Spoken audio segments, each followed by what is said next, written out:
criminal trial will resume deliberations in just a few hours. Brooke Sigmund is here with what we're expecting when court is back in session. Hi, Brooke. Hey, guys. Yeah, those 12 jurors will return to court at 9:30 this morning, and they'll continue deliberating for a second day after leaving the courthouse yesterday with no verdict. So while deliberating, the jury submitted 2 notes to Judge Mchan. They asked for 5 things, including David Pecker and Michael Cohen's testimonies about a meeting they had with Donald Trump back in 2015. During that meeting, prosecutors alleged they discussed a conspiracy to get Trump elected by killing negative stories about him. Jurors also asked the judge to read the jury instructions back to them again. Former President Trump is required to stay inside the courthouse while the jury deliberates. He spoke with reporters in the courthouse hallway during day 1. Watch. The confusion is nobody knows what the crime is because there's no crime. Nobody knows what the crime is. The DA didn't name the crime. They don't know what the crime is. That's what the problem is. It's a disgrace. This thing ought to be ended immediately. The judge ought to end it and save his reputation. The former president also urged the New York Court of Appeals to expedite their review of his gag order, which bars him from talking about anyone involved in the case, including witnesses. Meanwhile, Texas Senator Ted Cruz says this is all political. The Constitution does not apply in New York, which means if we get a conviction, it will be reversed on appeal. But the judge doesn't care. The prosecutor doesn't care. This is all about the press conference, the national address that Joe Biden has scheduled to give from the White House, where he gloats, "We've now convicted Donald Trump." This is all about November. Trump is charged with 34 counts of falsifying business records, and he has pleaded not guilty. Guys. Brooke, good setup. Hey, loving man. Oops. What is that now? The 12 hands in a row? Nobody's that lucky. Whatever do you mean? Maybe poker's just not your game. I know. Let's have a spelling contest. How about just ring your sternly down?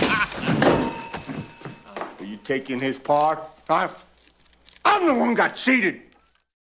Okay, that's a good one. All right, baby, let's go rock and roll. It's Western Day, high noon for Donald Trump in New York City. Verdict day today, and things are not looking great for Joe Biden and the Democrats who are prosecuting and persecuting Donald Trump for literally 0 crimes, for no crimes, and they're breaking the Constitution by doing it. We have all of the receipts on this show, baby. I hope you are ready to buckle up because we are going to rock and roll today all the way through. The verdict deliberations are happening right now. The jury is in the court right now, deliberating. They could come back at any time, and so we are locked and loaded and ready. The jury, by the way, has sent their 3rd note to the judge to try and figure out what the hell's going on, and many who we trust, who are very, very smart on these kind of topics, are saying it's going to be a hung jury. They're not going to come to a guilty verdict on Donald Trump. It's going to be a hung jury, and it's going to cause absolute chaos and panic and meltdowns for the left. It's going to be glorious. Hopefully it happens live on this show. We will be joined live on this show today. Are you ready? By Representative Nancy Mace, by Tom Fitton of Judicial Watch, by Representative Troy Nehls, by Carrie Lake, by Mike Davis, by Jack Brewer, by Monica Crowley, Laura Trump, Representative Tim Burchett, and Stephen Miller, along with Mike Benz. We intend on going all the way through today to a not guilty verdict, which is what you would get with a hung jury. To a not guilty verdict. We are locked and loaded, and we promised you that we would show up for you because you show up for us, and so we say thank you. Let's get ready to rock and roll. Today is going to be solid gold. We encourage you to invest with our friends at Allegiance Gold. There's a reason why people say solid gold. There's a reason why Donald Trump sleeps in a golden building in New York. He sleeps in Trump Tower. Inside of Trump Tower, there's gold everywhere. We've been to Trump Tower a couple times. It's been really cool. We've met with the Trumps inside of Trump Tower. It's awesome, like amazing. We should do it behind the scenes. It's covered in gold because Donald Trump understands the real intrinsic value of something that is a commodity that you can't make more of. And unlike dollars that can just be rolled off a printing press and are worth less every time you roll that press, gold is the opposite. It's fixed, it's real, and its value is skyrocketing right now. Go to protectwithbenny.com and, well, go ahead and see for yourself. My friends at Allegiance Gold can set you up. Today, you can call 844-66-BENNY. Get $5,000 in free silver with qualifying purchase. Don't get fooled by inflated stock values or a crazy crypto market. Protectwithbenny.com today. Okay, baby, let's lock and load. The Donald Trump trial is officially over. And the judge is doing everything that he possibly can to unconstitutionally rig and or upset the jury pool, confuse them into not knowing what's going on, into not having proper orders and instructions. And this seems to be the newest plot by the Democrats who have manufactured and have effectively paid this guy off. This is what his daughter is, okay? This judge's daughter is a conduit for Democrats to fork money. There's no reason for some 20-year-old dingbat fundraiser. I know how politics works. Like little 20-year-olds don't get this kind of stuff. They plotted this. They chose this guy's daughter for a reason.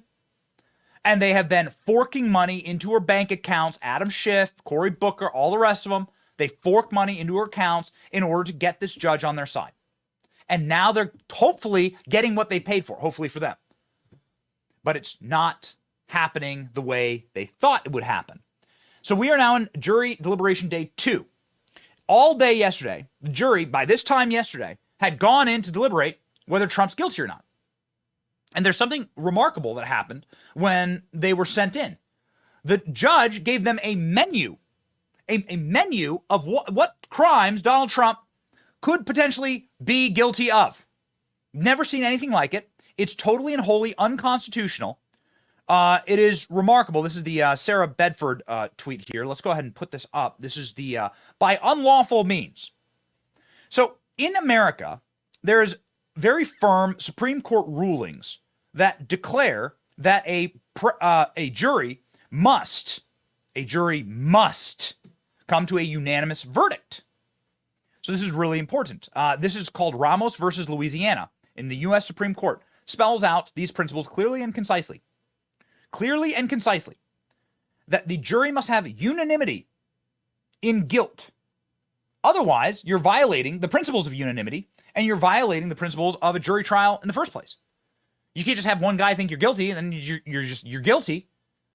Yet this, as we covered yesterday, but it was happening live. These jury instructions were happening live, so it was hard to like really sink our teeth into it. This is their way, their last-ditch effort to try and rig the trial against Trump. And I'll explain to you exactly why and what their end result is going to be. This is what their end result is effectively to try and lock Donald Trump into his skyscraper in New York under house arrest and to stop him from campaigning. To effectively prevent him with a gag order, like lock him up in a tower with a gag order and stop him from campaigning. This is the end result. You don't live in a free country. You live in a deeply, deeply corrupt, evil system that is fascistic by nature. We're going to change that. We need to take back this place. But ladies and gentlemen, these are the jury instructions, okay? So here we go. By unlawful means. So this is the first time we've been able to see the jury instructions printed out. The jury can't see them printed out, by the way. An important thing to note. The jury is not allowed to read these instructions. The judge refuses to print out the jury instructions. That's why the jury has gone back 3 times to the judge to ask for clarification and to get him to read off the instructions again. Members of the corporate media even are saying that this is insanity, but let's go ahead and read. This is a purely and wholly unconstitutional order. You want to talk about overturning this on appeal? I want to talk about criminal prosecution for this judge. Let's go. These are his instructions to the jury. Although you must conclude unanimously that the defendant conspired to promote or prevent an election of a person's public office by unlawful means, you need not be unanimous on what those unlawful means were. This is directly from the judge. We did not have this yesterday. We talked about it, but now we've been able to sink our teeth into it. In determining whether the defendant conspired to promote or prevent the election of any persons or public office by unlawful means, you may consider the following. Violations of the Federal Elections Campaign Act, otherwise known as the FECA, falsification of business records, or violations of tax laws. So this is the judge saying you're not allowed, you don't have to find Donald Trump guilty of one of these things. You can just decide between a menu of them, and then I'll find Donald Trump guilty for you. Like, recognize this moment that we're living in. Not only are they defying Supreme Court precedent, and let's go ahead and pull up that Supreme Court decision because I want everyone to know about it. Ramos versus Louisiana. Let's go ahead and grab that decision because it's really, really important. Not only are you defying the Supreme Court orders here, but what you're doing is you're creating the greatest possible number of variables to prosecute Donald Trump. Donald Trump isn't charged with any of these things. This is what I can't wrap my head around. And with all of the guests that we have today, we're so excited to we're going to be live for hours. We're going to bring you all of the breaking news. This is going to be your headquarters for all of the breaking news out of this trial today. I really look forward to asking some of the legal scholars that we have about this, particularly Mike Davis. But we have multiple legal scholars joining the show today. Tom Fitton as well from Judicial Watch. So here's Ramos versus Louisiana on unanimity. The Supreme Court does not mince words. You must have a unanimous jury verdict for guilt. A single juror can make it a hung jury. And then with a hung jury, as this ruling enumerates, with a hung jury, then the accused is immediately set free and allowed to go, and can never be charged again based on double jeopardy principles. And Donald Trump is allowed to go without so much as a slap on the wrist, with a hung jury. That, ladies and gentlemen, is what we should be hoping for. What's incredible about this order is that Donald Trump isn't charged with any of these things. I can't wrap my head around this. So the FEC, the Federal Elections Commission, decided not to charge Donald Trump with this. This was all brought up in 2017, 2018. The DOJ decided not to charge Donald Trump with these things. Violation of tax laws. Well, then where's the IRS? The IRS here? No, Donald Trump, and let's put up the jury instructions one more time here. Donald Trump was not charged with these crimes. The judge is legitimately making up crimes based on your priors or what you can just allude, like shadows and ghosts and mirrors, what you think about Donald Trump, given the available evidence. It's a really important thing to make sure that we drill down on. That's how rigged this trial is. So, ladies and gentlemen, to the live updates from the trial. Let's rock and roll. I really wanted to cover that. This morning and just get right into what Donald Trump is facing, because many are one of our favorite commentators, Jonathan Turley, is comparing this to a trapped animal inside of a rigged hunt, right? Where the animal has no way out. So you're gonna there's ranges in Texas where you can go hunt a bison, but the bison's caged, so it can only go so far, and you're gonna find it, and then you're gonna be able to get it.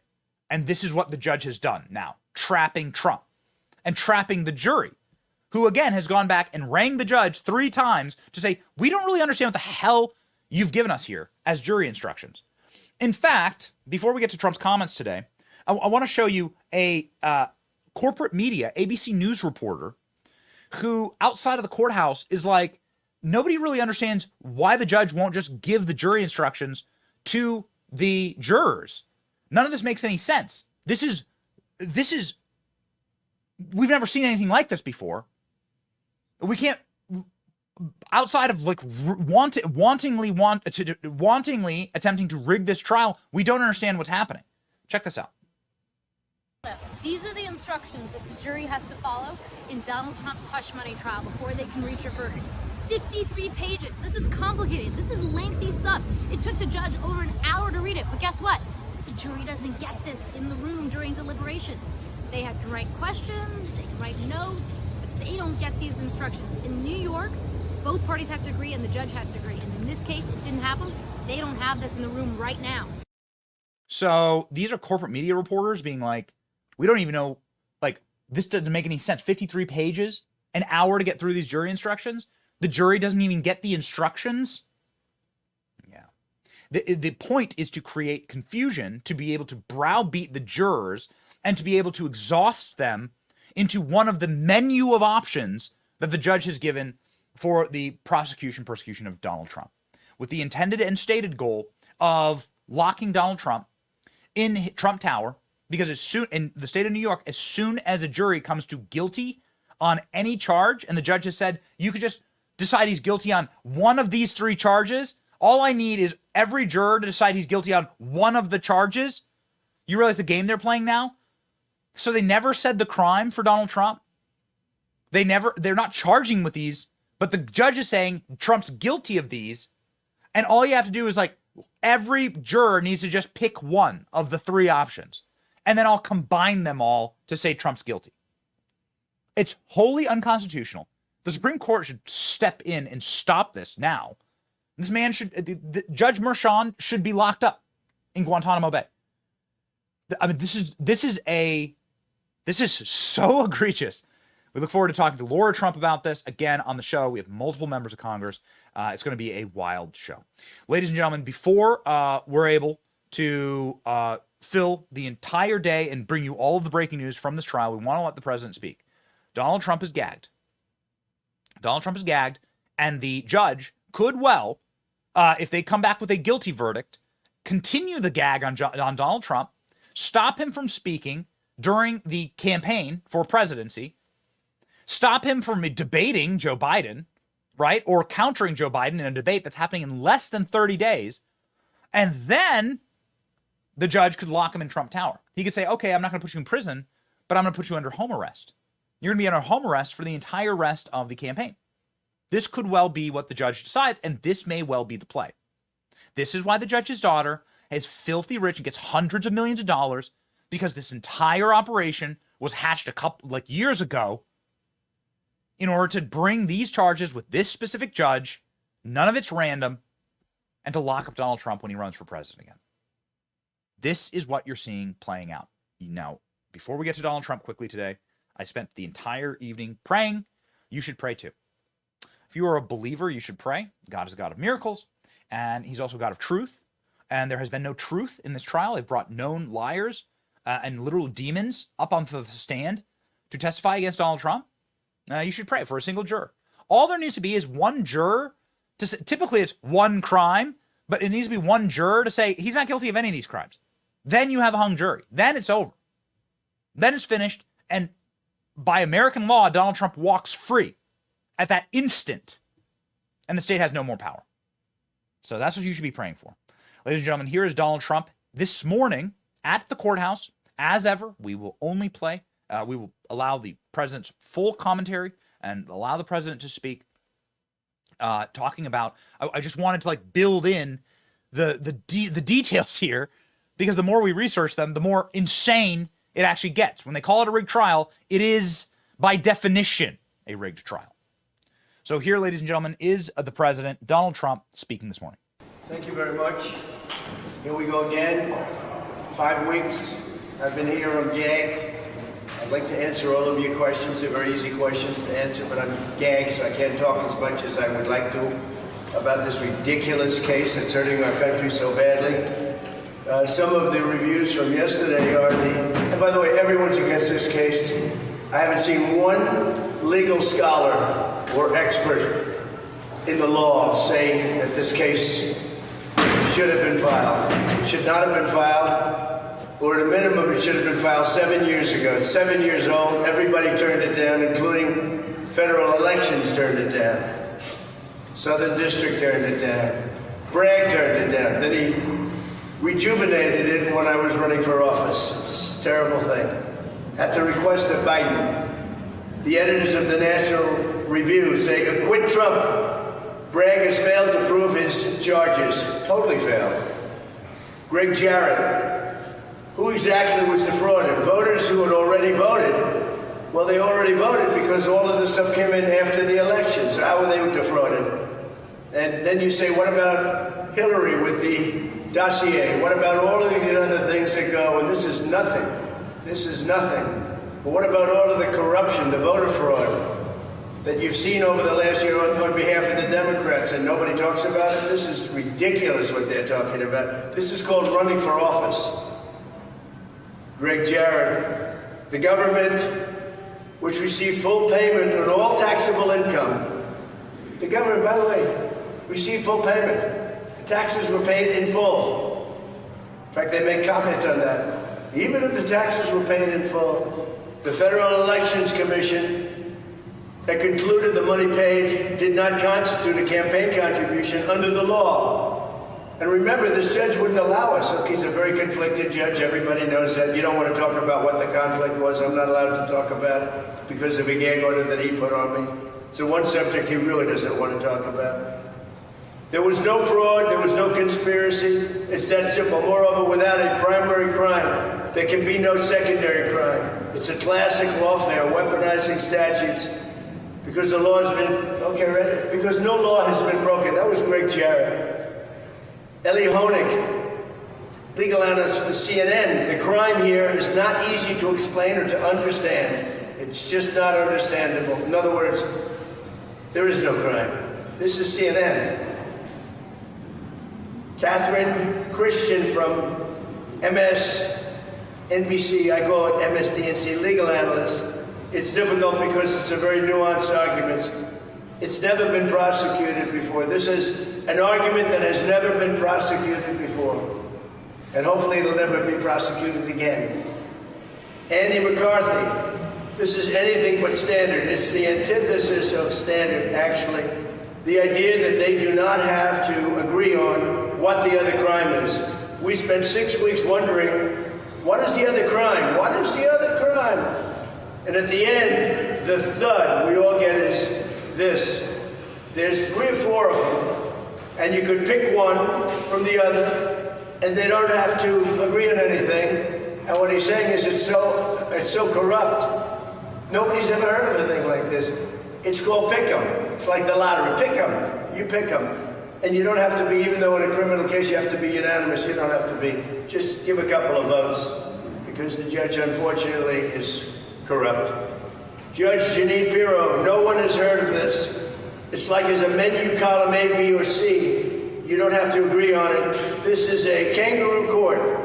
This is unheard of. I've never seen anything like it. I've done this for 32 years. I'm not a federal prosecutor. I'm a state prosecutor, so I know what I'm talking about. I'm not a federal judge. I'm a county judge, just like Mchan. This is New York law. This is my wheelhouse. He is 100% wrong. He's wrong. That's what Jeanine Pirro, very good woman, very smart woman. Jonathan Turley, this is becoming a 3-card Monte game on where is the crime? Smart guy, where is the crime? Mike Davis, the U.S. would sanction a country for doing this. I think that's good. I think that's good. Steve Hilton, it seems that every single day these proceedings go on, the judge and the prosecutor just go out of their way to prove Trump's point.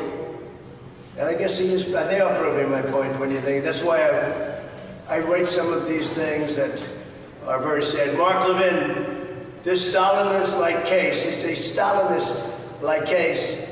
It has prevented President Trump from running for office.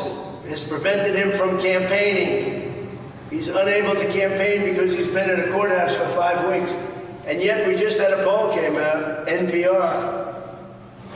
Trump's 54, Biden's 42. And that's with independents. That's the best we've ever had. They said this is the single best poll that Trump has ever had with independents. Trump's largest lead among independent voters, NPR Marist College, 44-28. And Junior is way down, way down. But it's 44. Junior, who's extremely liberal, by the way, he's extremely radical left. I think you know that. But he seems to be hurting Biden probably a little bit. So that's it. It's a disgrace. The millions and millions of dollars that are spent daily on this case. Outside, it looks like it's Fort Knox, like they're guarding this. I've never seen so many policemen. Now, with Columbia University, you can plant a tent right in front of the main door, no problem. NYU, just put your tent up. Don't worry about it. Over here, but I just want to say that this is a very sad day for America. The whole world is watching, and it's a very sad day for New York. I've gone through 2 of these trials already. It's with the same kind of a judge. It's all worked. It's all rigged. The whole thing, the whole system is rigged. Judge Engoron was overturned 5 times in my case, and he's going to be overturned again. And we were treated very, very badly. And the outside world is watching, and the outside world is just not going to bring their business to New York. And that's going to cost the city trillions and the state trillions and trillions of dollars. Businesses are leaving, and people are fleeing. So you can see the quotes yourself, and thank you all very much. We'll comment later on in the evening, but we'll be here, it looks like a long time. Thank you. So we'll be here. It looks like a long time, Donald Trump says as he rips through headlines saying that nobody's ever seen anything like this before. Yet we have. It's amazing. Donald Trump doesn't have enough time, obviously, to get into it, but we have seen this exact thing play out before. Hillary Clinton, when she was running for president in 2016, paid for a lie, something called the PP dossier. It was a rat's nest of lies about Donald Trump, her opponent in that race. She laundered that to the press to rig an election, to open up an investigation into Donald Trump, which was the intended result. That resulted in the 3-year-long Russiagate hoax. Robert Mueller, you might recall, that they found nothing. And Hillary Clinton then, on her Federal Elections Commission form, where you have to itemize campaign expenditures like this, called this legal services. Now, take all of that on its face. I know we're getting a little far into it, and it might be a little boring to you, but I can show you articles here. ALX, let's go ahead and grab an article on this. This is not the right article, Klein. I can show you articles of Hillary Clinton having to pay massive campaign fees and violation fees to the FEC for doing exactly what they have Donald Trump on trial for right now. Hillary Clinton had to pay hundreds of thousands of dollars, and the DNC had to pay hundreds of thousands of dollars for incorrectly itemizing the PP dossier, for doing precisely what they're trying to put Trump in prison for doing right now. We don't talk about it enough. They're going after Donald Trump for campaign finance violations, for attempting to influence an election by covering up a story and then incorrectly itemizing that in your expenditures. This, ladies and gentlemen, is by definition what Hillary Clinton did, with a far worse piece of odious pack of rats lies that they paid for about Donald Trump through Christopher Steele, literally paying for Russian disinformation to smear Trump and spread that all about the media. This is what Clinton did. She hasn't caught a case for this and never will, presumably. And the evil of it all, it makes your skin crawl. The evil of it all makes your skin crawl. How can we live? How can the country continue at this pace? Like when the system is so Stalinist and so rigged against a nationalist movement that wants to put this country first by the literal demons here on your screen that are doing the exact same thing and never catch a case for it, and far worse. In the crimes of the Clintons, this is a misdemeanor.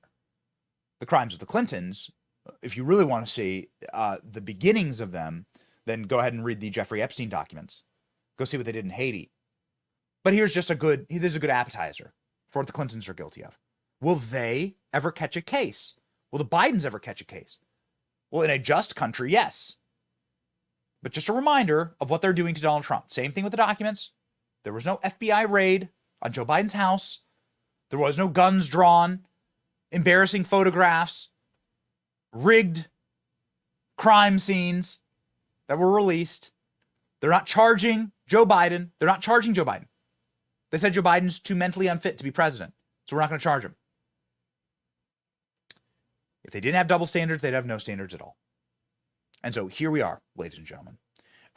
Is this bothering Donald Trump? Does Donald Trump look worried to you? Here, ladies and gentlemen, from yesterday is our first video ever of Donald Trump inside of the courthouse. There are no cameras allowed in the courthouse. There are no photos allowed in the courthouse. But Don Jr. decided in the sort of waiting pen that they locked Donald Trump in like an animal to post a really hysterical video from yesterday that's heartwarming and says a lot about the Trump family. And we thought you'd enjoy it as well. Here we go. Here with your favorite president. We're cranking out a couple mean tweets at the courthouse. Why don't you read that last one? Because I think it's pretty Well, epic. I think I'm going to put it out instead of reading it. But I know my son's doing very well on social media. I'm proud of him. Stay tuned. It'll be a doozy.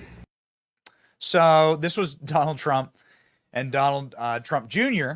together with as we were able to investigate a box of Milk Duds, some Lay's potato chips, and Trump writing mean tweets behind the scenes at the court.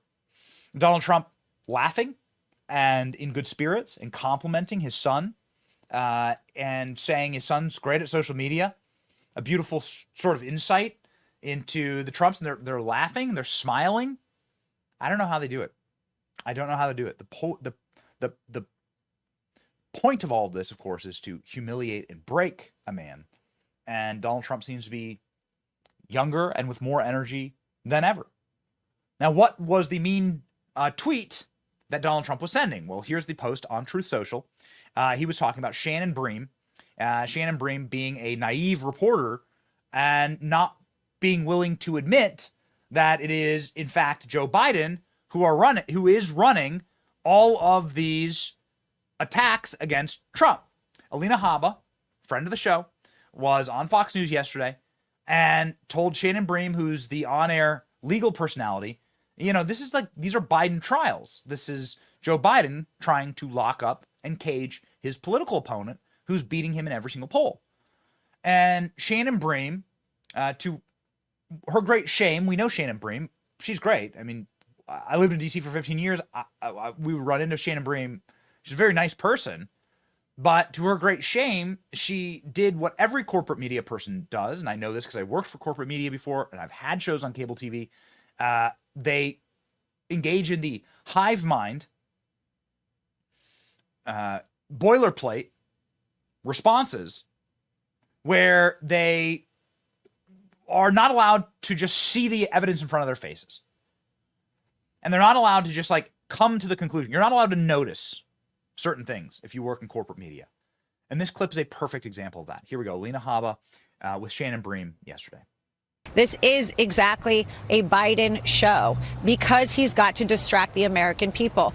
Listen, but the Biden administration is not responsible for this trial. How can you say the Biden administration is not responsible for this trial? It's a state trial. It's Alvin Bragg. Whether you think there's a political motive for him, it's not connected to the DOJ. I mean, Shannon, the feds passed on these election charges. Shannon, you should look at how many logs they have of state officials, Letitia James, Fannie Willis, visiting the White House, and then tell me that this is not a Biden trial. I don't care. The feds pass on this case is the point I'm making. You're right. The feds pass on this case. Also, DA Cy Vance passed on this case. And years ago, and then it came back. And Bragg passed on this case. You know when it came back? When he decided to run for office. Mm-hmm. So tell me how that's not an indication that Joe Biden, who just sent his campaign down here with Robert De Niro yesterday, isn't a part of this. Frankly, any question that we had of that was squashed yesterday. And if you have even more concerns about whether he's involved in this, look at the fact that he is literally publicizing for tonight to have a speech if a verdict comes out. That's a sad state of affairs. Meanwhile, our country is falling apart. He's got bigger fish to fry.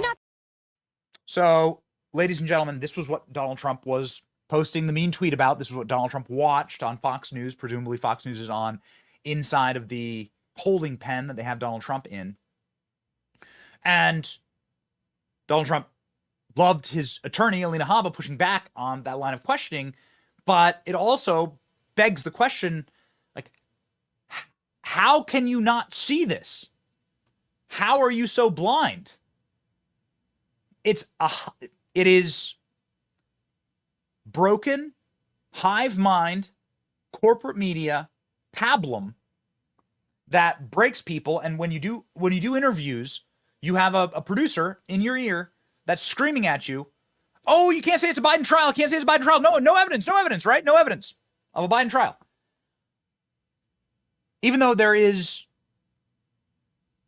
nothing but evidence laid before you. This is why it's so important to not base your media companies out of Manhattan. This is why Tucker Carlson was fired from Fox, along with Dan Bongino, along with Steve Hilton. All the America First people were fired from Fox. Ask yourself why. You can't base your media company where the pool of talent you have to pull from is the most Democrat district in America, in downtown Manhattan. Same with the jury pool here. So while Shannon Bream, who's a very nice person, is doing that interview, a producer who most likely is intending on voted for Joe Biden in 2020 and is voting for Joe Biden in 2024, is in her ear saying, Joe Biden's not in charge of this trial. There's no evidence of that, right? Can't just connect the dots. Meanwhile, obviously, when Hillary Clinton produces and does far worse, produces a PP dossier saying that Donald Trump is a Russian agent, then all there is connecting the dots. Well, I mean, the document said it. The dossier said Donald Trump's a Russian agent. So, I mean, he must be. It just stands to reason, right? Donald Trump once said something nice about Vladimir Putin. He once had a vodka brand, Trump vodka. So he must be a Russian agent. The world can't continue like this. It's why corporate media is failing. It's why channels like ours are ascending. And it's why we would never base our company inside the most Democrat district, our free speech America First company inside the most Democrat district in America. Like you got to be smarter. I hope Fox News closes up shop in New York and moves to Nashville or something. This is what they should do. You should get out of these areas because the talent and the staffing, they're not going to be on your side. And you're going to have embarrassing moments like that. However, there are some Trump supporters that are outside of the court, and you see Donald Trump smiling and happy in these videos. Perhaps it's because Donald Trump sees these people when he leaves the courthouse every single day. Here are some interviews with the Trump, MAGA, America First patriots out front of the courthouse, standing strong. Love this man. He is innocent of all charges. This is a judicial lynching. He did nothing wrong. He will be found innocent, but even if he isn't, and he's railroaded by the Democratic Marxist Party, I will vote for him regardless of the outcome. I'm with him 100%. Tell me, what brings you out today? I see the Trump hat. Because I love Trump, and I love what he did for me and my people as black people. He really helped us out. And what they doing right now, this is really ridiculous. These court cases and everything that they doing towards him is trying to get him to be, they trying to just stop him from the momentum from winning the election, but it ain't happening, man. We with Trump, black people, we really with Trump though, and that's what it is, you know. A big part of the Biden campaign is he's advocating that he's for Black America. What do you say to that? Biden ain't for no Black America. I lost everything since Biden been in. I had a whole limousine business. I had a whole car business, selling cars, buying and selling cars. That all went down the drain when Biden got in. I had to go now sleep in the car. I don't get a free hotel like the immigrants get, you know, so that is what it is. I sleep in the car, I'm homeless. Are you from New York City? Yeah. What do you say to politicians who think that there's no place for Trump in New York? He had a rally recently in the Bronx. We got to get them out of there. We got to get them out of there. And I ain't trying to say nothing too drastic or nothing, but it's time for them to get up out of here. We got to start getting them out of here. They don't do nothing for us. AOC don't do nothing for us. Well, I'm praying and hoping for a not guilty verdict. I'm praying if he goes to jail, that will just increase his popularity and increase his poll numbers, because we are all behind him and we believe he's being railroaded and being, judicially lynched, as I said. This is a political persecution, and I'm outraged. They should be going after the real criminals in this city, the ones who are raping women, raping kids, committing murders, selling drugs. Why are these people running around loose when Donald Trump is on trial? And I'm just so angry right now, I can't even express myself. But whether he goes to jail or not, I'm pulling the lever for Donald Trump. Days for Trump. I love the man. Do you have any feeling about the outcome of this trial today? The what? Do you have any feeling about the outcome of this trial today? I think more or less they're going to let him go. Yeah, I guess it's going to happen eventually, yeah. Do you think it'll help or hurt him politically? I don't really think it'll make much of a difference. Because what they say, Michael Cohen and all, I don't know, it's like too much stuff. It's like so much stuff. You know? If they put him in jail, do you hear that guy? The guy beforehand? If they put him in jail, then it'll make me pull the lever for Donald Trump even more. Do you believe that? Shout yourself out in the comment section. Shout yourself out in the comment section. We got a comment section rolling all day in front of us. Like we are here for the chat. All right? Let me know. If they put Donald Trump in prison, does it make you want to vote for him more? In fact, ALX, let's pin a poll on the chat. Chat is rip-roaring right now. If they lock Donald Trump in jail, which is a possibility, they're doing everything they can to get it there. Was that going to make you want to vote for him more or less? I think you know my answer. I think I know your answer. But vote in our poll and let me know in the chat. Jonathan Turley, the Manhattan canned hunt. The Trump jury is out, but the case is in the bag. The canned hunt, ladies and gentlemen. This is what one of our favorite political, legal pundits and experts has to say about this. What is a canned hunt? The instructions of the case raised concerns that the deliberations could become a legal version of a canned hunt, where the prey is trapped in a cage, fenced-in area to be dispatched. Elements of the instructions are disturbing in reducing what is required to convict the former president, as we discussed. Today, the jury began its deliberations in the trial of former President Donald Trump. Before the jurors left, however, Judge Juan Mchan framed the deliberations in a way that seemed to be less like jury deliberations than a canned hunt. For many of us, the Trump trial has seemed otherworldly, vaguely familiar proceedings where the common elements of the trial seem to be flipped. Even before the jury instructions, the trial was controversial for both liberal and conservative commentators. At the start, closing arguments, most honest observers were still wondering what the prosecutor's allegations of a crime were. They didn't even understand what the crime was. Then came the closing arguments around the country. It is standard for the government to go first with closing arguments to allow the defense to respond. The government was then given the privilege of a rebuttal after the defense rests. In New York, the defense must go first, giving the government free rein over its closing with no risk of contradiction from the defense. With the exception of objections, any abusive or improper arguments are left to the judges to address. In the case of Juan Mchan, the protection was all but absent as the prosecution engaged in a flagrant violation from offering testimony, unestablished facts to directly contradicting prior instructions. In one of the most egregious moments, prosecutor Joshua Steinglass told the jury that it is an established fact that former Trump counsel Michael Cohen committed a federal election law violation on the direct orders of Donald Trump. Mchan repeatedly said that Cohen's earlier plea could not be used to imply guilt of Trump. Mchan overruled an objection and Steinglass proceeded. So that tells you this. And this is, by the way, reporting from inside of the court. Jonathan Turley's been there every single day. Mchan did nothing, as Steinglass told the jury, that Hope Hicks cried in court because she knew that she had destroyed Trump's defense. Hicks never explained why she cried. Mchan did nothing, as Steinglass falsely told the jury that the media and the political campaigns do not want Trump to kill or plant stories. This ignored, for example, that Clinton campaign did precisely and repeatedly the same thing throughout the election. I can't get over this. I'm so angry about it. The idea that campaigns don't want bad stories to come out and don't normally practice in killing stories, that this is some type of like crime. This is not a crime. There's a First Amendment and there's freedom of the press. There's also freedom to not publish. And the founders, like half the founders owned their own publications. So you're criminalizing free press here. Show me a powerful person on earth that hasn't tried to prevent a bad story from coming out. They're criminalizing Trump for this. This shows you how thin it's all gotten, ladies and gentlemen. But then you have to consider the deliberations and the orders to the jury. The instructions went for the kill and turned the jury deliberations into a canned hunt, says Turley. First, the judge ruled that the jury does not have to agree on what actually occurred in the case. Mchan ruled that the government has vaguely referenced 3 possible crimes, unlawful means to influence an election: a federal violation, falsification, business records, and tax violation, as we showed you. The jurors were then told that they could split on what occurred. 4 jurors accepting each of the 3 possibilities, a 4-4 split. The court would then consider that a unanimous verdict so long as they agree.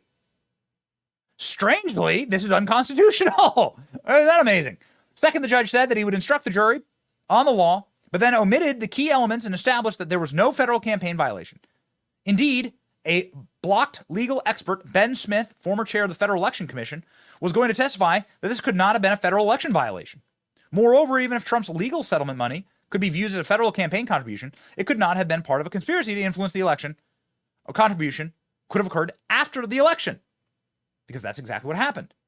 Third, not only does the jury disagree on what occurred, but one of the 3 crimes is so circular that it is to produce vertigo in the jury room. The prosecution zapped a dead misdemeanor back to life by claiming it violates violations under New York's election law. The argument is that the crime committed to further another crime in an unlawful means to influence the election. However, the other crime can be falsification of business records. So the jury, or some jurors at least, could find that some documents were falsified and unlawful falsifying documents. Finally, is this getting confusing to you? Yeah, that's exactly right. Vertigo is exactly the right term for this. Finally, Mchan is allowing conviction based on general intent to defraud any person or entity, a dangerously vague concept in its novel criminal case.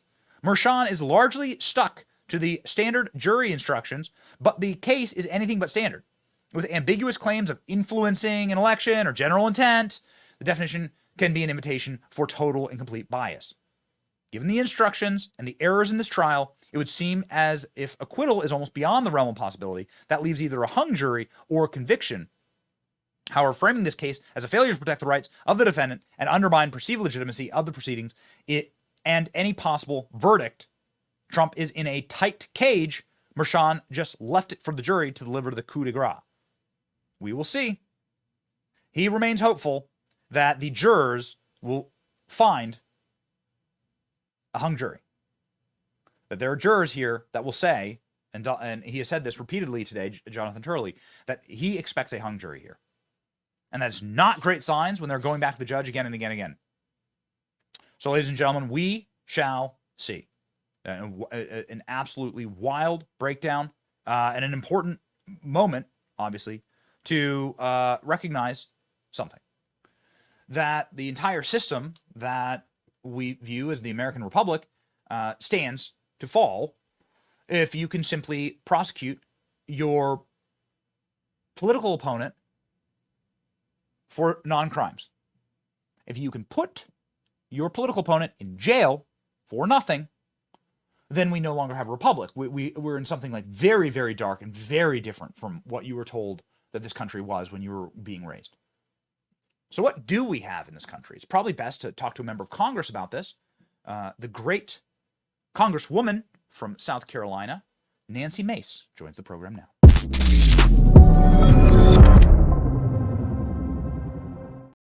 Congresswoman, I really appreciate you coming on the program today, given the fact that we still don't know what crime Donald Trump is committing here, and that the Biden campaign is doing campaign rallies outside of the courthouse. At what point do you sort of throw your hands up and say, we just don't live in a republic anymore? We live in something weirdly Stalinist and really dystopian. Well, what you're seeing truly is an abuse of power, because whether it was a legitimate crime to prosecute or not, the feds decided not to. Alvin Bragg doesn't have the jurisdiction to even have this trial going on right now. And I believe that Joe Biden will do everything in his power through every tool that he has to ensure and guarantee and weight the scale so that Donald Trump can never be elected president. And you have the left here, they're talking about, Donald Trump is an affront to democracy, is a threat to democracy. Guess what? When, not if, but when Donald Trump wins, it is the epitome of democracy, because that'll mean that voters' voices were heard and that there is justice in the system. Because right now we're all working very hard to make America great again. which was what we should be doing. We also want to make the American justice system impartial again. And while we're seeing this every day in the trial of Donald Trump, I sit with independent voters all the time. I have a very independent district, very purple district. But what I'm hearing from independent people, they feel like it's the American people being prosecuted, the American people being abused, their rights being abused. And this thing has massively backfired on Joe Biden. And we want to keep it that way because we need to bring independent voters back into the fold. We want them to make America great again with all of us. Yeah, that's such a great point. And I know your district well, and your victory in your district was a shock. And I think you've done a spectacular job representing what was a very blue, quite a blue, like a blue and or independent district. Yeah. And so, kudos to you, but also you would really understand how this is being perceived outside of, let's say, like somebody who's willing to wear a MAGA hat, right? Right. So what do your constituency say when they see like Donald Trump, who was never charged with a single crime in his entire life, suddenly facing 700 years in prison? They see the injustice, and that's what's bringing them back into the Republican fold. I had 2 town halls yesterday and a couple of press conferences. I'm on the campaign trail right now, and I had a voter come up to me who's independent, who left the party. He's like, give me a reason to vote for you. Give me a reason to vote for Donald Trump. And you explain all of the injustices that Biden is doing, the judges, the activist judges, and the prosecutors who are political consultants for the DNC, how they're doing this and exposing the threat to the democracy is actually on the left. And the independent voters, they don't care about the mean tweets anymore. They just want to have good wages. They want to have good jobs. They want to prosper. They want freedom. And what they're seeing is that life was better under Donald Trump, and they don't want 4 more years of Joe Biden. They have now had the opportunity to have 2 back-to-back presidencies, and it's clearer than it's ever been before. We were better off. We were more prosperous. We were more free. There were not these endless wars going on all around the world. Everybody was better. Black, white, brown, male, female, everyone was better. And that's what they're seeing today. And then it's the injustice. They're saying, wait a minute, the left has told me for years Donald Trump was a threat to democracy. And yet Joe Biden's having Donald Trump thrown off the ballot, having him prosecuted by a state that doesn't have federal jurisdiction, and watching all the tampering going on. I mean, Hunter Biden has a case coming up next week. And what was Joe Biden doing last weekend? Meeting with Hallie, right? Trying to tamper with the case and witnesses and all those things. I mean, they're seeing this. They're like, wait a minute, this could be me. Yes. And you actually faced Hunter Biden, something I'm not sure that you and I have gotten an opportunity to talk about. You were speaking to Hunter Biden in Congress. What was that experience like? Well, he showed up to during Congress. The hearing, yes. Yeah, for that hearing, but he showed up with a Netflix camera crew. And I went off. I mean, I don't like to do that, but occasionally someone has earned it. Hunter Biden earned my wrath and my ire that day.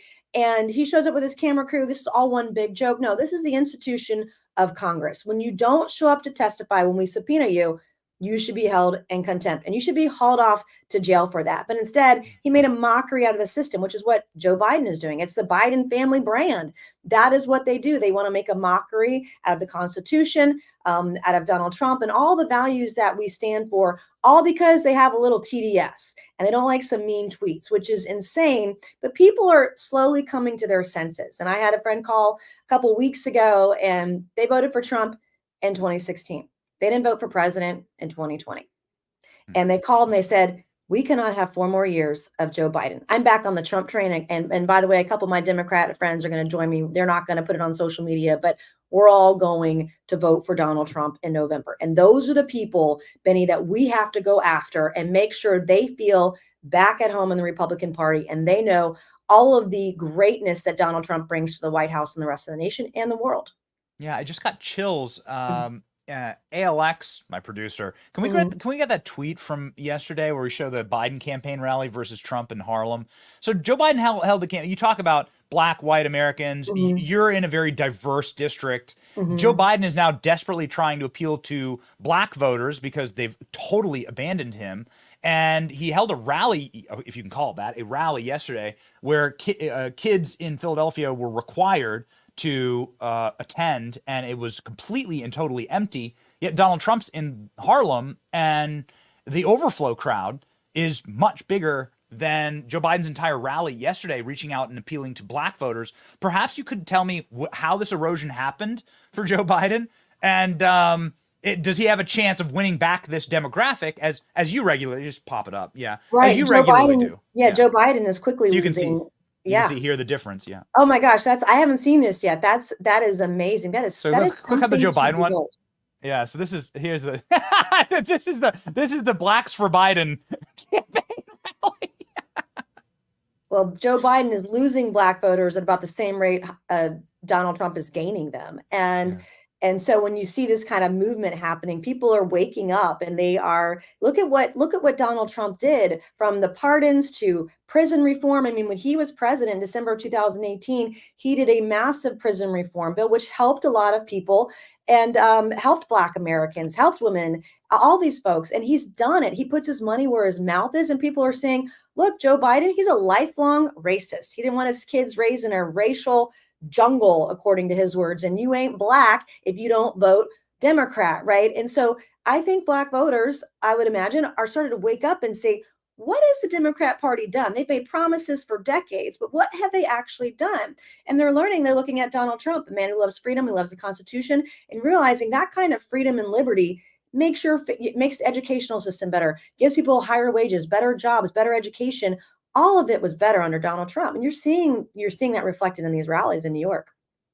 Congresswoman, you brought up that this is a federal issue. Going back to the Trump trial, you brought up this is a federal issue. You obviously have authority as Article 1. You're the first article of the Constitution in Congress, your branch. And so when you head back to Congress, according to this morning's Cook Political Report, Republicans are favored to keep the House and to win back the Senate, and Donald Trump is favored to be president. Many in this audience and the chat right now are begging for congressional oversight over a system like this. This would obviously, if you're saying this is a federal issue, I obviously agree with you. What does that oversight look like from you? You are obviously willing to confront Hunter Biden. What would you do to this judge and this trial and this investigation? How would you provide some type of resolution? Because everybody is seeing how evil and corrupt and crooked this is. Well, first, when it's all over and said and done, it is behind us and Donald Trump is president, we'll have a huge opportunity to go back and look at every single step of the way of what was happening, what injustices were done, what abuses of power were done. And then from that standpoint, when you have hearings, there has to be some sort of legislative component, policy or bill or change to the system to make it, to have more justice, to ensure that the abuses don't exist. And we've got to call these people out, and heads have to roll. People have to get fired. We have to do something in this country. I'm sick and tired of having a hearing, making us feel good. We're on the right side of history. No, that is no longer good enough. We have to actually take action and make sure this never happens ever again. And that's going to take finding Republicans that are going to have a backbone and have to make some tough calls, make some tough decisions, and maybe even some tough votes, and hear these stories, because the left doesn't want to hear this. They have Trump derangement syndrome. They cannot, it's a mental health issue, with a lot of these people, and they just can't contemplate the reality. And we have to bring the reality with facts, not fiction, and throw it back, but actually do something. I don't want to see us hold hearings and investigate and then nothing come of it, like Benghazi, right? Somebody should have been fired, or some people should have been fired, but we've got to actually do something about it. And that's what my biggest frustration is right now with Congress, is we all talk a good game, but what are we going to do about it? Yeah, that's right. I guess this leads to a question, which is enumerated by Donald Trump this morning in his comments, also by Jonathan Turley in his writings, that Hillary Clinton did this, but far worse. So let's just focusing in on this crime. She misallocated and misappropriated on her campaign finance forms the Russian dossier as a legal expense, and then used it to smear Donald Trump in the media and planted that story. And this is exactly what they're saying Donald Trump did, yet Hillary Clinton gets off by just paying a couple bucks to the FEC, and it goes away forever. Would you be open to looking more into some of the open criminalities of the protected class on the other side? I think that's what generally would right the ship, is to learn that there's going to be a consequence for these styles of behavior? Yeah. Yeah, 100%. But it's not just the campaign finance discrepancies, right? I mean, she did worse with classified information, having it on a server in her bathroom, using bleach bit and a hammer to destroy devices, right? I mean, purposely obfuscating information from an investigation so it couldn't be found. I mean, she's done far worse than any accusation anyone's ever accused Donald Trump of doing anything. And every accusation really is a projection here with the left. But all of it should be on the table. What's the standard? Hold everybody to the standard. I've taken some tough votes, Benny. I mean, I've gotten in trouble from here and there from time to time. I get primaried for it, but I try to have the same standard no matter Republican or Democrat. And we have to be better than the left when we do get back in charge. We have to put our money where our mouth is. We have to do what we say we're going to do regarding the border, which we didn't do a few weeks ago with the foreign aid bill, with inflation and spending, with all of these things. But also, we've got to make sure that whatever the rules are, what the Constitution says, it is applied equally to everybody. And that fixes the problem, but that takes people with courage. Yeah, I mean, let's see, seems to potentially be the single most rarest element in your profession, Congresswoman, courage. Right. Donald Trump is posting videos of him laughing behind the scenes and seems utterly unfazed. Seems like he's aging in reverse. You're very close with the president. I assume that you speak with him regularly. He's endorsed you. Can you give us sort of a game plan, like heading into the next 5 months? I mean, it's only 5 months. That's just insane. Yeah. 5 months from now, Donald Trump will debate Joe Biden. Donald Trump debates Joe Biden in 25 days.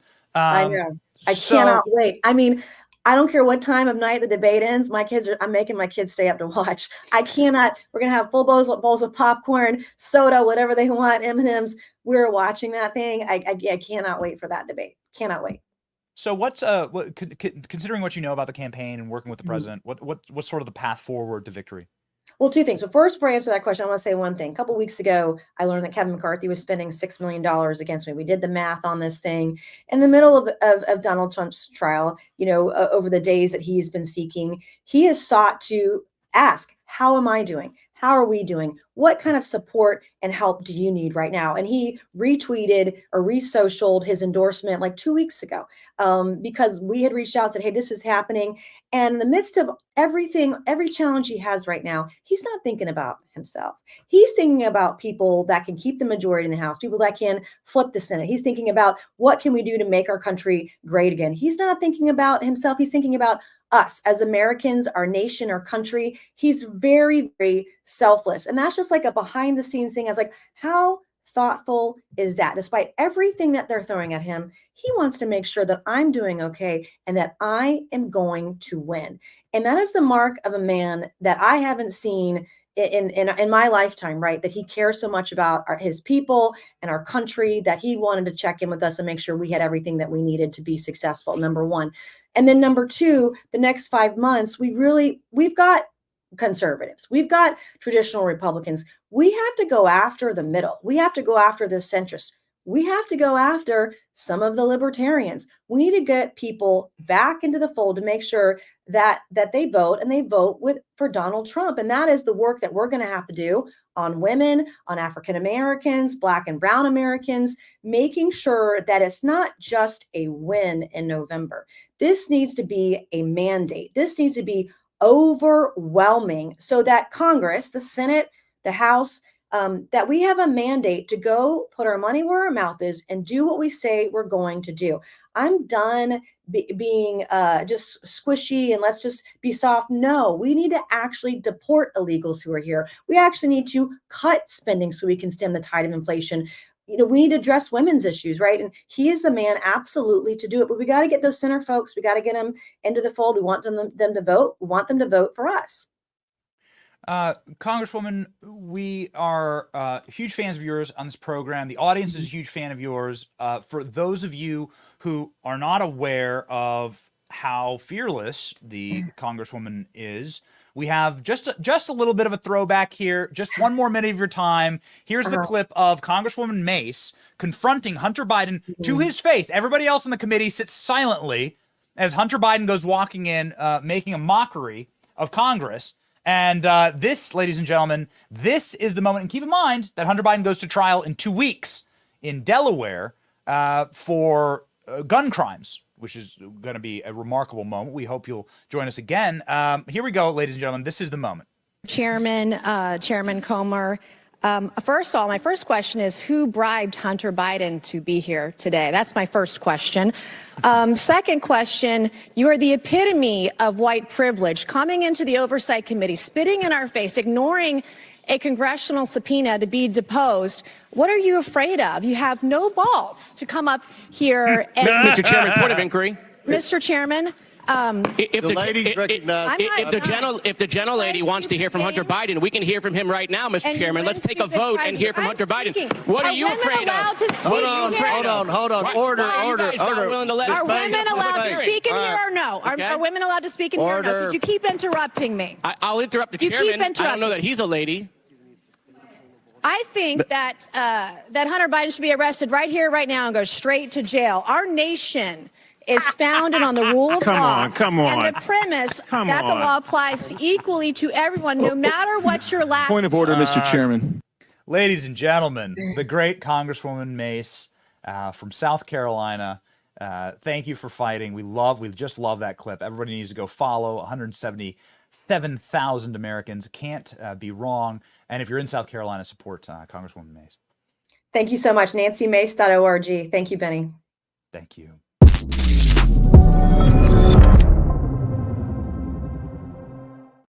Ladies and gentlemen, really important stuff on the actual gears and mechanisms. And I know this is not generally our show to go and read deep legal theory or jury instructions. It's not typically what we spend time on doing, but this is wild. It is a rigged hunt against Donald Trump. You have to read these instructions to fully understand it. In just a moment, we're going to have the great Tom Fitton on our program, who's getting set right now, comment on it. But here's just a reminder from Jesse Waters last night of how rigged this trial truly is. It defies the Constitution, and it defies common sense. Here we are. Trump was going to call a witness to say this wasn't against the law. A judge wouldn't let him.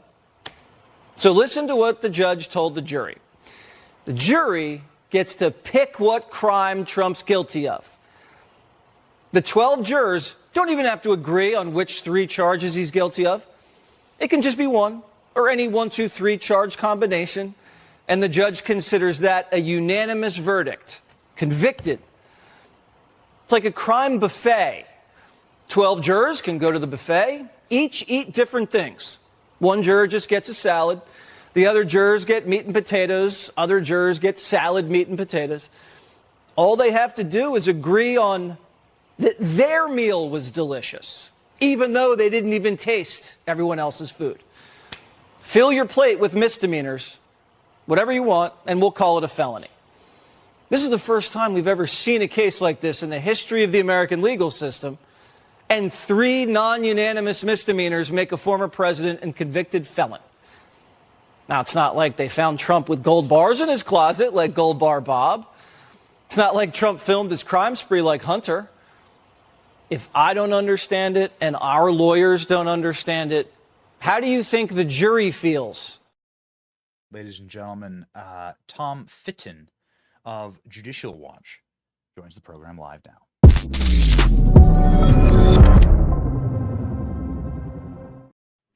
I know that there is some real heavy reporting on fast food prices going up.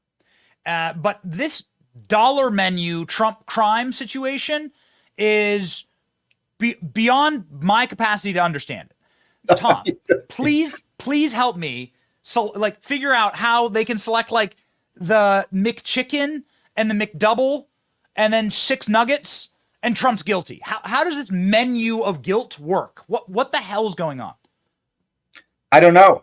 As Jesse's pointed out, and virtually every lawyer who's looked at it, of course, I'm looking at it as head of Judicial Watch. I'm not a lawyer, but I've seen enough of this to know what doesn't make sense. And I took the time to read the jury instructions. They're available on the court's website. And it's a rigged set of instructions. It's designed to get the jury to the result of a guilty verdict. Now, the only good news from reading those jury instructions is that because they're making up the law as they go along and there's no good faith basis to accuse him of any of the crimes listed. Certainly, there was no evidence behind it, and the logic doesn't fit in the sense that, you know, which crime is at issue when, and how does it fit in with the underlying issue of messing with documents, none of which has been shown, not even let alone proven. It's so confusing. I could imagine a juror or two or three saying, I'm not doing this. This doesn't make any sense, and I'm not signing on to this. So, you know, that's the kind of the slim read I think Trump is probably hoping for, that it's so obviously convoluted and confusing that there's going to be a juror who says, well, you know, if I don't understand it, and they're supposed to make it so I do understand it, maybe there's something wrong here, and I'm not going to sign on to this rush to judgment by Judge Mchan, who demonstrates his anti-Trump bias in the way these instructions have been written and conveyed to the jury. And throughout the trial, I just think the yes. recaps of the trial has just been alarming, letting the government go last, not allowing any objections, letting the government have the final say. Everything has been flipped, and the clear-eyed optimist, assuming that the American justice system is innocent until proven guilty, this seems to be the exact opposite. No, and in my view, the fact that the jury is even considering these charges is like an indictment of the justice system and Judge Mchan's process. Because in the ordinary course, after 6 weeks of a prosecution about nothing, a judge should have looked at the paucity of evidence and said, oh, well, there's nothing here to justify any guilty verdict, so I'm going to direct a verdict and tell the jury, or direct the verdict, however one does that under New York law, to acquit President Trump. But instead, he's denied requests for mistrials. And not only is he not directing a verdict for acquittal, he's written the jury instructions in a way to almost ensure a conviction. And so it's as I've been noting, it's the worst miscarriage of justice I've ever seen in American history, certainly in terms of a political prosecution like this. And as far as I'm concerned, Robert De Niro may as well be running this trial. I mean, everyone was kind of laughing and joking about his ridiculous performance. And, you know, that's politics, right? But if it were just politics, I'd be like, oh, yeah, it's just politics. Who cares? But it's that approach that's informing Judge Mchan and Alvin Bragg. Throw out all this garbage about President Trump and just hope the jury gets confused into thinking the garbage is an indication and evidence of a crime, when in fact it's not. Trump is an innocent man. Not only is he innocent, he didn't do anything wrong in terms of misconduct, as alleged here. It's not even like, oh, well, that's distasteful, but it's legal. No, he had a non-disclosure agreement with folks who might say bad things about him. Nothing unusual about that. And he paid his lawyer for legal expenses. This is the thing this is the bee in my bonnet and the thorn in my paw that I can't get my head around, because I've done 15 years in the corporate press, and the idea that Donald Trump's guilty of trying to kill a bad story about him. Like, what the hell is wrong? What universe do you live in? What powerful person, back to the times of Noah, what powerful person doesn't want to stop bad information from them coming out? This is the most common practice in human history, actually, and is totally legal and permissible under the First Amendment, obviously. And this is just politics as it is. And Hillary Clinton with the Russian dossier was just her own version of this, yet no prosecution. No, I mean, I have to go back to the beginning of the Clinton campaigns for his presidency, where James Carville and George Stephanopoulos were out there suppressing so-called bimbo eruptions, smearing the women who were raising questions about what Bill Clinton was up to in terms of affairs and assault and such. And then more recently, you had those 51 intelligence officials, deep staters, signing on to that fake letter about Hunter's laptop, trying to suppress that story, coordinated by the Trump campaign and Trump allies. The Biden campaign. Yes. Was that Was that a reportable expenditure under the Federal Elections Commission?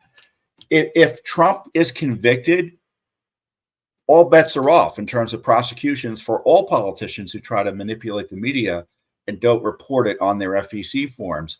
All sorts of local prosecutors can now begin. But of course, that's not going to be the case, right, Benny?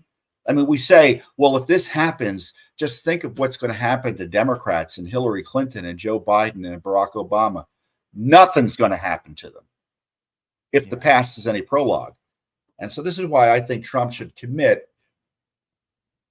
And I would be public about it, because I'm Judicial Watcher. I say, just tell people what you plan to do.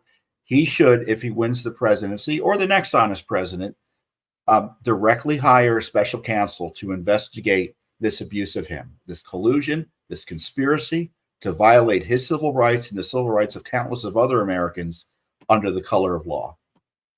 Yeah, so to that point, talking about collusion, the true collusion here, this daughter of Judge Mchan, you don't have to be particularly high IQ. I went to community college, but I'm alive and I notice things. I'm a noticer, and I'm noticing that she's making hundreds of millions of dollars from Democrats.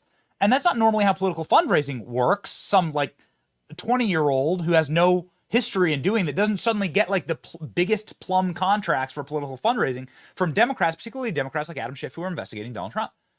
And this seems like something that has been really orchestrated and kind of a mosaic that's been stitched together to get to this judge and to incentivize this judge to do everything possible, knowing that this would be one of the cases they'd need to bring against Trump. Along with this judge also has Steve Bannon and Navarro and everybody.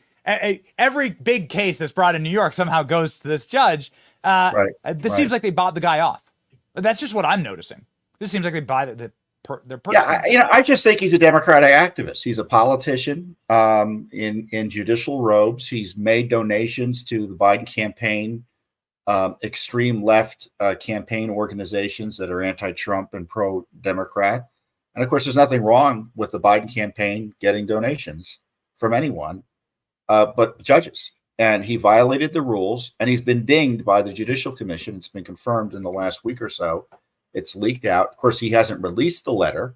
He's the only one who can disclose it, saying that dismissed the complaint against him with a caution, meaning there was a finding, based on my understanding of the rules, that he did what he was accused of doing, but they just gave him a slap on the wrist. He won't even release that letter.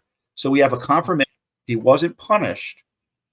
And frankly, the way the rules work in New York is if you break the rules, even with a letter of caution, next time around, that can and will be used against you. So he broke the rules again, I think, repeatedly in the trial, most notably in his eruption and his breakdown over Mr. Costello's testimony, screaming, clear the courtroom, throwing in media out, acting in a way that's not in accordance with the judicial canons, where judges, Benny, you can start yelling and screaming. I can start yelling and screaming. But if I'm a judge on the bench, I'd be breaking the rules because decorum is required of judges. And you can be forceful and you can enforce the rules. But to lose it is a breakdown is an ethical lapse by him. And this is on top of, his demonstrated bias against Trump as evidenced by these donations and all these awful rulings, which are more legal questions. So the man's bias is well documented. His family using this trial to make a lot of money is well documented. But what we're seeing now in these jury instructions is what seems to us, once again, just people with a pulse, right? Observing things and noticing things, seems blatantly unconstitutional. Here, knowing that Judicial Watch has argued before the Supreme Court, and you filed with the Supreme Court, the Supreme Court better than any person in Washington. Maybe you can sound off on this. Here's the ruling that everybody's talking about this morning: Louisiana versus Ramos. And in this ruling, they talk about unanimity in juries, and what happens when there's a hung jury, and what the stakes actually are. And nobody This has been established law from the Supreme Court, yet Mchan seems to be defying the Supreme Court by saying there doesn't need to be unanimity. You can just choose, you can choose the McChicken, McDouble, or the chicken nuggets, and I'll just mash them all together, right? And everybody gets diabetes. Yeah, I mean, the dispute is, do they need to have a unanimous conclusion about what law allegedly he was trying to violate in messing with the records? Avoiding the issue of whether he messed with the records, is there's no evidence he did so. That's where you're kind of in this undiscovered territory, and not something that our public and our legal system is used to, that it effectively leads to. And if it does lead to this, then it's unconstitutional, as you point out, in my view. One juror can decide that he violated a rule, a law. The other 11 jurors can think he violated another rule. In the ordinary course, that disagreement that would lead to a hung jury. So one juror, in effect, can convict Trump, and that's not the way our system's supposed to work. But you just can't. You don't have separate legal decisions or jury verdicts on separate crimes, and not only is not a majority required, you don't even need more than one juror, in effect. Can you? I know we're tight on time, but can you please just unpack that? So you don't need more than one juror. Typically, the way that this has always been framed, and the way that the iconography of the courtroom is, there's one holdout, right? There's one guy that says that this person's not guilty, and then there's entire Hollywood movies, right, about the 12 Angry Men. But so you're saying that this is in reverse for the Trump trial? Yeah, I mean, typically, the left is pretending, well, this is just like a burglary. You just have to be caught going into a house illegally for other illegal purposes, and you don't need to say what those illegal purposes are. But this isn't the same law. The law is contingent on a disclosure and, frankly, a full explanation as to what law he was trying to violate through this alleged manipulation of records. And the court has said there doesn't have to be a unanimous decision on what that law is. And he went through the 444 analysis. You have 4 jurors believe this was the law he was trying to violate. This is the law, and this is the law. Well, it doesn't have to be 444. It could be 1 versus 11 or 2 versus 10. So it doesn't make any sense. And one of the laws is, and this is what really struck me reading the jury instructions, is that there's a law that they can find him violating, which is messing with business records. So they're being asked to find whether he messed with business records in order to violate a law to mess with business records. That's Alice in Wonderland. And frankly, I'm charitably describing the absurdity of the process there. So on appeal, just really quickly here, on appeal, what's going to happen here? Well, the question is how quick it's going to go. I mean, if he's convicted, I look, Benny, I don't know what's going to happen if he's convicted. I mean, if you're a defendant, the last thing you want to hear from your lawyer is, "Oh, don't worry, if you're found guilty, we'll appeal." What happens to you in the meantime? Yeah. Is he going to be taken into custody? Is he going to be jailed? We think I don't know. Arrest. Yeah, house arrest with the gag to prevent him. Who knows? House arrest in New York with the gag to prevent him from campaigning, right? And Mchan's taken over our presidential campaign. He's already gagged the campaign. He's gagged Trump, the candidate, and he's effectively running our presidential election by suppressing the ability of the number one candidate, former president, to go out there. And he did it through illicit means, meaning allowing charges that he knew should never have been allowed to go forward, and further trying to rig the trial in the various ways that have been explained by you and so many others. What's interesting about this, Benny, and you kind of watch the liberal media more than I'm able to. is how few in the left media are defending this process. Mm. The silence is deafening. I mean, you get your nut jobs out there that, hate Trump and will say anything that is, that will, don't care if he's drawn and quartered. But, most of the normal liberal media is kind of aghast at this process. And, maybe the federal courts will intervene to try to undo this quickly so our campaigns can proceed. But my concern is that the campaign's already been compromised. Mm. I mean, he's been held hostage politically for 6 weeks. We've been held hostage too. America has. Yes. And the question is that compromise of our campaign system, is it going to impact the final outcome in the election in the way that will undermine confidence in the outcome? It's such a great point. It's such a dangerous moment. You'd have to just assume that we don't live in a republic anymore, right? And we live inside of a power struggle with a fascistic power struggle with a fascistic entity that just will not relinquish power, and they just don't care. The place can burn over the ashes. We'll rule over the ashes, and that's a true definition of evil. Tom Fitton at Judicial Watch is somebody who actually does fight. He's a bulldog. Don't get into a fight with him. As you can see here, he'll knock you out. But Tom Fitton is somebody who actually does legitimately try and keep this country free and safe by working through the judicial systems at Judicial Watch. 2.6 million followers. Can't be wrong. Head over to X, give him a follow, and make sure you support Judicial Watch. Thanks, Benny. Thanks, Tom.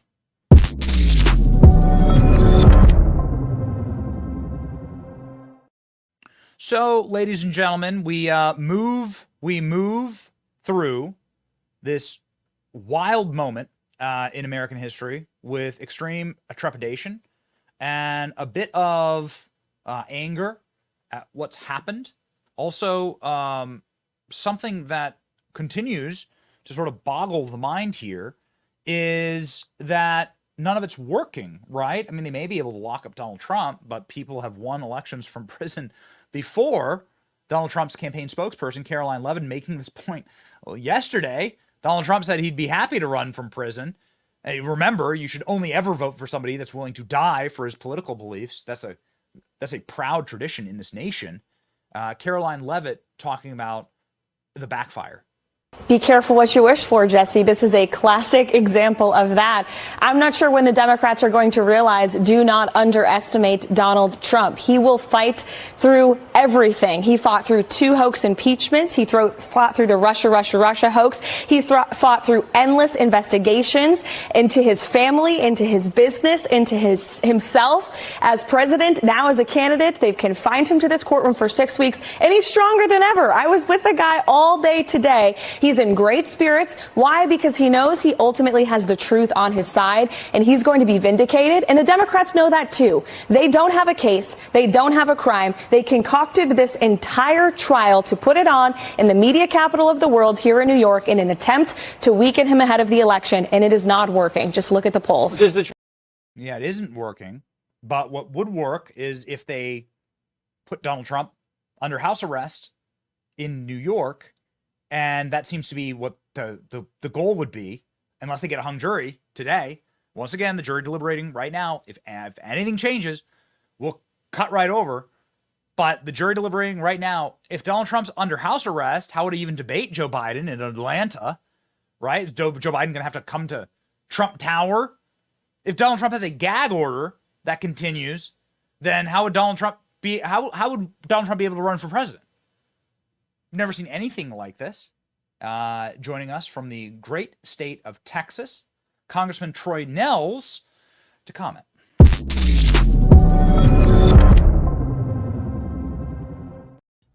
Congressman, we are and were deeply hoping for you to be wearing your Donald Trump hugging the American flag tie. We do have photos of you wearing that incredible tie to put up, but this is a moment where we really do fear for what the future of this country is.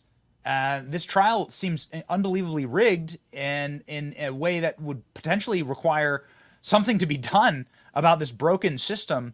Can you comment on what could potentially happen here to Donald Trump if found guilty? Well, Benny, thank you for having me. And yes, I do wear Trump ties. It's the only tie I wear until November 5th. But I put something out yesterday and I said, we have a compromised, a convicted judge. He is dangerous. This is a dangerous game, I think, that the left is playing. I think this is reaching the highest levels in our government all the way to Joe Biden. This is concocted between him, Alvin Bragg, and everyone else against Donald Trump, because they know the American people support Donald Trump. The polls show it, that Donald Trump is going to be the 47th president, and they're going to do everything they can to try to damage and keep Donald Trump off the campaign trail. I said it last week up there in New York. It's election interference at its core. They are so scared of this guy. They are scared of Donald Trump, and they're going to do everything they can to keep him off the campaign trail. It's not going to work, Benny. This is backfiring with that knucklehead De Niro up there yesterday. That didn't work out too good either, did it? You stood in at probably the exact same place that Robert De Niro stood. And you wore this tie. We were big fans of it. We were big fans of your commentary. And I guess I'd like to ask, this does seem to be backfiring. I mean, when the Biden campaign, it has to do campaign rallies outside of the courthouse, and when Joe Biden's planning on giving a speech from the White House, from the Oval Office about this, these seem like desperation ploys. This seems like a desperation attempt as the jury still remains out in this verdict. Yeah, it is. And they are desperate. They've been going after Donald Trump now for years. They've gone after him for years. They looked at Russia, his impeachment. Donald Trump, understand, America, Donald Trump runs on motor oil. He's a machine. Donald Trump is a machine. I've never met a man, seen a man be able to handle the stress that this far left has placed upon Donald Trump with all these different indictments, sham impeachments, all of it. He just keeps bouncing back. He has Teflon. Everything bounces off Donald Trump. And I agree with Laura Trump earlier. She was on Fox News, said, this guy, nothing phases him. Nothing phases Donald Trump. He loves this country. He loves the American people. And he's doing this for you and I, Benny. He's doing it for you and I. He's doing it for our children, our grandchildren, and the future of this country. He could just go home and live his billionaire life. He doesn't choose to do so. He does it because he loves this country, and that's why America loves him, and he's going to be the 47th president. He is. So you've been saying that on this program for years, sir, and now every single poll seems to confirm that you were right.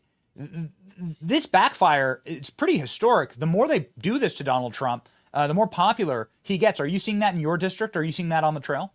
He is. I'm in the district office today, and I've been speaking to people. I was at an event last night. I'm going to speak to a couple hundred tonight, senior citizens in the Del Webb community. And what I've been hearing is what they're doing is wrong. And they believe what I believe and what you believe.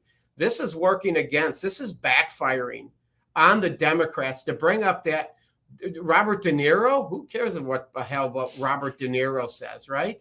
I just think it's backfiring. I think they are very desperate right now. They don't like the polls. They don't like the polling they're seeing in the swing states. They know they're not going to keep the Senate. They're going to lose the Senate. We're going to continue to keep the House if we behave. And Donald Trump, we're going to have all three branches. And then we're going to have to go up there. And my humble opinion, we're going to have to clean house. We're going to have to clean house and straighten this country out. And the American people know there's one guy that can do it. There's one guy. It's Donald Trump. Would you be in favor of a special counsel investigation into the collusion and coordination between the Biden White House and these trials? Absolutely. Once we get back into the White House, there needs to be a lot of special counsels. There needs to be a lot of investigations going on with the DOJ, the FBI. The J6ers is another one, and what they've done to the J6ers. We need to investigate the Select Committee. Just because the Select Committee is gone, Benny Thompson's no longer there, we need to investigate the Select Committee and look at what they've done with potential destruction of evidence and everything else. The judges need to be investigated. Letitia James, phony Fannie Willis, Jack Smith, all of them, they all need to be under investigation, because what we've seen being done to Donald Trump, it's never happened before. Never happened before. And I think this is, again, a very dangerous game they're playing. And it's not good for America. It's not good. I would caution the judge to be, you got to be careful what you do here and what you say. If they convict him and they go to a sentencing hearing, I would be very, very careful. Yeah. Okay. So then what does that look like for congressional oversight, sir, considering the fact that the Cook Political Report does say that Republicans will keep Congress for the first time ever this morning, along with take with the Senate and deliver the White House for Donald Trump. So it seems like the wind is at your back. The odds are in your favor. And many in this audience would say, well, what are you going to do about it? Right. Well, yeah. And what you've seen, and I don't think we've done very well. I'm just being honest with you. I'm a Freedom Caucus guy, and I love the fact that the American people gave us the gavel back, and we've had the speakership now, but look at how we've behaved. We got rid of a speaker, and now we got a speaker that's, everything we seem to do is done through with Democrat support. So we can't accomplish anything on our own, and everything is watered down because we need Democrats to support us.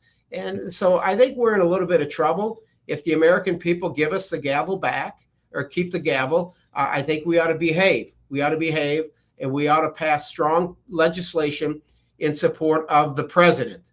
So if Donald Trump says we need to move in this direction as it relates to border security, inflation, energy, we need to follow suit and take that lead. That's what we need to do. And the path forward for Donald Trump, 5 months to the general election, 25 days to a CNN debate. Will you be there, Congressman? You seem to be at Trump's side pretty regularly.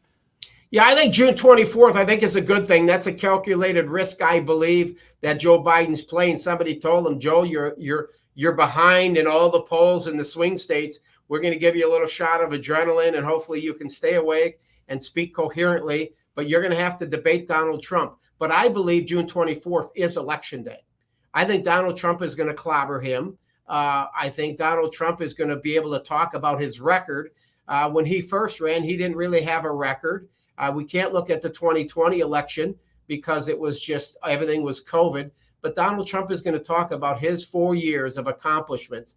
And if he stays on subject and talk about inflation, interest rates, security, border, no wars, everything was great across the globe. If he does that, the American people are going to listen, and they're going to say, we need to bring back Donald J. Trump because everything was great. And look at where we are today. So I think Election Day is June 24th, quite honestly. Wow. This is a pretty big endorsement of a CNN debate. It'll be 3 against 1. It seems like Donald Trump had 12 against 1 in the courthouse today. But it doesn't seem to have broken the man. Yeah, I don't know how it's possible, but he seems to grab this energy, and it just gives him more energy. It's a remarkable thing. Yes. Congressman, thank you so very much for joining the program. Everybody needs to go follow. I've got one guy. Listen, I got to introduce somebody real quick, okay? I'm going to introduce somebody to you. Come on in here. Oh, hey, how you doing? I'm good. How are you? Nice to meet you. What's your name? My name's Tori. What do you want to tell Benny? Look up in that screen here. You're great. Your viewers are great, and we love you so much. And I have only one thing to say. Trump 2024, baby. Oh, that's beautiful. Benny, she's great. She got the opportunity to kiss the president on the cheek up there in Bedminster a couple months ago. She loves him. She's the greatest young Republican ever. She's great. Tori, really quickly, what was it like meeting Trump? What did he say to you? He was really nice, and he complimented my nails. He was just a nice guy. Yeah. And did you get a chance to talk with him? He said you have nice nails? That's amazing. Yes. What color were they? I don't know. I think they were beige or something. Okay. That's Benny, really you're great. We love you. No young, not to get too far into it, but no young person has a nice experience when they're in the same room as Joe Biden. I keep her away from Joe Biden. Hey, listen, thank you, Benny. No, really, God bless you for what you do, Benny. I'm serious. You're reaching people. This is what it's going to take The dishonest media know they're the greatest threat to our country, but it's individuals like you and your listeners that are out talking to people and spreading truth. And so we got to pray for our country, pray today for Donald Trump, and let's just hope there's one clear-minded individual in that jury that will see this sham trial and this compromised judge for what it truly is. It's a kangaroo court. That's exactly right. Say a prayer. Say a prayer, ladies and gentlemen, for fathers, for people with children, for the future of this country, and for the congressman fighting aside Donald Trump. Godspeed, Tory and Congressman Troy Nehls. Thank you. Thank you. Blessings.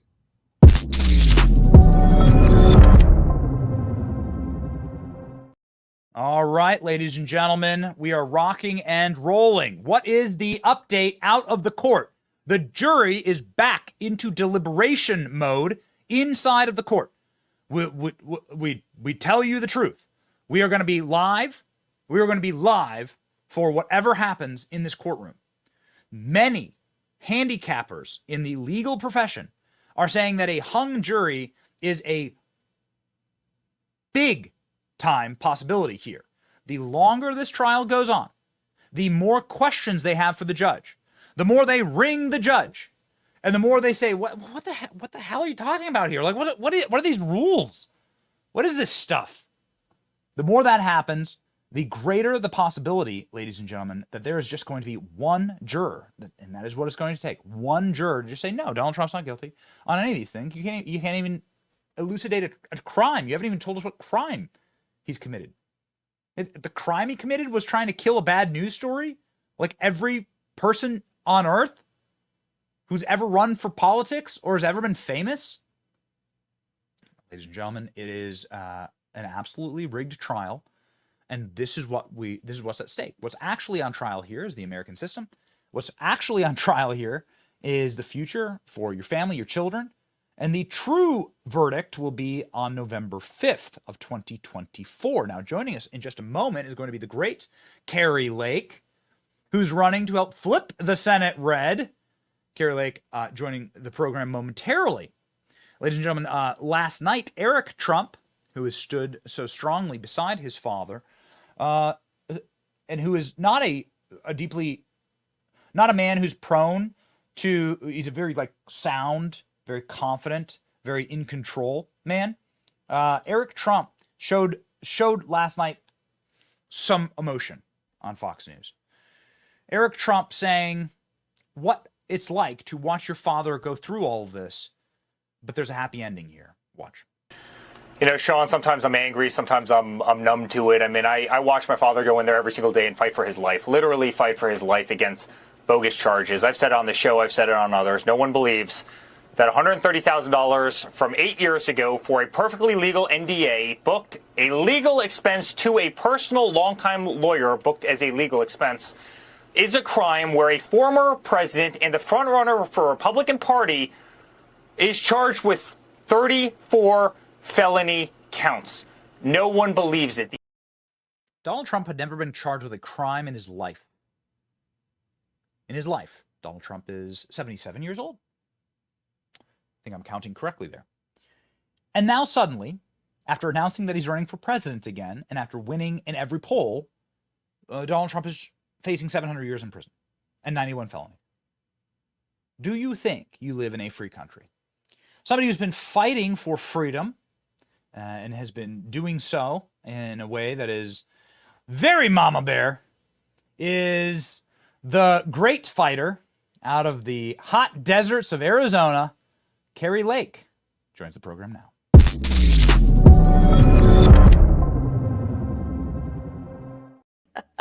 Great introduction. I love it, Benny.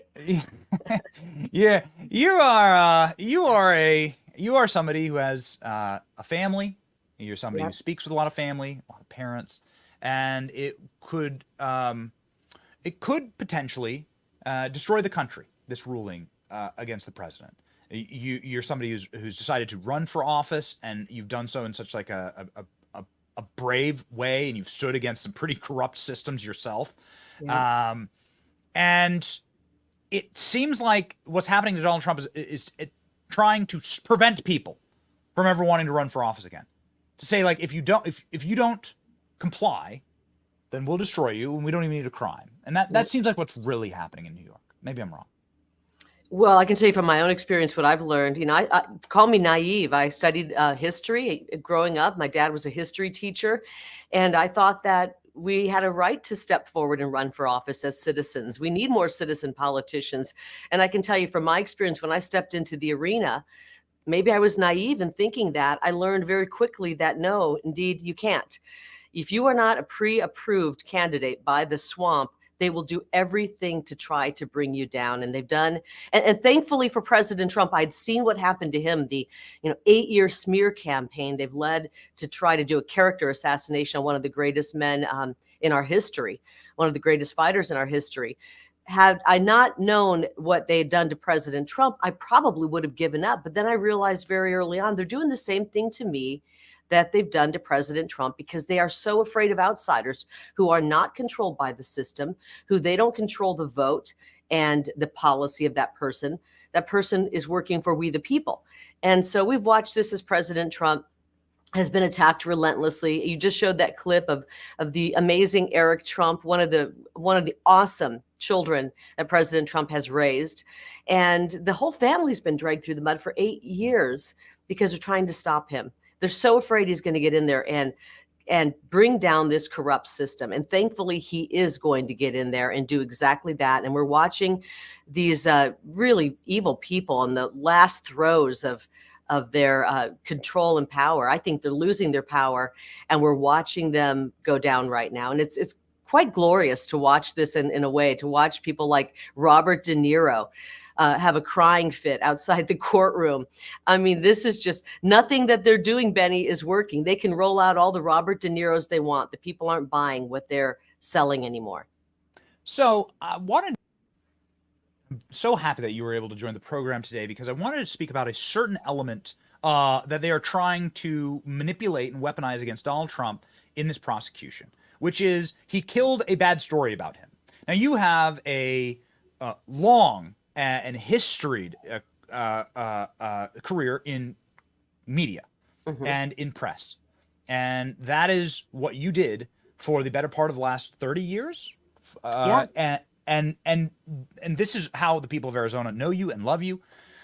Is it normal for celebrities or politicians or powerful people or literally anybody to just simply try and prevent a bad news story from coming out about them? Because in the trial, the government and the state of New York attempted to tell the jury that this isn't normal and that they've never seen anything like this ever before in their lives. Well, I didn't work for tabloid news, but in the grand scheme of things, I'm looking at all of the mainstream media, and maybe it is all tabloid because frankly, it's a bunch of propaganda.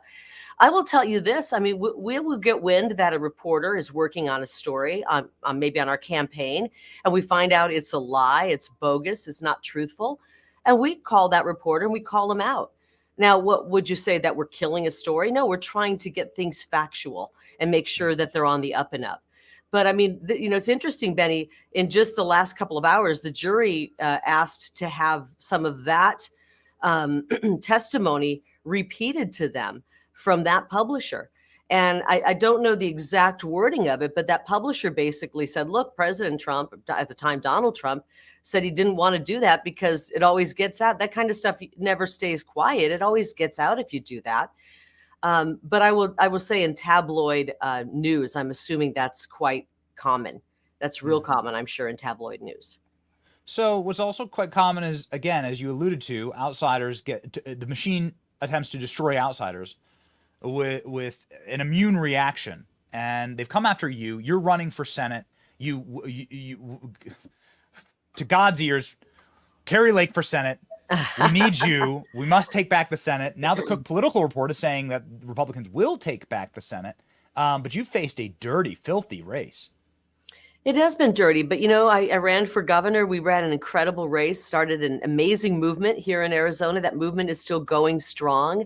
I'm inspired by President Trump's tenacity, his unwillingness to flinch, his unwillingness to show any weakness and give in to these really un-American people who are trying to drag him down. And so he's inspired me.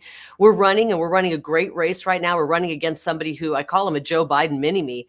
Can you imagine? I mean, Joe Biden, the worst president in the history of our country. Now imagine him being 40 years younger and having, 40 more years in the tank. I just can't even fathom it. But that's what I'm running against, a guy who has been aligned with Joe Biden 100% of the time. And he's 40 years younger than Joe Biden. He's against the border wall, called it dumb and stupid. He's pro-sanctuary city. He wants to give everybody invading our country citizenship and asylum and voting rights. I mean, can you imagine 12 million people right now pouring into our country, all of them getting voting rights? That's the only way, frankly, this destructive Democrat regime can win, is if they coax these people who are pouring across our border to vote for them. And so we're in a battle out here. We've got to get the Senate for President Trump. We are going to see President Trump return to the White House. It's going to be the greatest thing for the United States of America. He needs to have the majority in the Senate, however, because as you know, Benny, and your listeners know, all of his cabinet confirmations go through the Senate. They get confirmed there. His Supreme Court picks, his judicial picks, all of that goes through the Senate. And we want to make sure all of that his picks are confirmed quickly so we can get to work in turning this nightmare around and rebuilding our country and making America great again. And imagine for a second, I don't mean to get people down or give you like a horror show here, but imagine Chuck Schumer and the Democrats control the Senate. First of all, none of those appointments will get through. They will try to impeach President Trump within 3 to 6 months and drag our country through hell. So this is incredibly important. There's no path to victory without Arizona. We are at ground zero for so many of the big issues of the day. Obviously, the border crisis is huge. The economy, very few places in America have been affected as much as Phoenix, Arizona, which is right there where my opponent, Ruben Gallego, is the sitting congressman. He has the fastest growing homeless population in his district. That's his vision for the entire state of Arizona: get people destitute, in despair, on drugs, and feeling that there's no hope. And so we need to get him out of Congress, retire him from Washington, D.C., and bring about some true American patriots into Washington, D.C. President Trump, myself, and many others are running right now. And I'm excited. I'm excited for what lies ahead for America once we get through this really ugly chapter of watching the deep state throw this hissy fit as they go down. Yeah, so they did throw a hissy fit, and one of the most shocking legal filings I've ever seen in my life, outside of maybe this Trump trial, is a legal filing from the Biden DOJ against the state of Arizona. I think we can grab and pull it up. It's pretty easily searchable. Saying, no, you're not allowed to ask people if they're American citizens to vote.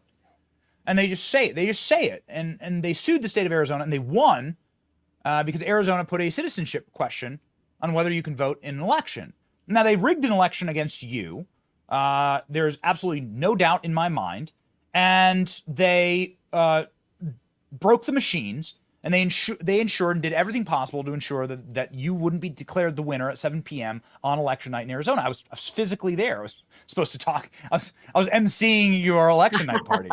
And you get sort of that knot in your gut, and you're like, I just can't, it just reminds you of 2020 again. Yeah. And my question to you is this. What's to prevent them from doing that again in the state of Arizona? Isn't it interesting that the government is fighting because they want to have people here illegally vote? I mean, everything's just being like, people's eyes are opening up right now to how corrupt the government is. You're looking at this.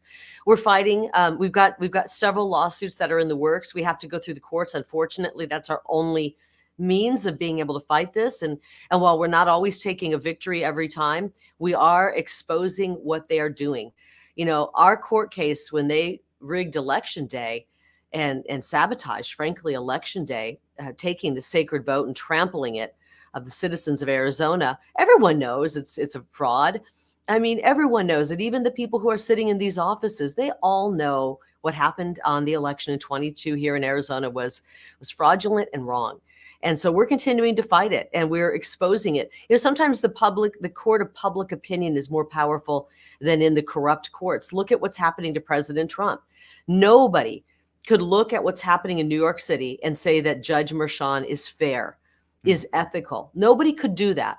If you are honest with yourself, nobody could say that. We've had that same problem here in the courts in Arizona. People who aren't ethical, people who aren't courageous to do the right thing, but we're exposing what they did.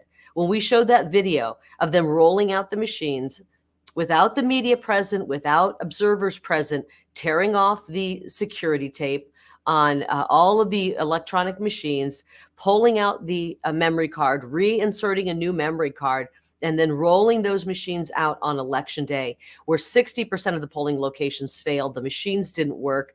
That's unacceptable. And we've shown the people how that happened. We're giving them fewer ways to cheat, basically, because once you reveal and show people how they cheated, very quickly they have to come up with new ways. And I'm not saying they won't come up with new ways, but guess what they're going to have to go up against? Massive, huge voter turnout, unlike anything we've ever seen before. We are going to see people who haven't voted in their entire lives show up to vote. And as President Trump says, we'll make it too big to rig, and we will swamp them. Too big to rig is my favorite campaign slogan so far this year. It is without question my favorite campaign Too big slogan. to rig, build the wall, drill baby drill. President Trump knows how to brand policy and make it very simple, and that's one of his great talents. So, as somebody who had your cowardly opponent, Katie Hobbs, refused to debate you, and I think I know exactly why, because it seems like they have the system wired against you anyway, so why risk it? Now Joe Biden is out banging the drums demanding a debate, and in 25 days, we're going to get a debate with Joe Biden and Donald Trump. What would be your advice? My advice to President Trump, my advice to Joe Biden is, I don't know. Probably don't do it because he's not going to do very well. But I don't think President Trump needs any advice. He's going to go in there. His instincts are so good. I think he's got, not only is he high IQ, but he's got high social IQ. And we've seen it in his past debates. He does, all those other candidates would go in and test out the podium and check out what the lay of the land was. And he just showed up and instinctively knew how to deal with the people. And as we watched as he knocked down and defeated, I think it was 18 different opponents. And then he took care of Hillary Clinton as well. So I think he's going to be great. Biden has destroyed our country. President Trump left it in pretty good shape. He left it in great shape other than COVID, but we know there's a lot of shenanigans behind COVID as well that he could probably call out Biden on. So I think he's going to be great. I'm looking forward to debating my opponent, Ruben Gallego. I wonder if he'll have the courage. I've already challenged him to one debate, and within 10 minutes, he said no. This is the Democrat playbook, Benny. They roll out candidates who are, they control. They aren't good. They have no policy. They hide in the basement. They cower, and then they have little things they try in the election to get them elected. But I think this go around, they're going to have a harder time. They can't do the 3 a.m. Vote drop. They can't do the sabotage of election day. More people are going to show up, vote early, vote on election day than we've ever seen in our country. And this is the reason they're trying to use lawfare now to go after President Trump in 4 different jurisdictions. They're trying to lock him up for life. They're coming after me with lawfare. I've got a bunch of, a dozen Soros, Obama linked attorneys that are coming after me for telling people how this election was rigged. And they're going to come after every one of us if the people don't stand up right now. I'm encouraged, by the way, when I see these celebrities finally and others who are saying, yeah, I'm voting for President Trump. We're starting to see the tipping point where it's coming back around, and it's going to go fast, and people are going to start being emboldened to say, I'm voting for Trump, I'm voting for Lake, I'm voting for America first. We want to take our country back. And the sooner that happens and businesses start saying, heck yeah, we're America first. And if we lose a couple of customers over it, we're okay with that. The sooner we get to that point, the sooner they realize there's no way they can rig this thing. It will truly be too big to rig. So I encourage everyone to go out, wear your MAGA hat, go out, be proud to be America first, and be proud to stand up for the president that we have and President Trump, who's willing to fight for we the people. We're so lucky to be here at this moment in history, Benny. We're so lucky to have a fighter like President Trump. But to imagine that, are you thinking I'm going to let you get a word in, by the way, Benny? I mean, I just love listening to you talk. It's just because I'm from Iowa. 30 years as the sound voice of Arizona on TV news. You could just sit back and you're like, that she's telling the truth. We love I'm Carrie telling Lake. the truth. Well, let me just say one thing about this case. And Preach. it should send a shiver down the spine of everybody in New York and frankly, everybody across the country, especially in these corrupt cities and municipalities and counties. Now, I don't say just states because there's red states with big blue cities in them that are corrupt. Everybody who owns a business, whether it be a small business, a large business, or who's CEO or CFO of a corporation, this case should send a shiver down your spine. We're talking about a bookkeeping dispute. One line of a bookkeeping dispute that could send a man to prison for life. A bookkeeping dispute that comes with a lifetime sentence. This is a time for everyone to stand up and say enough is enough. And when they realize that the people are not with them in such huge numbers, this is when we finally get to take our country back. Yeah, such an important moment to recognize that this is what America is all about. This is like the founding of Arizona, the cowboy spirit, the F you won't tell me what to do. Right. You're going to tell me who to vote for? You're going to say you can't vote for this guy because we put him in jail? This guy, I am going to crawl over broken flaming glass to vote for this guy, and I will punch the button until my fingers bleed, to vote for this man because you told me not to. And I think that's being revitalized right now in America. It's really exciting. Yeah, it is. We're starting to see it's a tipping point right now, as I said. But shame on. I'm going to be a little bit of a mom right now. Shame on a lot of people, though, and not you, Benny. And I've always been very outspoken for President Trump, who in that first term, when he was doing so much for our country, people didn't have the boldness and courage to step out and speak out and be for him. Remember, he'd invite people to the White House, a company to the White House, and a company would show up and immediately the trolls on Twitter, and we all know that they were probably paid trolls, would go after that company and try to cancel people. And that's when I wish we would have stood up and said, cancel me. I don't care. I'm supporting this man because he's putting our country first. But it's taken a while.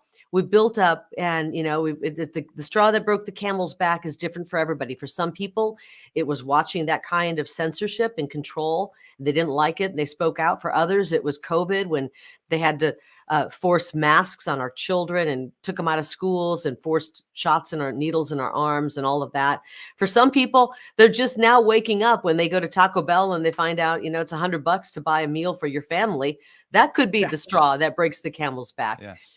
But one thing is certain, they want us so talking about these ridiculous cases. It's a witch hunt. Everyone knows it, because they don't want us talking about the invasion on our border. They don't want us talking about the millions of people pouring across, taking housing from citizens here who need it, boosting up the price of rent. They don't want us talking about the fact that hardworking Arizonans, Americans, and taxpayers are footing the bill for these people's housing, giving them job permits so they can drive our wages down. Food, clothing, shelter, healthcare. We are paying for that. And they don't want us talking about the economy that Joe Biden has sent straight into the toilet. And they don't want us talking about the wars that are starting up. And they don't want us talking about what's happening to our children with this brainwashing that's going on and absolute mutilation of their perfect bodies. That's what they don't want us talking about. And that's why they're trying to distract us. And we have to keep a laser beam focus going the next 6 months, because if we think it's going to end with this distraction, it's going to be a circus out there. They're going to throw everything against the wall, fake polls. There was a poll that went out this morning that they're trying to say that Biden's going to beat Trump. These are psyop. Somebody called them a psyop. I said, that's a perfect name for it. It's an operation to try to change the narrative and make people think that we're not in the driver's seat. We, the people, are in the driver's seat right now. We, the people, are winning. This is not a 50-50, 51-49. The massive numbers of people for America First, for President Trump, for candidates like myself, we are more in the 60%, 70%. Everywhere I go to Democrat neighborhoods. They're for President Trump. They're for me. They're for law and order. They're for safety, security, and affordability. Ladies and gentlemen, you should be for Carrie Lake. We must have a Republican Senate We must be able to execute and win as America First. I don't want to lose as America First. I want to win as America First. And so if you're in Arizona, support Kari Lake. Vote for her for Senate. 2 million people. Can't be wrong. Go follow her on X. And Kari, where can people find your campaign website? Just karilake.com, KARILAKE.com. Benny, I lay out where I stand on everything. I want you to know the media has given me 100% negative coverage. The mainstream media has. And it's because they're afraid of me. They know that this fed up mom from Arizona is working for we the people. They've tried to bribe me. They've tried to blackmail me. And they don't like people that go to Washington, D.C. that they can't control with bribery and blackmail. And they can't control me. The people of Arizona will own my vote, not the lobbyists in D.C. I lay out my policy. It's not extreme. It's not far right, as they like to say. It's common sense. And they have to put those names and descriptors on it to try to scare people. I want a secure border. I want a border wall. The people of Arizona want that. We're going to repatriate all of the people who've come in during the Biden invasion. We will repatriate them back to their homeland in order to save our homeland.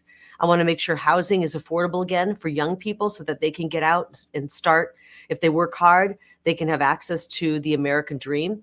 I want a world-class education for our children that we have control of, that we get to choose. And that means our tax dollars follow our children, the students. They don't go to some failing school. And I want energy independence so that whenever we go to fill up our gas tank, it's affordable. We can hit the road and not worry about then not being able to afford groceries that night for dinner. And we can cool our homes or heat our homes and not go into the poorhouse doing that. Real basic stuff. It's all there at karilake.com, and make a donation if you can afford it. I only ask that if you can afford it. I know we're living in the Biden economy, and it's struggle for a lot of people. This is an important race. This is incredibly important, even if you're outside of Arizona. Like I said, we are going to be the backup for America First policies to get through. If we don't have the Senate, this could be very bad. Ruben Gallego said he will get rid of the filibuster. He will vote immediately to push abortion up until 9 months.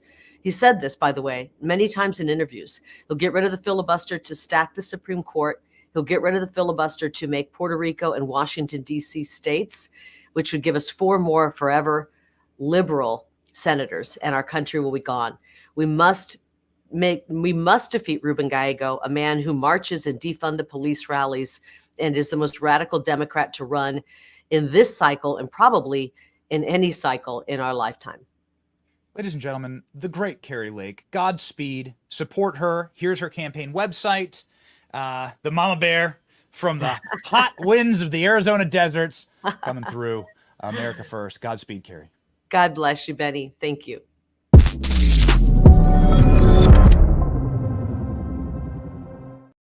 All right, ladies and gentlemen, rocking and rolling today. We await any news from the jury on a verdict.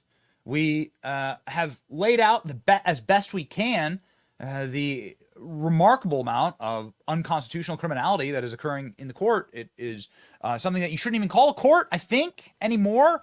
You could call it like a clown car, tire fire, dumpster fire, sort of doing our best to come up with some type of pejorative that really like elucidates like what's going on in Manhattan. And if there's one person that could probably come up with a better descriptor for what's going on in New York's court right now with Donald Trump in the icebox, well, it would be the Iceman himself, Mike Davis, who joins the program now.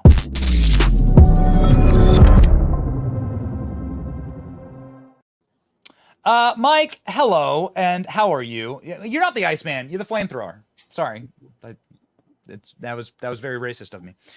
So you have a very, very good morning for project. You got shouted out by the president this morning. We have that short. Mike Davis, the U.S. would sanction a country for doing this. I think that's good. I think that's very good. It was very good, Mike. Yeah, I love it. President Trump knows what that he is getting railroaded in New York by this corrupt Manhattan judge, Juan Mchan, whose adult daughter, Lauren Mchan, is raising millions off of this case, requiring his recusal.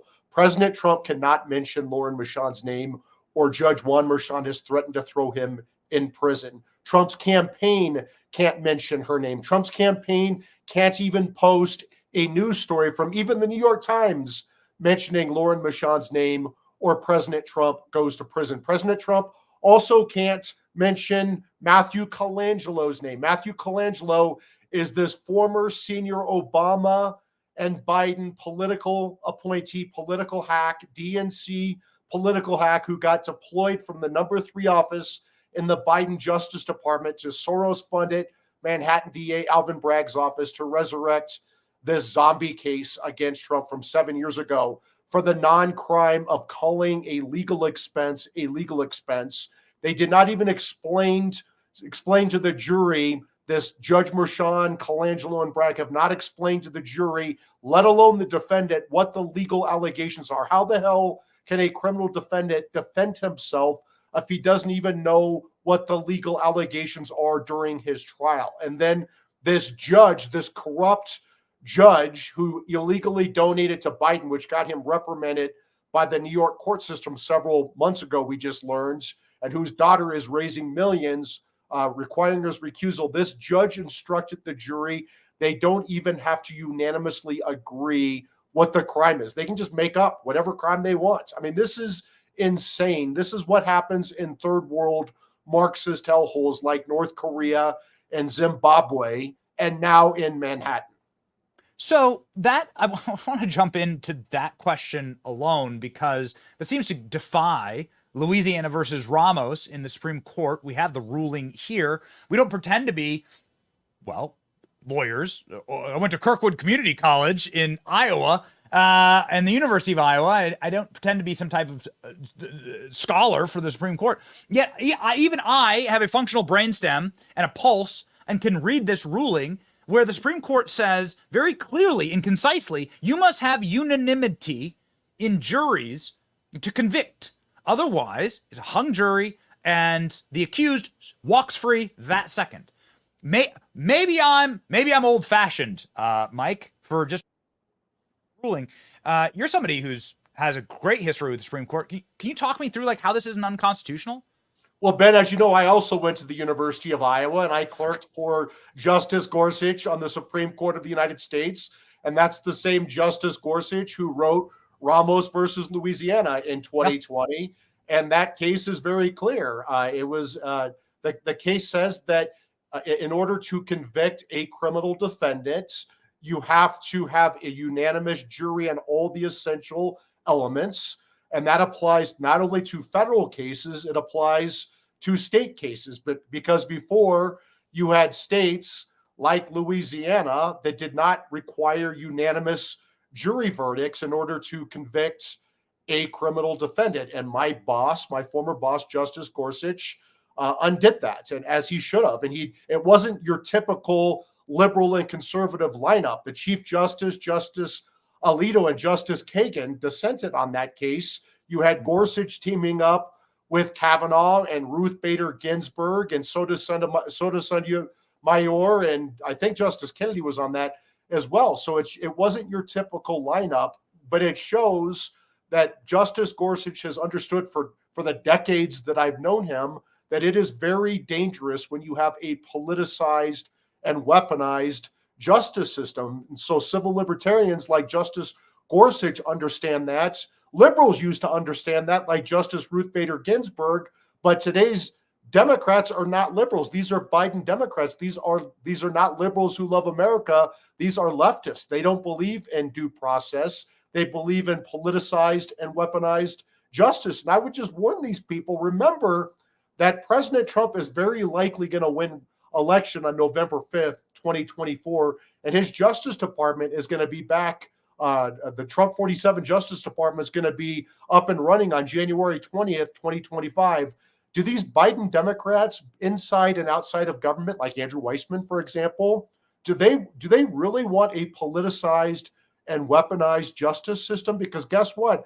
I can think of a lot of different ways that the Trump 47 Justice Department can hold President Biden and these Democrat prosecutors and judges and witnesses and operatives accountable in D.C., in New York, in Atlanta, what they're doing down in the Southern District of Florida. So let's keep playing this game. I think it's going to be great. This lawfare is going to put President Trump back in the White House, and I can't wait for his Justice Department to roll up its sleeves.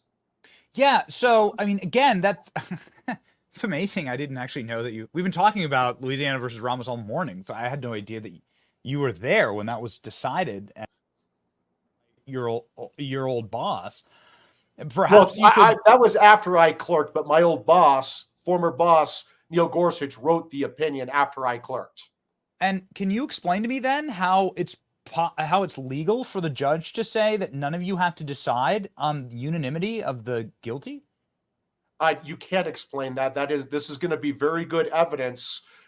Senator J.D. Vance from Ohio just sent a criminal referral to the Justice Department on Judge Mchan and Alvin Bragg and Matthew Colangelo and these Biden Democrat goons in New York who are violating President Trump's constitutional rights with their illegal unconstitutional gag orders, with their violation of his equal protection, with the violation of his due process rights. And you can just add this to the evidence, what they're doing with this jury instruction.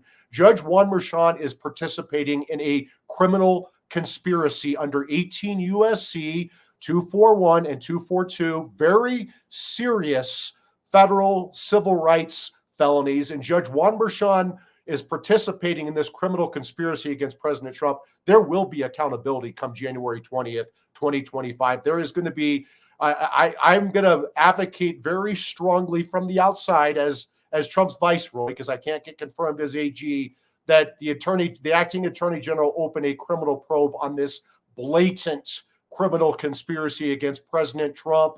His top aides like Peter Navarro, who's in prison right now, Steve Bannon, who's heading to prison, his attorneys like John Eastman and Jeff Clark, his supporters on January 6th.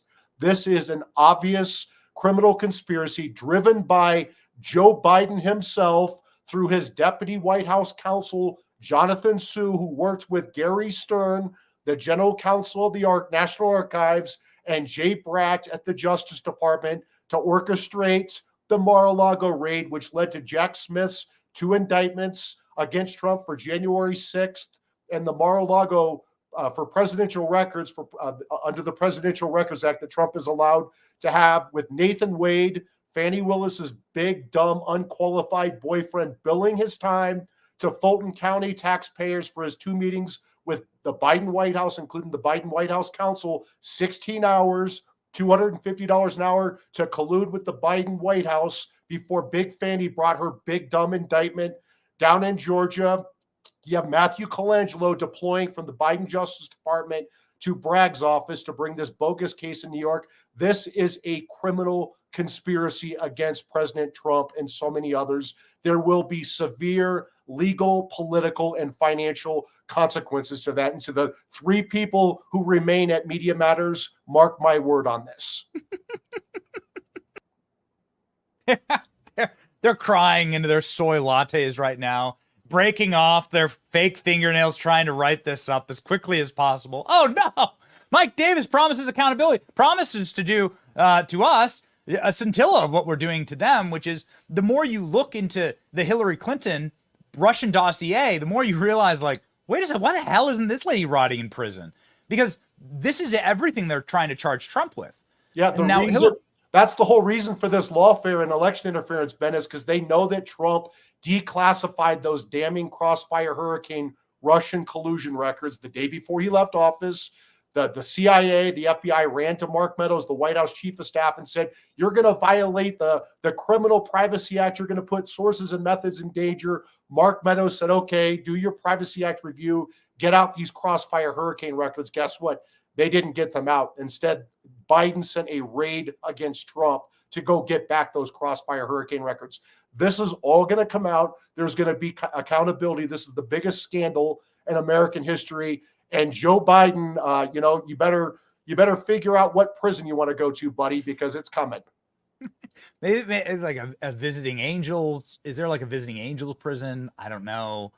Is there like kind of like a hospice, but also a prison? I'm not sure, but it does seem like that's what Joe might need if he's even able to understand what's going on, which we don't think he is. We know that this is all run by his DOJ, Mike.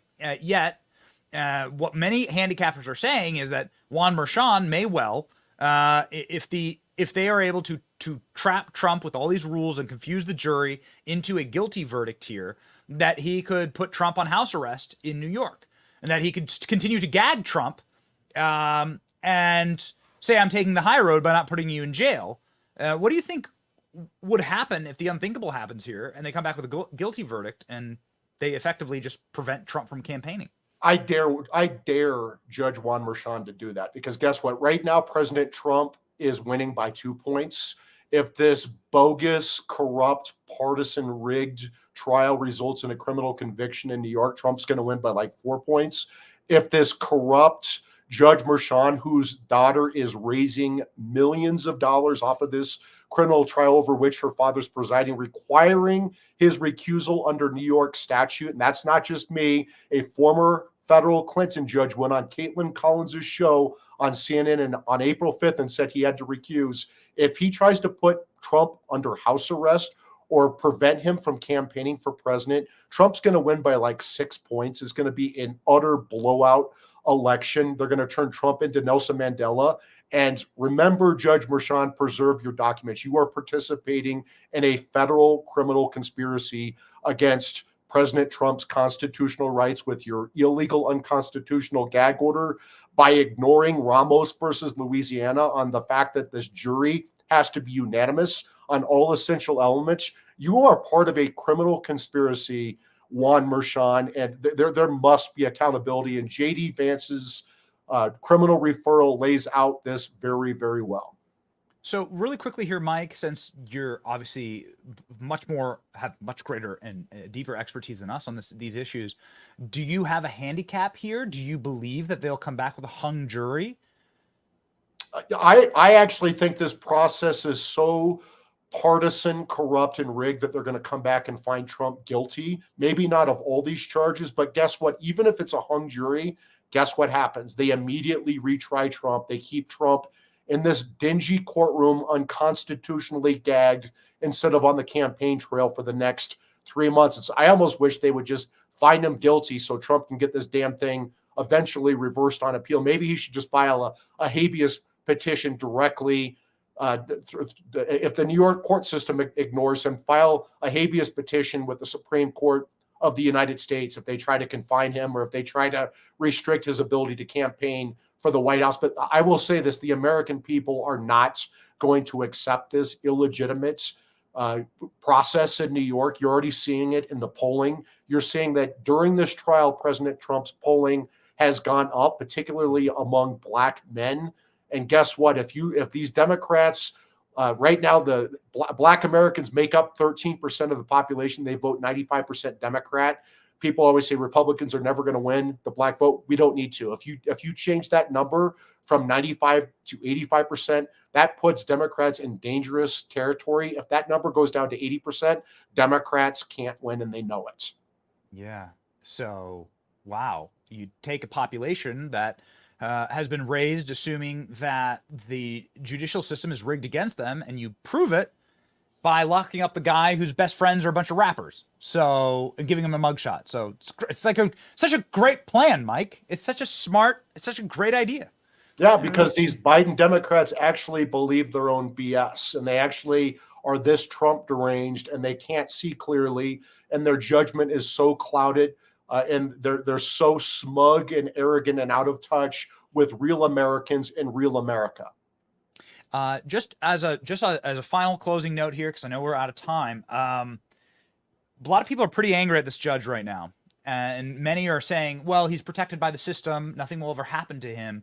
If there were a federal investigation under the statutes that you enumerated here, what could happen? I mean, how do you disrobe a judge? You know, what could happen to this judge? You put this judge in prison where he belongs. He has clearly violated President Trump's civil rights. He's corrupted. He should have recused from this case. His daughters making money. She's raising millions. She gets a percentage of that. He knows that. When Trump raised this recusal issue, he retaliated against President Trump by expanding this unconstitutional gag order where he's threatened to throw Trump in jail if he mentions Lauren Mchan's name or his campaign mentions Lauren Mchan's names. That is a federal civil rights violation in itself, and there are so many others. Judge Juan Merchan deserves to go to prison after January 20th, 2025.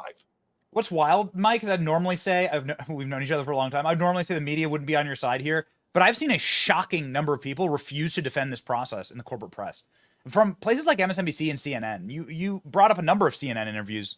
It actually almost feels like you would have, in a second Trump term, you'd have tacit support for something like this. Because I would say this, Ben, this is what's good about the Democrats. They play for keeps.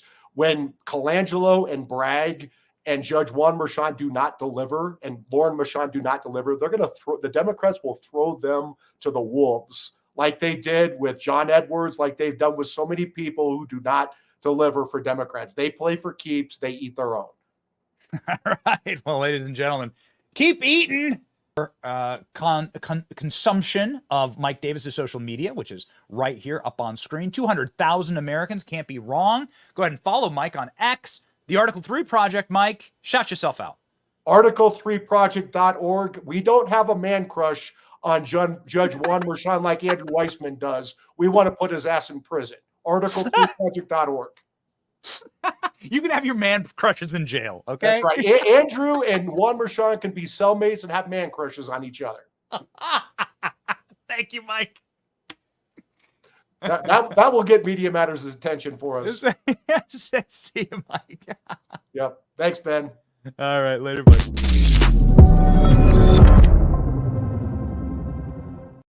We have that clip loading up. All right, we have the clip loading up. We'll get to that in a second. What he's asking, what he's referring to, what Mike Davis is referring to there, and we were tight on time, so couldn't play it for Mike. But is this clip Andrew Weissman saying he has a man crush on the judge in the Trump trial? It's gross, it's weird, and here it is. As you've noted, with respect to Judge Merchan, I mean, I am like now, I have like a man crush on him. He is such a great judge that it's hard to see that the jurors wouldn't have the same impression. I mean, you just keep on thinking, if you looked in a dictionary for like judicial temperament, that's what you get. This is the guy who was on the Mueller investigation, who many argue ran the Mueller investigation, because when Robert Mueller got a chance to talk, he sounded just like Joe Biden. The guy clearly had dementia. So he ran, this is the guy that ran Russiagate. So, ladies and gentlemen, it's all happening all over again.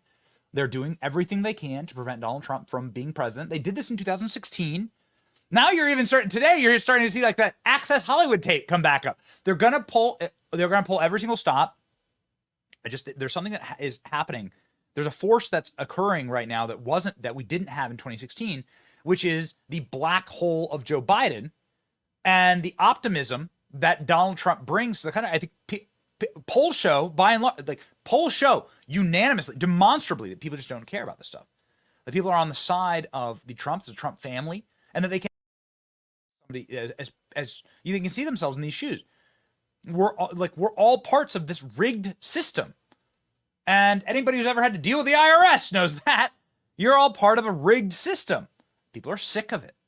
Don Jr. making that exact point last night, talking about his father and talking about what's going to happen next.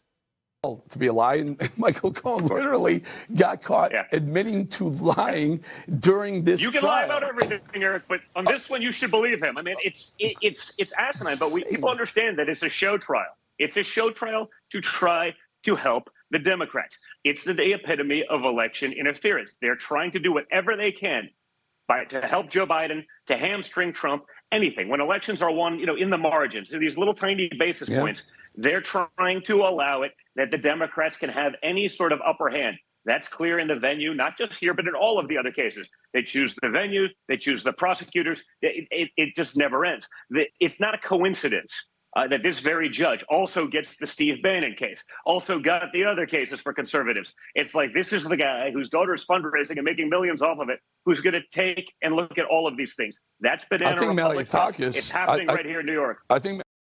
Yeah. So there is going to be a massive, massive backlash against all of this. You've seen it already. You saw it last week with Donald Trump's Harlem rally. But what will happen in the judicial system, somebody who's argued before the Supreme Court, somebody who clerks for the Supreme Court, somebody who's been quite a champion on legal issues, Ted Cruz sounding off last night saying Donald Trump's going to obviously win this thing, will obviously win this thing on appeal, but there needs to be major consequences, sort of echoing what Mike just said. We now know to a virtual certainty that no conviction will be upheld on appeal, that the judge today committed, I think, clear reversible error. These jury instructions were nonsense. Now, here's the bad news. The bad news is this has been a kangaroo court from the beginning. This is a wildly partisan prosecutor who hates Donald Trump, who came with a political objective of going after Donald Trump. And we now know from these jury instructions that this judge is every bit the partisan that the prosecutor is. And he knows this is reversible error. As you noted, Ramos versus Louisiana clearly held in 2020 that every element of the crime must be proven beyond a reasonable doubt, must be unanimous by the jury. And yet this judge says it doesn't matter, not in New York. The Constitution does not apply in New York, which means if we get a conviction, it will be reversed on appeal. But the judge doesn't care. The prosecutor doesn't care. Nobody cares, because this is not about law. This is not about criminal justice. This is about politics. This is all about the press conference, the national address that Joe Biden has scheduled to give from the White House, where he gloats, we've now convicted Donald Trump. This is all about November. We are watching election interference. This is the most blatant case of election interference that we've ever seen in our country's history. Ted Cruz is somebody who is a friend of the show and who really understands these things. And my question to him would be, what are we going to do about it? When Republicans take the Senate, what's going to happen? Where are Republican leaders? Do they even exist? Are Republicans even alive right now? Where's Mitch McConnell? Where's Mike Johnson? Exactly. Every one of them goes scurrying to a microphone every single time that there is a new $1 billion to give to Ukraine, or $100 billion. But nobody seems to, no Republican has seemed to have called a press conference outside of the court. Republican leaders are not standing united right now. Like, if a tree falls in the woods, does it make any sound? Does the Republican Party even exist? So you can just lock up your political enemies now on non-crimes? I am not a doomer, and we do not blackpill on this program. We do our very best to actually try and have a little fun with the news cycle and try and find the silver linings. And so we bring you a couple of pieces of good news here. Good news number one.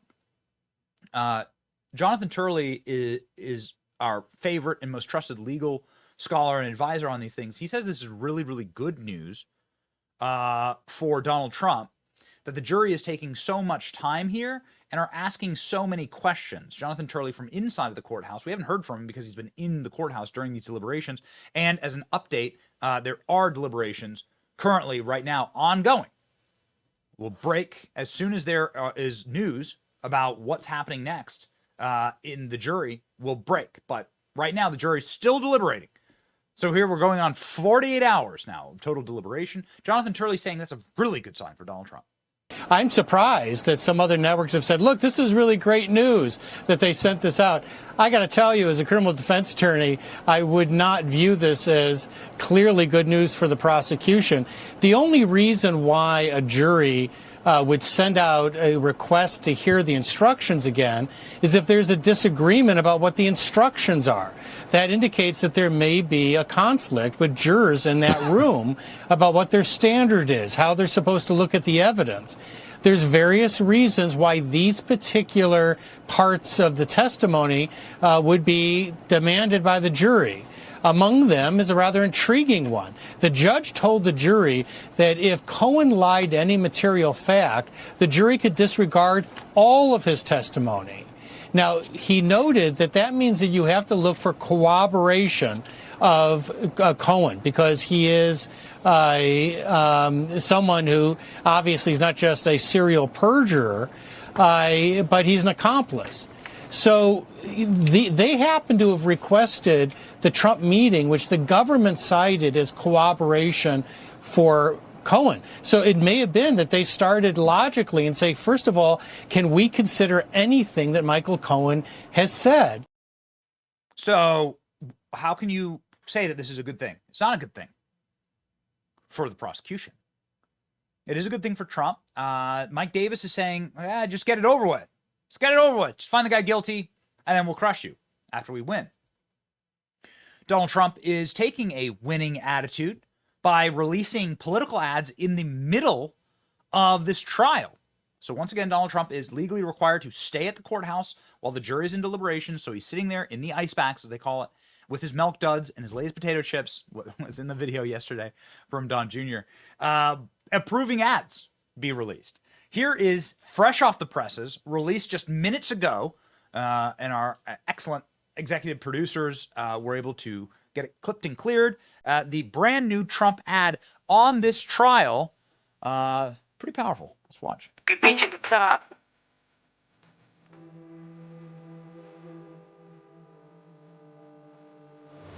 Lower the lights down, hand over my crown, hand over my heart. I do this for my.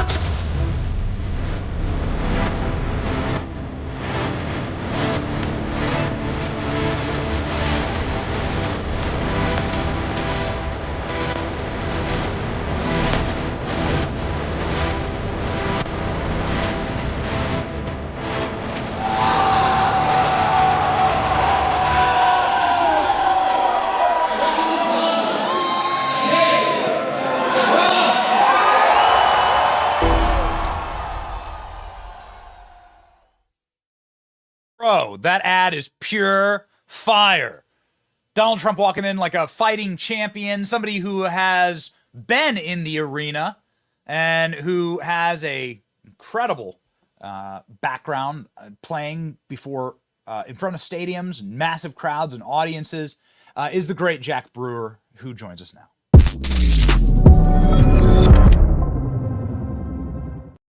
Jack, that was the energy, man.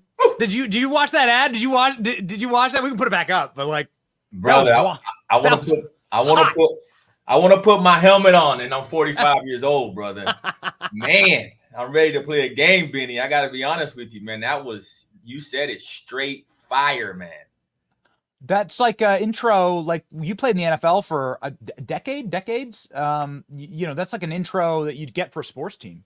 No doubt. It's something that you dreamed to be able to walk out. I mean, look at him. It's like he's walking out of a tunnel. But, at the end of the day, not just is he taking, the physical abuse and pressure, but just like spiritually, it's got a weigh on him, man. I mean, and every time you see him, I mean, just look in his eyes. He's such a fighter, man. To go in and out of that courtroom each and every day and stand up for the American people, knowing you have everything to lose.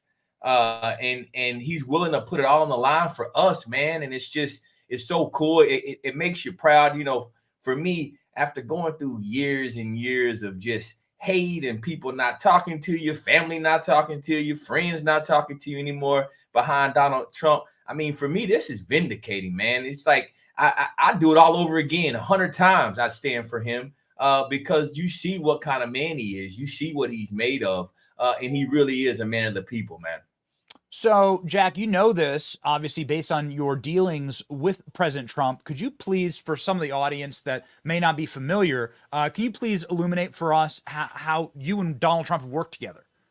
Yeah, man, I got a chance to meet President Trump, probably 7-8 years ago. I met him, at his New Jersey golf course, and I was with a host of different people, but he just made me feel so good the first time I met him. And, he started to ask me about the work I was doing in the community. I told him about the situations in Baltimore with, reading the math proficiency levels, and, the place just looked like a third world country when you walk through, and, all these young minority kids living in these communities and neighborhoods, and you could just tell he cared, man. And he kept asking me questions. And then shortly after that, he goes out and starts making comments about Baltimore and these other cities. And, all of a sudden, we passed opportunity zones and all of these things that were put in place.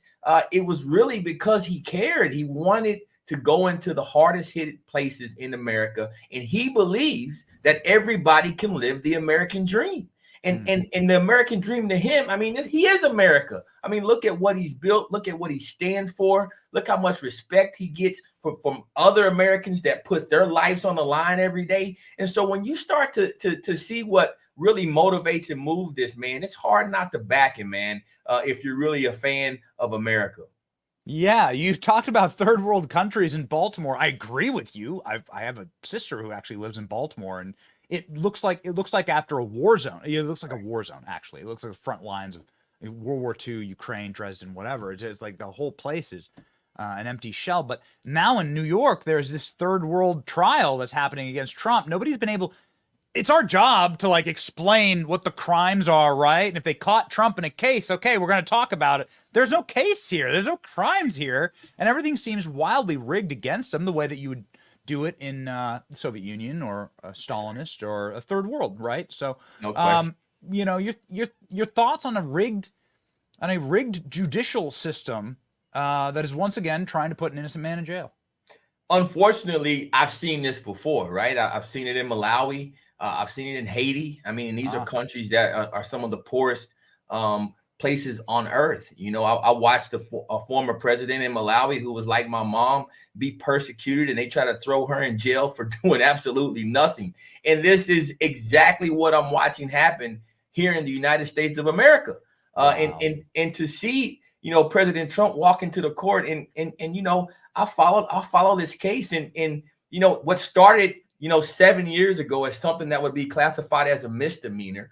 And then they moved everything around and they tried to rename it to make it into a felony offense. And then once they got it to the felony, they get into court and they can't apply the things that would actually go into a felony conviction. And so they try to start pulling these other misdemeanor facts in, and they're kind of jumbled up this entire process, just completely abandoning the criminal justice system and actually what the law says. I mean, it is so sad, but what it's doing right now is putting on display for the American people what happens when you have these liberal judges and you have these liberal elected officials that are in power.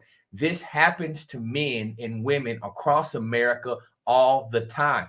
President Trump is just showing us what they can do to you. I go into prisons and jails all the time with guys that are locked up. I got guys that are locked up for life and they haven't killed anybody.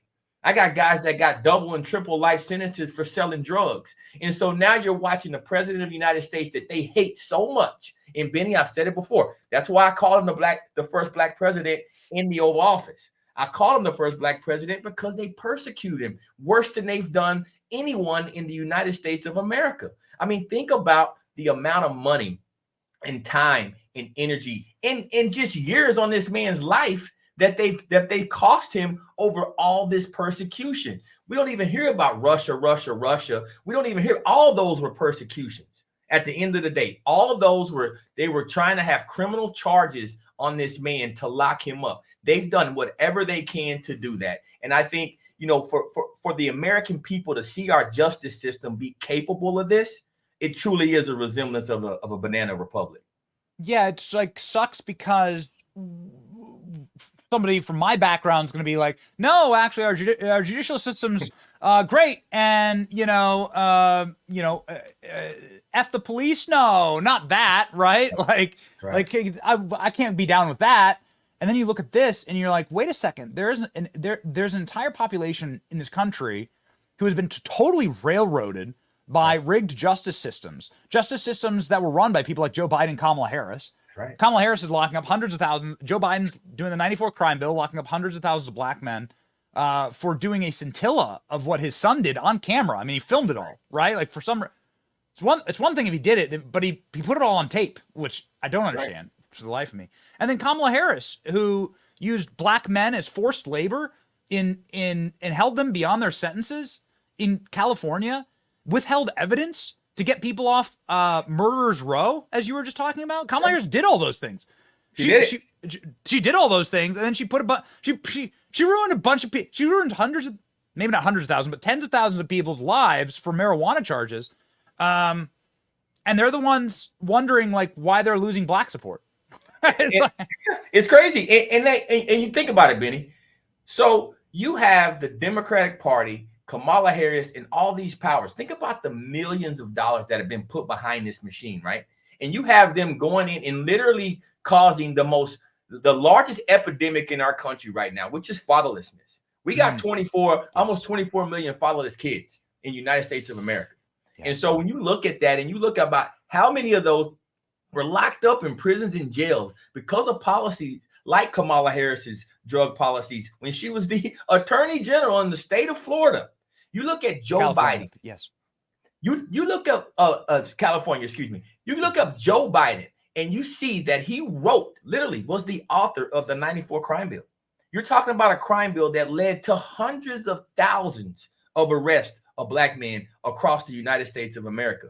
And then now what are you going to say? I'm sorry about it. 30 years later, when these guys are now grandfathers that have not been in their kids' lives, have not been in their grandkids' lives, and many have led to their own sons going to prison as well. Mm-hmm. And so, you talk about the ripple effect of bad policy like that. I mean, it's terrible. And now that you're seeing what they're doing to conservatives across the board, whether you're getting shadow banned, whether you're getting silenced, whether you're getting canceled, it's terrible. Now, today in America, unfortunately to say, conservative is the new black.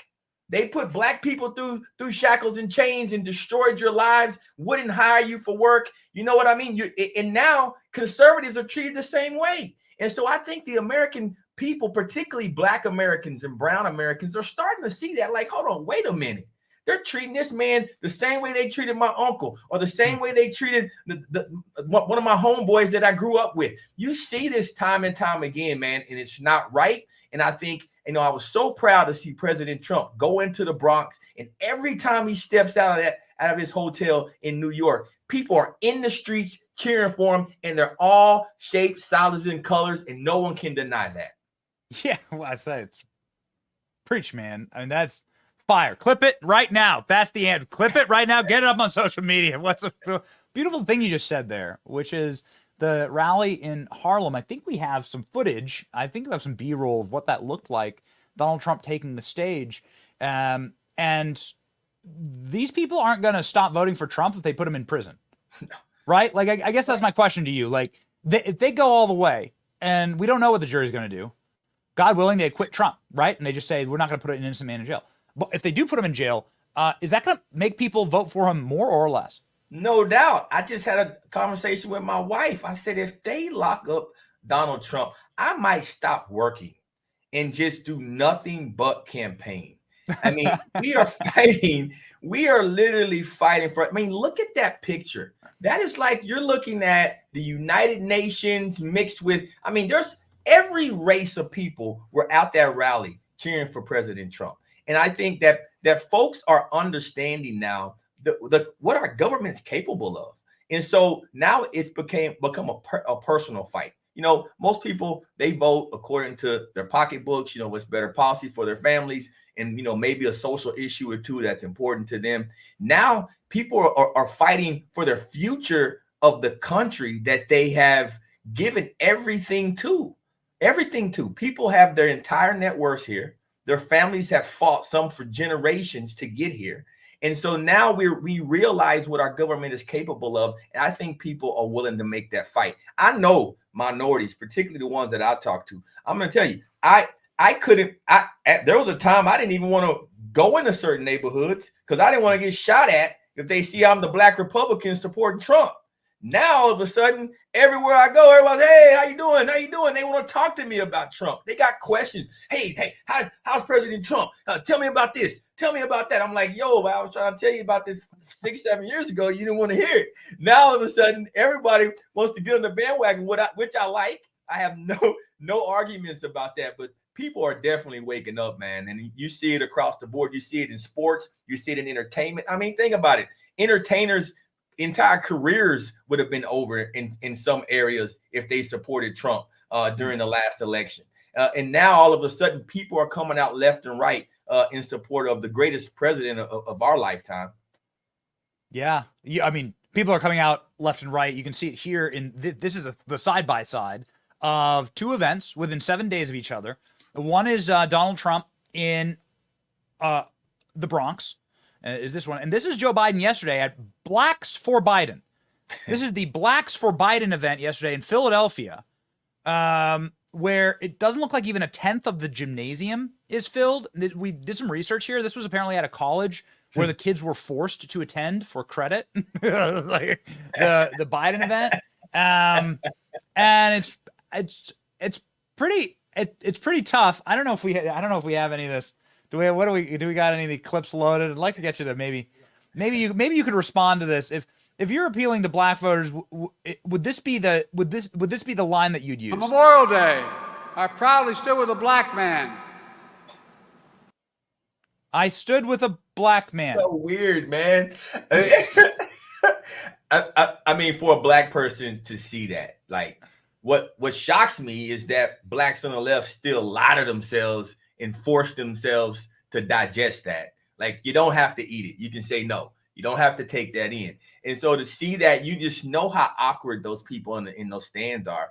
I mean, you've seen them now. They have made it a legitimate priority now to start reaching out to black voters.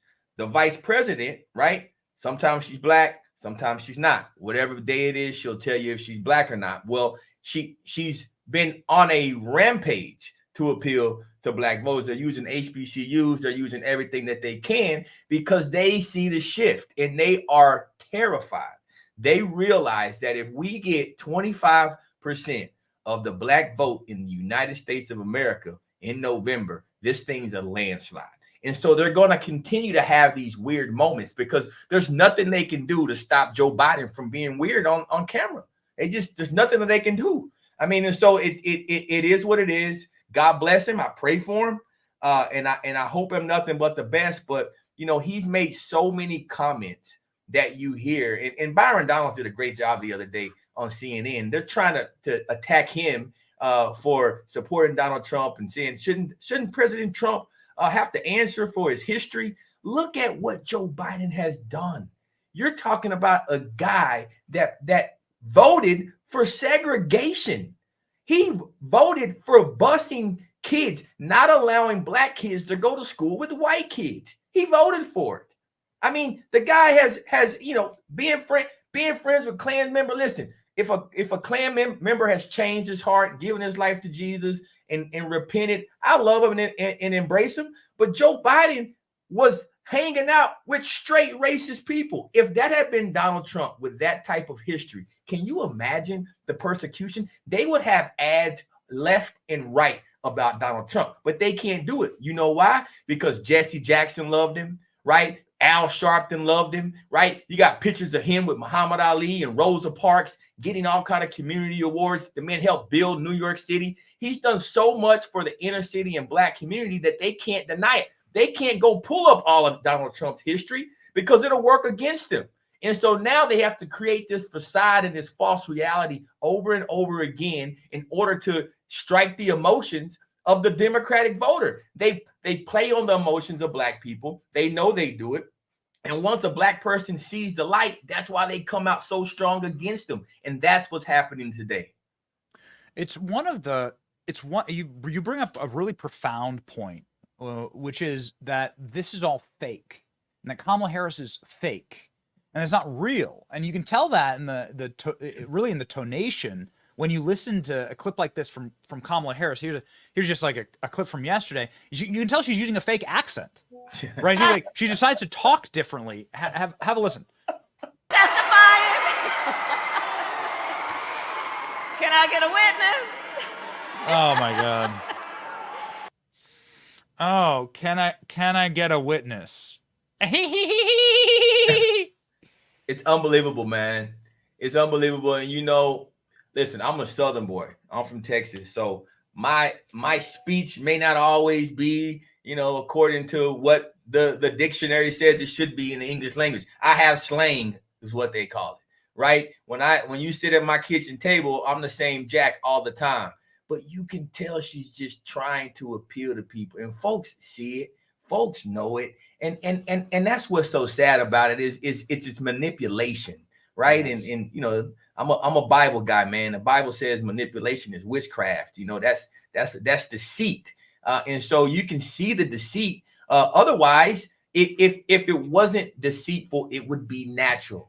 You wouldn't have to turn it on and off. You wouldn't even have to target black voters if you're Kamala Harris and you're really a black woman standing up for black issues that went to HBCUs and had all of this background. If you had all of that, you wouldn't have to make an effort to do it. It would be effortless. And that's the issue I think that so many African Americans have with particularly this administration. I mean, I think they try to find as many folks, as many tokens as they can put next to them to say they check this box and are standing up for black people, even though we see that their policies are literally destroying all Americans, but particularly black Americans, starting with their immigration policies. This is something that you didn't see in the Bronx with Donald Trump, because right. Donald Trump never once used an affected accent. He never once tried to talk down to people. Right. He just spoke. In fact, he gave one of the more inspirational speeches I've ever heard him give. He decided to start talking about leadership and give kind of like almost like a leadership training, and it was a wonderful thing to see. So you mean he didn't start using slang to try to appeal to black voters, or can I get a witness? Yeah.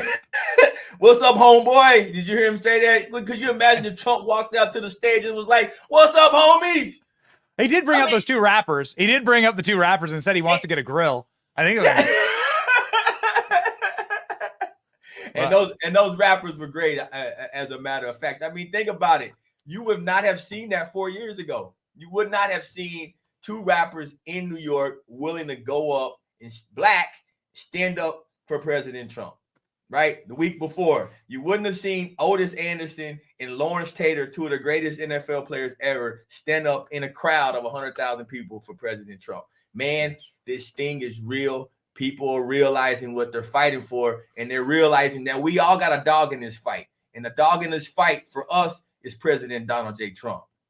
So you brought up, obviously, the two NFL legends. You played yourself in the NFL, the rappers, and so on. But like zooming out a little bit and looking forward to the next 5 months, every poll indicates that Donald Trump's going to win by what could be a historic margin and would totally remake the electoral map. Do you see, obviously, that coming to fruition? I mean, there's a lot of shenanigans that can happen between now and then. Do you think the cake's been baked? And, what happens next? I don't, because I'm not a conspiracy theorist, but I am a realist. And I know that, I'm still seeing court cases where they're still finding ballots and no photos of ballots, no history of ballots. And so I don't know what they're capable of and how big this runs.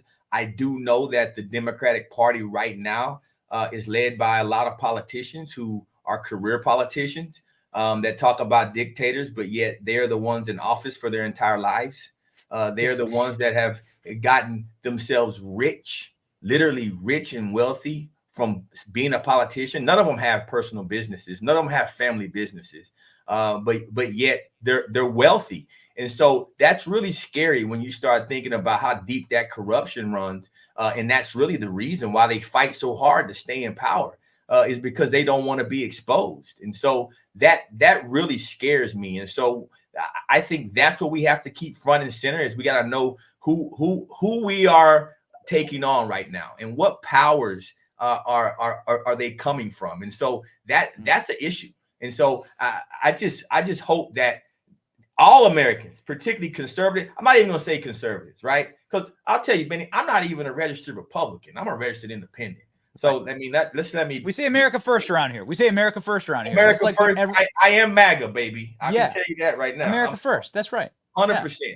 And so I think that looks a lot different today than it ever has. And I just hope that we can keep enough momentum that we can overcome any of these things we can't control, the cheating, the deception, the pollsters and how they count votes. I don't know enough about all that. I'm not an expert on that, but I do know that the wave of people and the momentum that President Trump has right now, if this was a football game and we were playing going into the fourth quarter, we'd be up by 3 touchdowns right now. And so all we have to do is not turn the ball over and we will win this football game. And so we can't put it in the hands of the refs. We have to keep the ball protected. I think if we do that, as the America First movement, I think nothing can stop us. I think you're exactly right, Jack. You're always so inspirational. When you come on the program, you always give such good advice. I would like to close with something I've never asked any guest ever, which is in this clip here, Donald Trump says he wants a diamond grill. Would you advise that for the president? No, actually, I would advise against that because knowing President Trump and how meticulously clean he is, it's hard to clean those diamonds in your grill, and so you may have some food from 2 or 3 meals before that you may miss sometimes. And so I'll tell him, like I tell all the kids that I coach and my own kids, keep the goals and grills out your mouth. All the extra, keep the hair trimmed, cut short so you can wash it. It's about cleanliness, man. Well, there's hopefully a cleansing revival happening in this nation on a spiritual level, a political level. It's a heightened spiritual energy out there, Jack. Amen. It's inspiring. I don't know. You gotta be numb to not feel it. You gotta have no pulse to not feel it. There's a heightened spiritual energy out there. And I think that's a really good thing. There's a lot of people waking up. They Thank you, Jack. are, Benny. Yeah. Listen, and I'll end with this. And this is a serious note. If you're a believer and you read the Bible, you will see directly Democratic policies align with Sodom and Gomorrah. And I think people are seeing that. No one wants that destruction and evilness on them. And that's what's happening right now. If you look at the policies these people are pushing, they're straight out of Romans 12. And that is exactly what the word of God teaches us against. And so I think that's what a lot of people are seeing. It's not about President Trump. It really is about the policies. It really is about the future of America. President Trump will not be alive to see the impact that he's having today. He knows that and realizes that and is willing to pay a sacrifice for that. My question to the American people, are you willing to pay that same price and give that same sacrifice for the future of this nation in the spiritual well-being of generations to come? Yeah. I'm glad you brought up Sodom and Gomorrah because actually, like, all the angel of God asked for was like, show me one good man, right? Like we can be that one good man. We can be the person who's like has our hearts set after God. We could be that person. You could be that person watching. Like you can be that person. That's all God required to save Sodom. And in modern America is Sodom and Gomorrah. You need to be a good person. Like you need to show me one godly man or woman, and we can be that. Like it's amazing. We can save our country together. That's right. That's what God requires. Yeah. God bless you, Jack. Everybody needs to go follow Jack. He's followed Commissioner Jack Brewer, BSI. 80,000 Americans can't be wrong. And Jack, we look forward to you serving in the next Trump administration. So do I, man. So do I. Anything for this country, anything for the generations to come, man. Benny, you keep doing what you're doing. I pray for you, man, and ask God to protect you. Protect this show, man. Cast any hurt, harm, or danger from around you, and let your voice just continue to just empower people, man, and bring an energy that you bring each and every time I watch you, man. So just know that your brother right here is praying for you here in Florida, man. So just keep doing what you're doing. That's the best sign off a guy like me could ask for. Preach. God bless you, Jack. God bless you, man.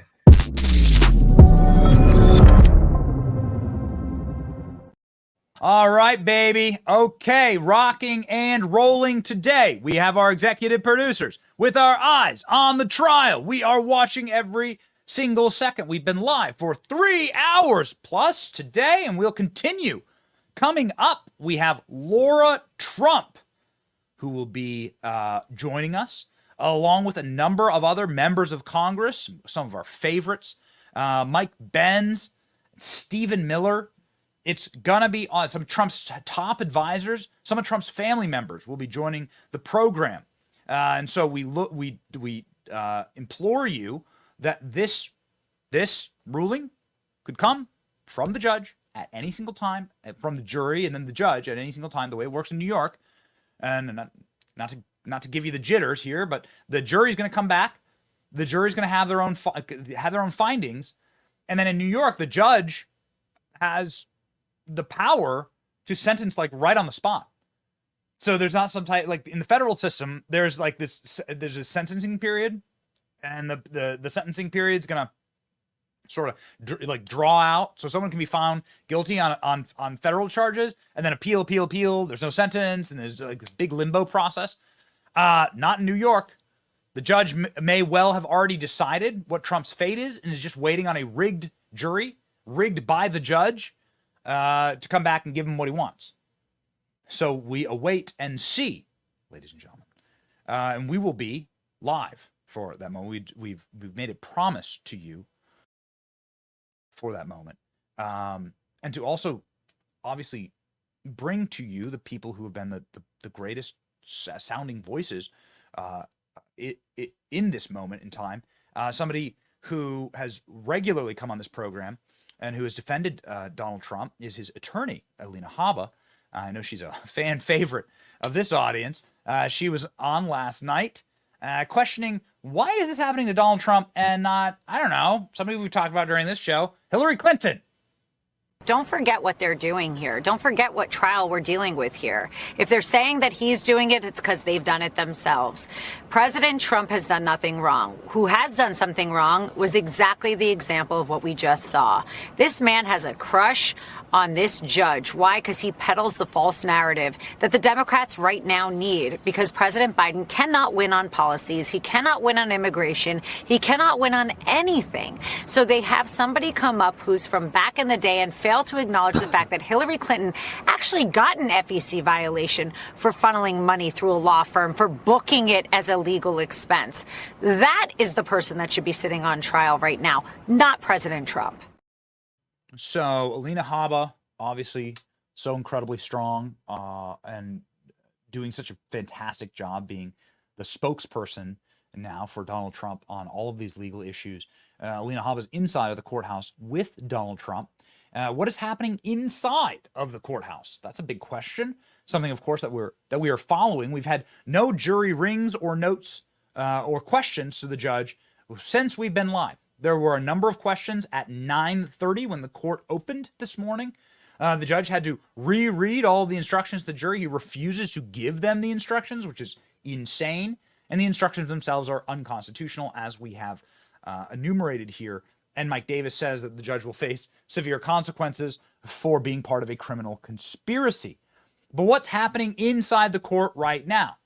In a minute here, we're going to play you the latest from inside of the court, from people who have actually stood inside of the court, watched the deliberations this morning, listened to the judge, seen the jury, and those independent legal analysts are telling us that it's going to be a hung jury. That they believe that upwards of half the jury, based on what their read is, and it's not scientific, right?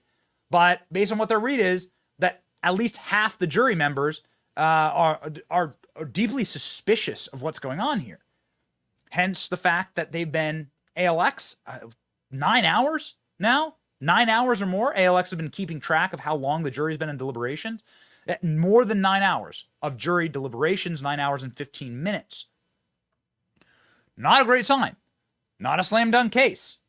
Clearly something's gone horribly awry for the prosecution here for you to have a 9 hour and 15-minute deliberation, and that clock continues to tick.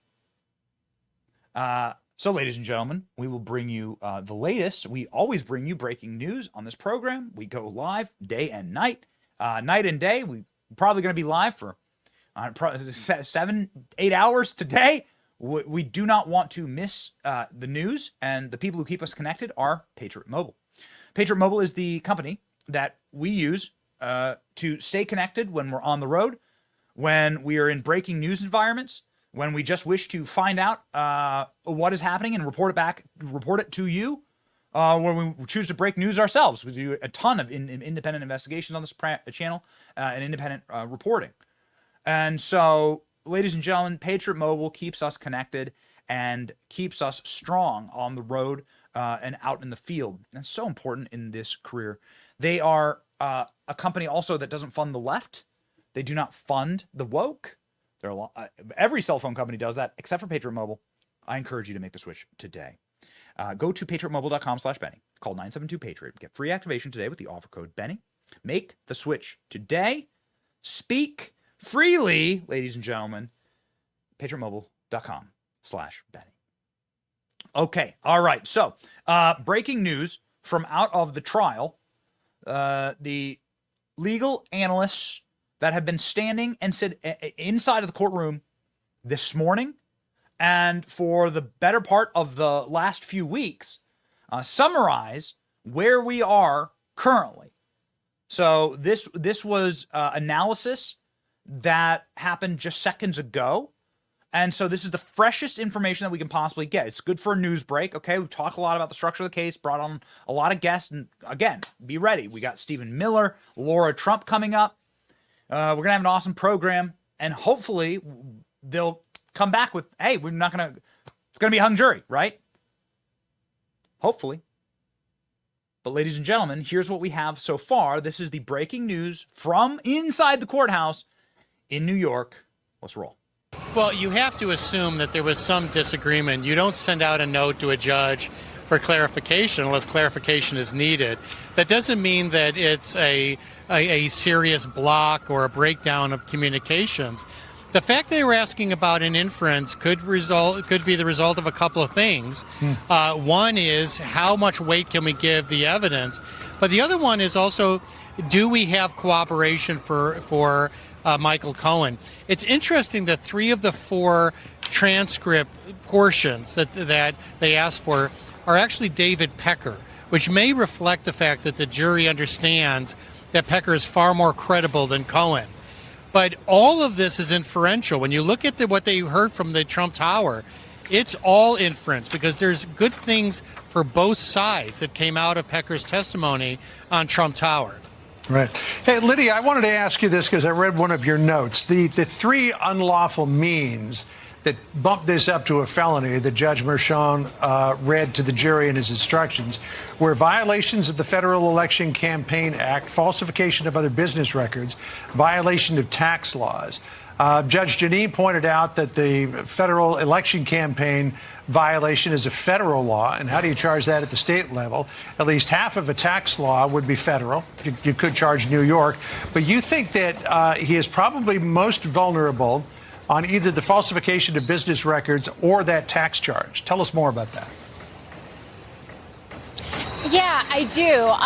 And that's a really good point about the federal election campaign violations being a federal matter and what the big question as to whether the district attorney, Alvin Bragg, can even have the jurisdiction to bring that type of charge. But at this juncture, because those charges have been allowed to move forward to this point, those issues are going to be resolved on appeal. So what I mean is that in terms of the jury kind of getting this evidence and being asked which one of these unlawful means is present, the business records and the tax documents seem to present a problem for Donald Trump. And I say that because the business records in the underlying crime could be satisfied if the jury finds that Michael Cohen lied on records. It doesn't have to be in that case for this underlying object crime that Donald Trump lied on records, because it could be that the intent to conceal could be someone else's unlawful act. And that could be Michael Cohen. And that could potentially be established by Michael Cohen lying to open up the bank accounts. And he testified that he did because he lied on records to the bank saying that he was opening them up for real estate consulting services, not for an NDA with a pornographic film star. He also lied in establishing his LLC. And so my concern there is if the jury is perhaps confused about, FICA, or if they're confused by the other election issues, that seems to be a pretty straightforward way in which they could find an unlawful influence of the election, particularly because they have a laptop in the jury deliberations room. They're able to view the documents, too, as they're engaging in these discussions. There's still a massive hurdle of establishing that Donald Trump would have had the intent to conceal that business records offense. So no way am I predicting a conviction. I just think that is a point of vulnerability. Carrie, what have your observations been so far as when we are in hour 8.5 hours now of deliberations? Are you seeing some signs or signals that there could be some disagreement within the jury? Well, I think the fact that they went back to the judge and had these questions signals that. Now, on the tax crime issue, though, one thing that has really troubled me is that we've sat inside this courthouse now for weeks. We've heard almost nothing about alleged tax crimes. In fact, we really heard about it during closing arguments when it was we suddenly were told that the jury had a smorgasbord from which to pick from in terms of crimes go. And so as far as a constitutional problem or even just due process, it's just remarkable to me that we're suddenly here. The jury could find an underlying crime being something that has not been fleshed out with evidence or testimony. And certainly, if Trump is to be convicted, that would be something that they should raise on appeal for sure. So, Jonathan, one last question to you in terms of due process and fairness. The prosecution went through this entire trial knowing full well what these predicate charges that bumped this up to a felony would be, but the defense didn't have any idea. How in any universe is that fair? No, it's one of the glaring constitutional and due process violations in this case. We have layers and layers, in my view, of reversible error. And the very notion that the jury can just pick any of the three crimes and still be considered unanimous, even if they don't agree on what occurred, really shocks the conscience. You could literally have a 4-4-4 jury with only 4 jurors agreeing on any given point as to what occurred. For most of us, that is not constitutional and is quite shocking. It's made even worse when these are ill-defined crimes, and the court just says, just be unanimous that something happened with regard to a second crime. You don't have to agree on what it is. That's really a rather fluid standard. So, ladies and gentlemen, you have some torched reporting there from outside of the court in New York. Jonathan Turley, who's been just absolutely excellent on these points and just absolutely excellent on these fronts, saying it shocks the conscience that the defense didn't even know what charges they were going to bring against Donald Trump. So how could they defend against it? That there have been multiple reversible errors in this trial, but that's not the point. The point is to put Donald Trump either in prison. We'll see. Like Mike Davis says, do it. We want you to do it. Like Donald Trump will then win in a 100-vote electoral landslide if you do it. Or at the very least, smear Donald Trump with the convicted felon label. You're a convicted felon, right? And that seems to be more likely. More likely that Donald Trump will simply be smeared with a label of you're a bad person. And we expect nobody has really been paying attention. We rigged every conceivable thing against you, and now we've got the bad person label for you. This is something that Joe Biden has clearly orchestrated from inside of his campaign, something that has been in the works for a long time. My contention is that they've selected this judge. Why is this judge getting all the Steve Bannon, Peter Navarro cases? Why is this why does every Trump case go to this specific judge? Just like in the third world, these judges get bought off, right? And they're not real. It's not real. None of these charges are real, and nobody who has any type of clear-mindedness agrees. Now, I was just sent an update from Eric Trump. There's a massive breaking update here, ladies and gentlemen, from inside of the courthouse. Eric Trump has announced that they're getting the Pie Guy pizza in New York. So lunchtime, says Eric Trump, with a photo. Can we expand that photo? See if there's anything else. Okay, no other details in the photo. Just the pizza. We don't even know what kind of pizza. And a good precursor here, because Laura Trump will be joining the program soon, along with Trump's top advisor and really like the brain nervous system behind every policy that you ever liked with Donald Trump's first term. Stephen Miller will be on the program, along with a number of other fantastic allies for the president and really wise people who served in his administration. Monica Crowley will be up next. But speaking of somebody who has had plenty of time inside of the courtroom with Donald Trump, who's really, it's her job, her main job to be inside of the court with Donald Trump, Alina Habba, was up and on with Fox News yesterday, describing how these are Biden trials and how these Biden trials are, what's going on, Klein? These Biden trials are effectively being utilized to interfere with Trump running for president. And she makes that point. Fox News pushes back on her, but it's important to listen to the totality of the argument with Shannon Breed. And you can kind of see exactly what the Trump team has gone through and where they're heading next. Ladies and gentlemen, Alina Habba. With me now outside the courthouse, one of former President Trump's attorneys, Alina Habba. She is here supporting President Trump, but not representing him as part of the legal team in this case. You wait now. How is the president feeling? How are you feeling about this case in the hands of the jury? I think it's business as usual. Nothing's really changed in terms of our perspective. Listening to the jury charges was concerning, to be honest. I think that they were, and it's been widely reported since we came out of the jury charges, that there is clearly any of the 4 underlying crimes that he could have done. They don't care what it was. The judge said basically all you have to do is figure out whether there was intent or not. And there has been no proof of that. But the judge gave a very, very generous bandwidth to the prosecution. And I think that's why the president's comments and sentiments are exactly accurate.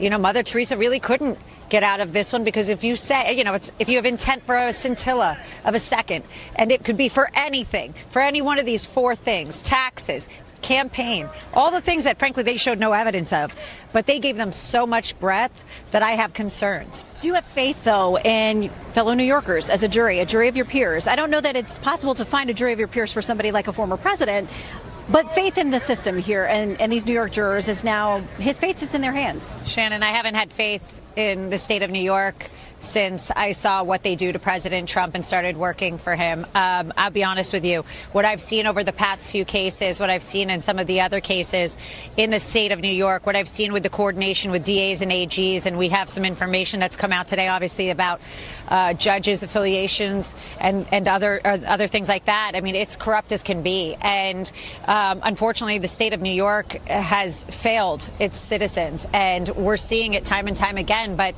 it's failed its citizens for one party, and that's silencing the Republican Party. And it's not right. It's un-American. And frankly, at this point, you know, I've had enough angry sound bites in these courthouses now. I could say almost entire block. I was down there for 11 weeks. I was at another courthouse behind me for 3 weeks. And now I'm here. It's a disgrace to the American people. And we should all pray to save our country, frankly, at this point. Well, do you think, though, that the jury can parse through that, can consider all of those things? They were told to quiet the outside noise, quiet the outside voices. But listen, the whole world is watching this. They're watching and waiting this jury. They must feel the pressure of that.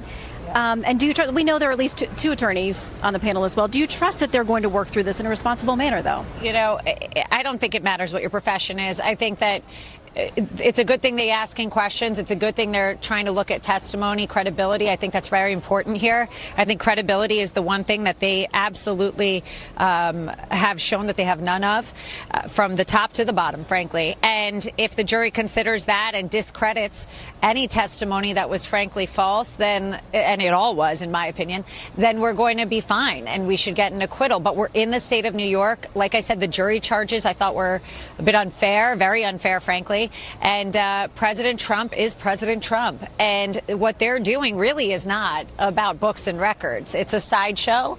It's a way to stop the American people from looking at President Biden's policies that are failing. It's a way from distracting. And if you look at what happened yesterday with Robert De Niro, that is a low state of our country. We've got a old-timer actor coming from California as a spokesperson for a campaign, the current administration running America. What a sad state of affairs. It is just pathetic. Well, let me ask you this.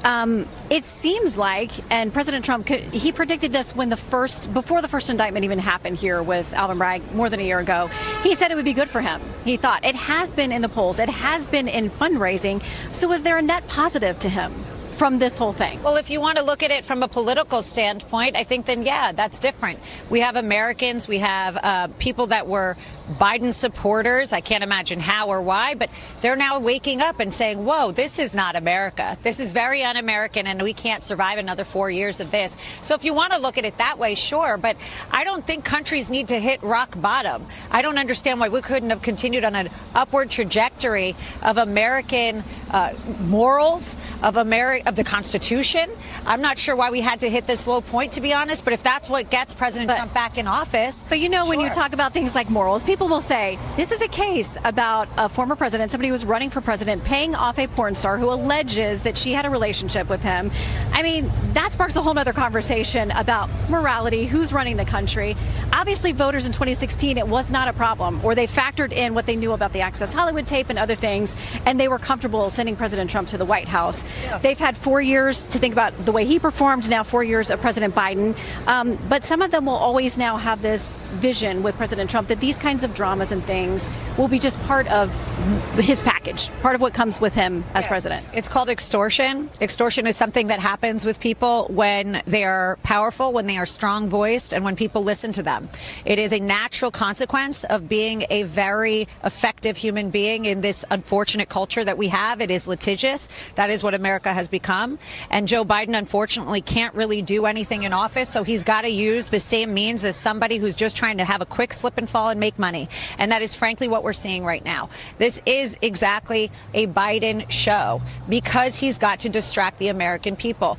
Listen, but the Biden administration's not responsible for this trial. How can you say the Biden administration's not responsible for this trial? It's a state trial. It's Alvin Bragg. Whether you think there's a political motive for him, it's not connected to the DOJ. I mean, Shannon, the feds passed on these election charges. Shannon, you should look at how many logs they have of state officials, Letitia James, Fannie Willis, visiting the White House, and then tell me that this is not a Biden trial. I don't care. The feds pass on this case is the point I'm making. Right. The feds pass on this case. Also, DA Cy Vance passed on this case. And years ago, and then it came back. And Bragg passed on this case. You know when it came back? When he decided to run for office. Mm-hmm. So tell me how that's not an indication that Joe Biden, who just sent his campaign down here with Robert De Niro yesterday, isn't a part of this. Frankly, any question that we had of that was squashed yesterday. And if you have even more concerns about whether he's involved in this, look at the fact that he is publicizing, literally publicizing for tonight to have a speech if a verdict comes out. That's a sad state of affairs. Meanwhile, our country is falling apart. He's got bigger fish to fry. Do you not think, though, that any president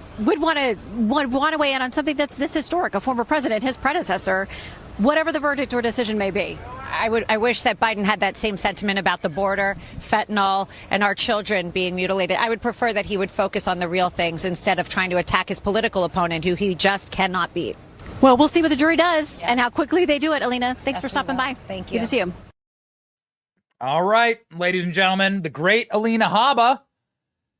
We are very much wanting to get some new or breaking news out of this trial. It could happen. In fact, at this moment, yesterday, we saw the jury ring the courthouse, and everybody got held their breath and sent a note to the judge. And what the note to the judge could have meant is we have a verdict, right? And everybody has to run back into the courtroom. That happened literally right about 2:30 p.m. Eastern Standard Time, more like between 2:30 and 3 o'clock Eastern Standard Time. That happened yesterday. We haven't heard a peep from the jury today. So what does that mean? They sent multiple notes for clarification. They had the judge read back to them the absurd orders that they're not allowed to have. They're not allowed to get the jury instructions printed off. Why? Like, why? Why? Like, that just doesn't make any sense. How could you possibly justify that? We don't know exactly.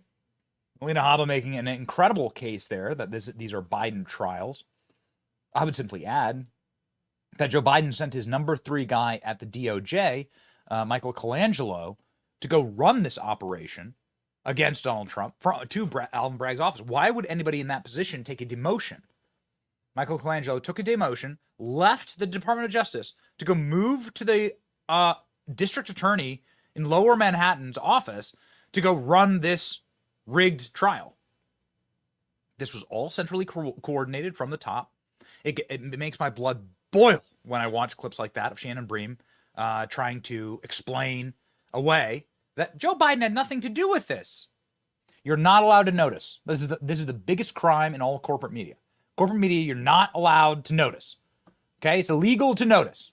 You can't just put the data together and say, "Oh yeah, okay, this is totally what's going on." One, it's sort of like probably it's too fragile for your psychology, and two, because the hive mind, the corporate press, demands that you repeat the line.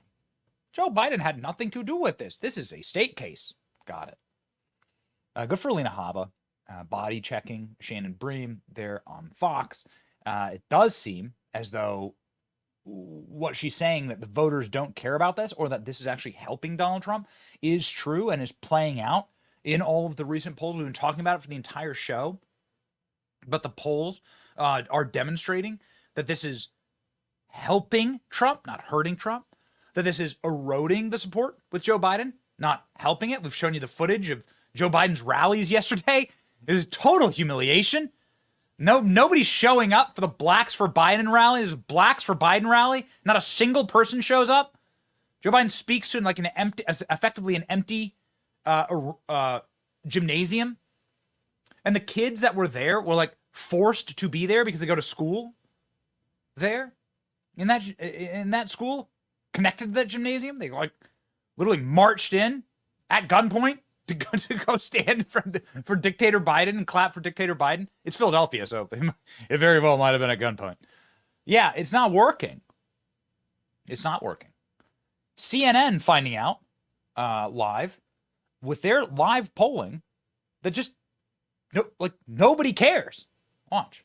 Think Trump did something illegal in the New York hush money case. I've been interested in whether or not these numbers would change at all during the course of this trial. Simply put, John, they have not. Pre-opening statements think Trump did something illegal, 46%. After the direct examination of Michael Cohen by the prosecution, look at where we are now, 46%. The percentage of Americans who think that the charges are very serious, in fact, dropped from 40% to a little bit more than 35% during the course of this trial. So, yes, perhaps things might have changed with those 12 jurors, but when it comes to the larger American public, there has been no change, at least so far, John. Any possible reasons why? Yeah, I think the question is what's exactly cooking here? Why hasn't there been much of a change? Well, folks like you and me, real news junkies, might be paying really close attention to what's going on. The fact is most Americans don't really care that much. So closely following news about economy inflation, that's number one at 65%. Look at immigration, 52%. Election legitimacy, 49%. Abortion, 47%. All the way down on this list of issues tested by the Ipsos Knowledge Panel is Trump's court cases at 42%, significantly less than economy inflation. The fact is, John, when we're looking at these numbers, what we see is Americans' minds aren't changing, and a big reason why Americans' minds aren't changing is at this particular point, John, they are tuned out of the conversation. So this is a wild set of data that Americans just don't care, and that the ruling either way isn't going to affect their votes. It's a really bad thing for Joe Biden, because the whole point of this is to say, you're not going to vote for a convicted felon, will you? Well, yeah, we, Johnny Cash has a couple mug shots. He was a convicted felon. We don't mind listening to Johnny Cash. Any Johnny Cash fans out there? You know, Robert Downey Jr. is a convicted felon. We went and saw Iron Man and the Avengers. In fact, those are the most successful movies like in Hollywood history. Some of the highest earning, like Robert Downey Jr. is a convicted felon. Oh, okay. Oh, but our morals, the morals in this country are betters. Don't you remember? This country is a country of dignity. Okay, well, why the hell is Hunter Biden sniffing around the White House? Why got Hunter Biden out of the Easter egg roll? Why is the Easter Bunny coming up to Joe Biden, going like this, scaring the hell out of him? What's going on? Why is Alice Cooper, the first lady, bedazzled garbage bag? Why are those things happening? If there's decency back in Congress and in our government, why is AOC and Rashida Tlaib and Ilhan Omar, why are these people members of Congress allowed to sit on the Foreign Affairs Committee? Why is Eric Swalwell allowed to sit on the Foreign Affairs Committee when Yum Yum, Bang Bang, Fang Fang was his girlfriend, Chinese spy? There is no decency in politics. It is a hideous and ugly game. It is a sport of brawling, and Donald Trump is a brawler. Somebody who would know that better than anybody is Monica Crowley. She's the host of the Monica Crowley podcast and formerly the assistant to a couple of presidents, but President Trump as well in the Treasury Department. Monica Crowley joins the show now.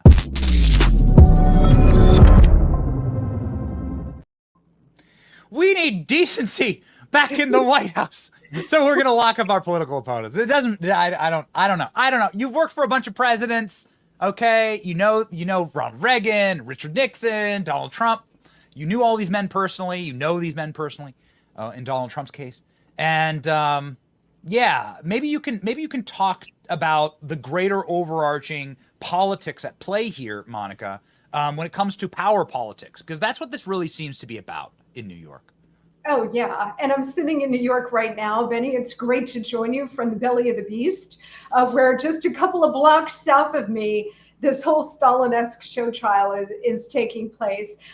Yeah, I have been blessed to work for two American presidents, Richard Nixon in his last years, and of course, Donald Trump when I was at the Treasury Department. And then I've met every living president with the exception of Barack Obama. Never met him and can't say I regret that. I really don't. Look, politics ain't beanbag, as the saying goes. It's dirty, it's vicious, it's brutal, it's ruthless.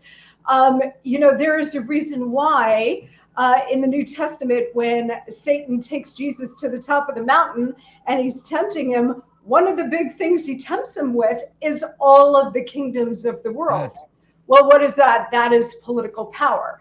So we know that at base, political power is very dark and it's exercised in really brutal, vicious, evil ways. And this latest attempt to sideline President Trump is no exception to that rule. All presidents exercise raw power, some more effectively than others.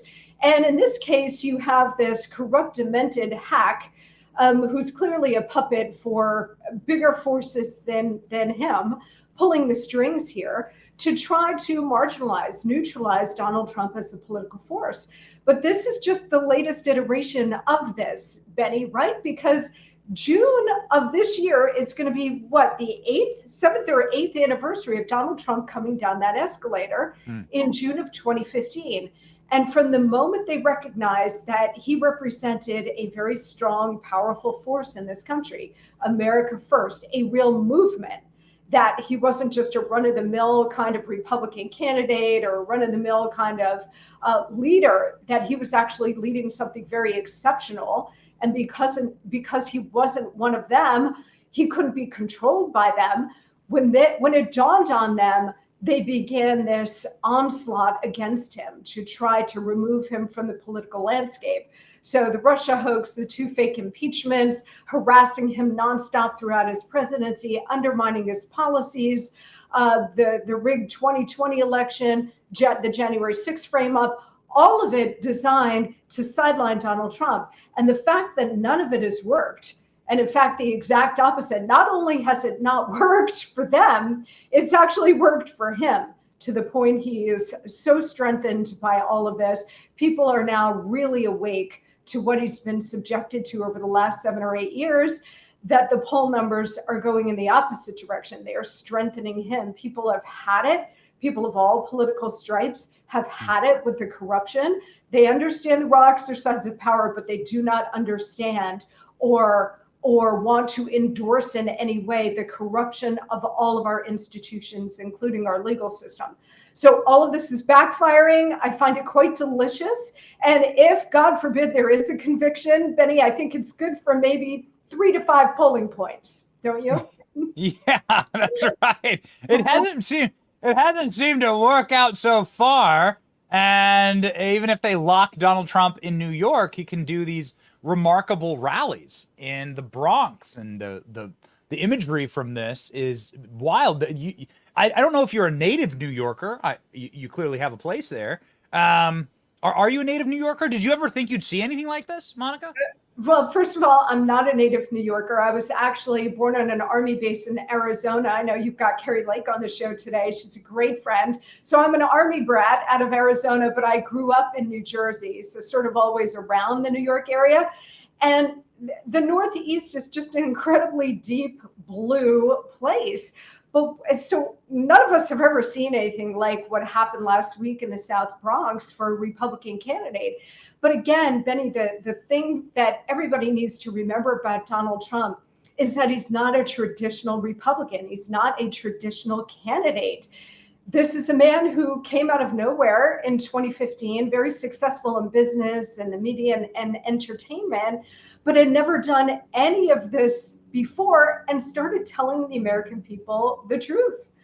And it caught their ear because they had never heard any of this before.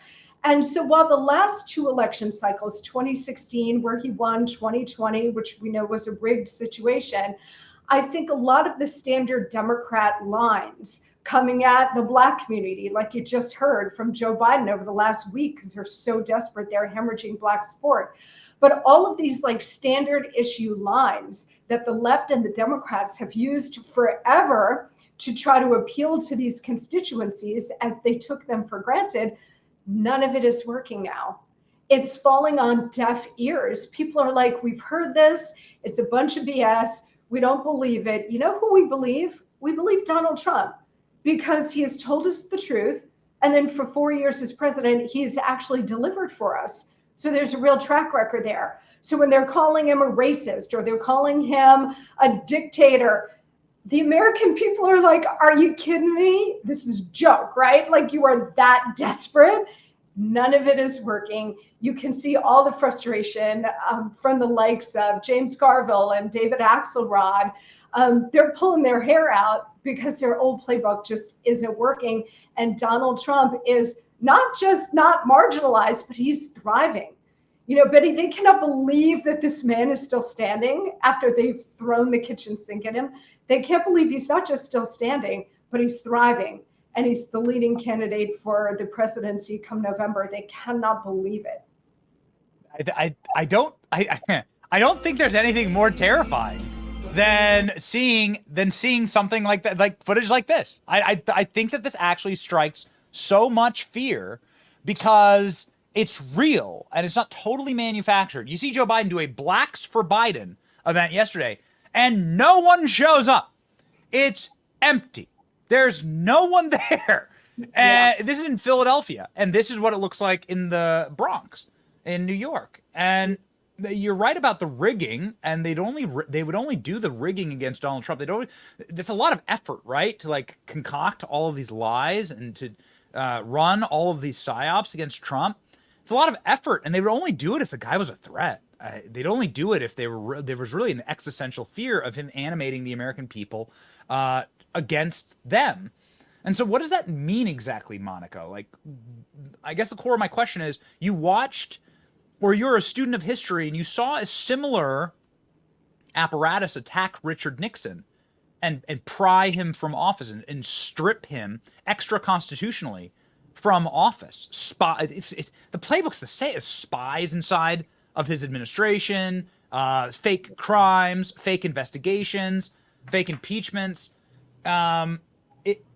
it does seem like they wouldn't pull that playbook. It's a risky playbook. They wouldn't pull it unless they were really in threat. Their existence was in jeopardy. Oh, yeah. I mean, they have a lot of power in this country. And what the American people need to understand, Benny, I talk about this all the time on my podcast, is that we think that power resides in the White House or Capitol Hill or the Supreme Court. And yes, those institutions do have real power. But the actual power in this country where decisions are made and executed really happens in the deep state, the permanent administrative state or permanent bureaucracy, with these shadowy figures who are unaccountable and unelected. The guys like Peter Strzok, who sort of float from institution to institution, the FBI, the NSA, the CIA, and they move around and they're granted tremendous power, but they're not accountable to us. Most people don't even know their names, right? Unless there's scandal that blows up. That's where the real power is in this country. And as we have seen more and more historical evidence going back to the JFK assassination, and then you mentioned my very first boss, former President Richard Nixon, which now we know based on all of this evidence and great books like Jeff Shepard's and others coming out, that the deep state needed to get rid of Richard Nixon. And so 4 out of the 7 Watergate burglars were CIA, right? So the American people need to understand that duly elected presidents and others in this country, including like Supreme Court justices who are appointed, not elected, but if they pose an existential threat to the deep state's absolute grip on power and its corrupt gravy train, where they're making hundreds of billions of dollars through wars and the rest, they need to be removed. And the deep state will find a way to attack them and remove them. And I love that you're putting up these old pictures of me with my first boss, President Nixon. He was such a good man. And it was only in his last years when I got to him, Benny, did it start to dawn on him that perhaps he was removed by these deep state entities. There was a book written in 1992. He was still alive. I was working with him at the time, called Silent Coup.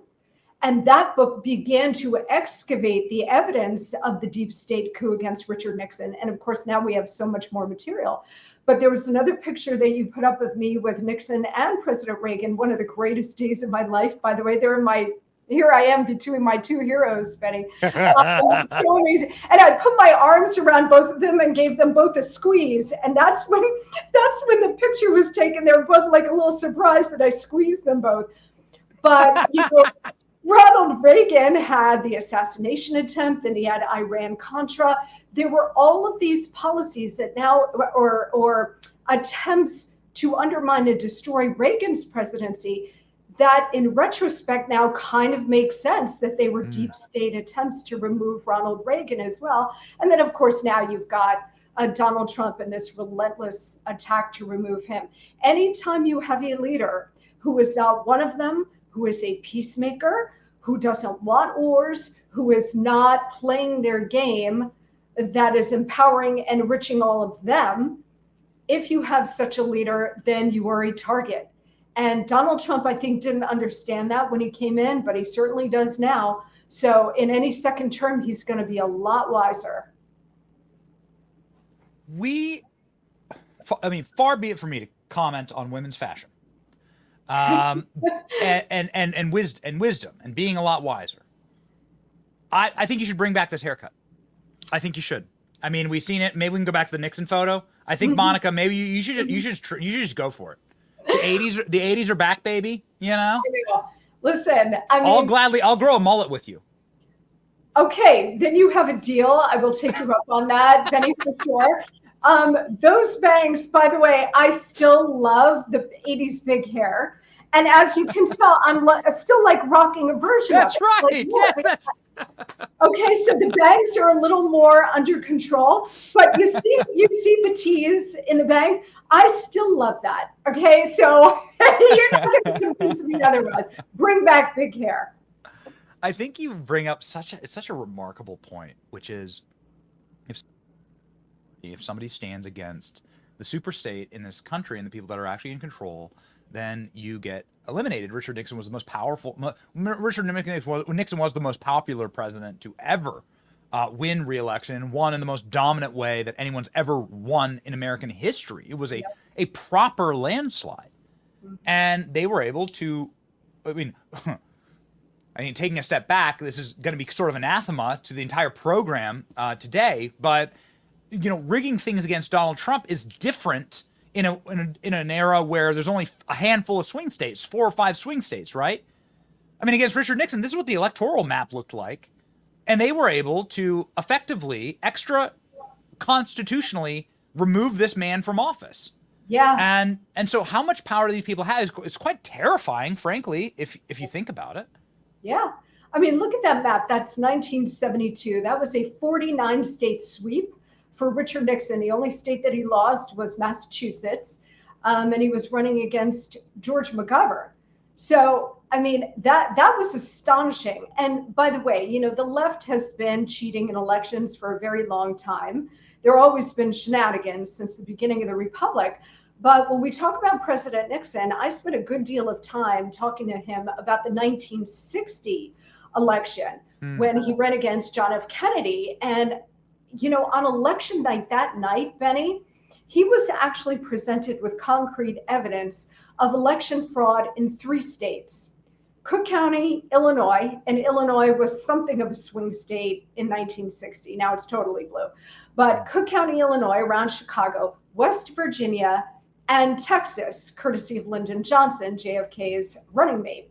So the old man Kennedy, JFK's father, was helping to orchestrate this fraud, try to get his son over the finish line. And on election, Nixon was presented with that evidence, and he refused to call for a recount. He didn't want the country paralyzed by a destructive kind of recount. He's like, look, I think that they probably stole it from me, but the country is in the middle of a Cold War and it needs a full-time president and commander-in-chief. Nixon never gets any credit for that, unfortunately, just like Donald Trump gets no credit for all the good that he's done. But that election was essentially stolen from Richard Nixon. And if you think about the arc of history, the what ifs, Benny, if Nixon had become president in 1960, rather than in 1968, 8 years later when he ran and won, you would have had probably Vietnam, but done in a different way. So you would not have maybe had the countercultural revolution and, the deep state activity coming out of Vietnam. You wouldn't have had Watergate and the whole cascade of history, which then gave rise to Ronald Reagan and the Reagan Revolution. None of that would have happened, right? So all of these decisions being made by the criminals who are really running this country have real impact on the country, on the American people, on the West, and on the world. It is really profound. Our friend Tucker Carlson, who I know you've been on his program multiple times, he pinpoints, and perhaps you're the person who put this in his mind, but I just love talking about it, and I can't help myself here. And it does tie into what's happening to Trump right now, so it's germane to the conversation. Tucker Carlson regularly denotes that Richard Nixon won in this landslide, was extremely popular, was able to get everything he wanted to get done legislatively. He was very powerful, and then he started asking questions about JFK's death. And he started asking questions about the Kennedy assassination. And he began bringing in CIA directors and saying, I know what you did to John. And that's when that's when all hell broke loose. Based on your close personal experience with Nixon and your understanding of him later in life and maybe some of his realizations about what was really going on behind the scenes, can you speak to that? Yeah, Richard Nixon and JFK were essentially the same congressional class. So right out of World War II, and they both served in World War II, they entered Congress at relatively the same time. I think Nixon was 46, and I think JFK was 48, or they may have been the same year. And then Nixon ran for the Senate and won in 1950, and JFK was in the Senate as well. And they were friends. This was back in a time where you had bipartisan friendships, which really don't exist anymore. But JFK and Richard Nixon were actually quite close. And while they disagreed a lot on domestic policy, on foreign policy, they were almost identical. I mean, they were both hawks against the Soviet Union. They were both strong anti-communists. So they had a very good working relationship. And so when the assassination came about, it kind of lit Nixon's brain up like, all right. And because remember, the very first thing that Oswald said when he was apprehended was, he said, I'm a patsy. I'm a patsy. And not very many people picked up on that, but he was protesting his arrest by saying, hey man, I'm just a patsy. Well, what did he mean by that?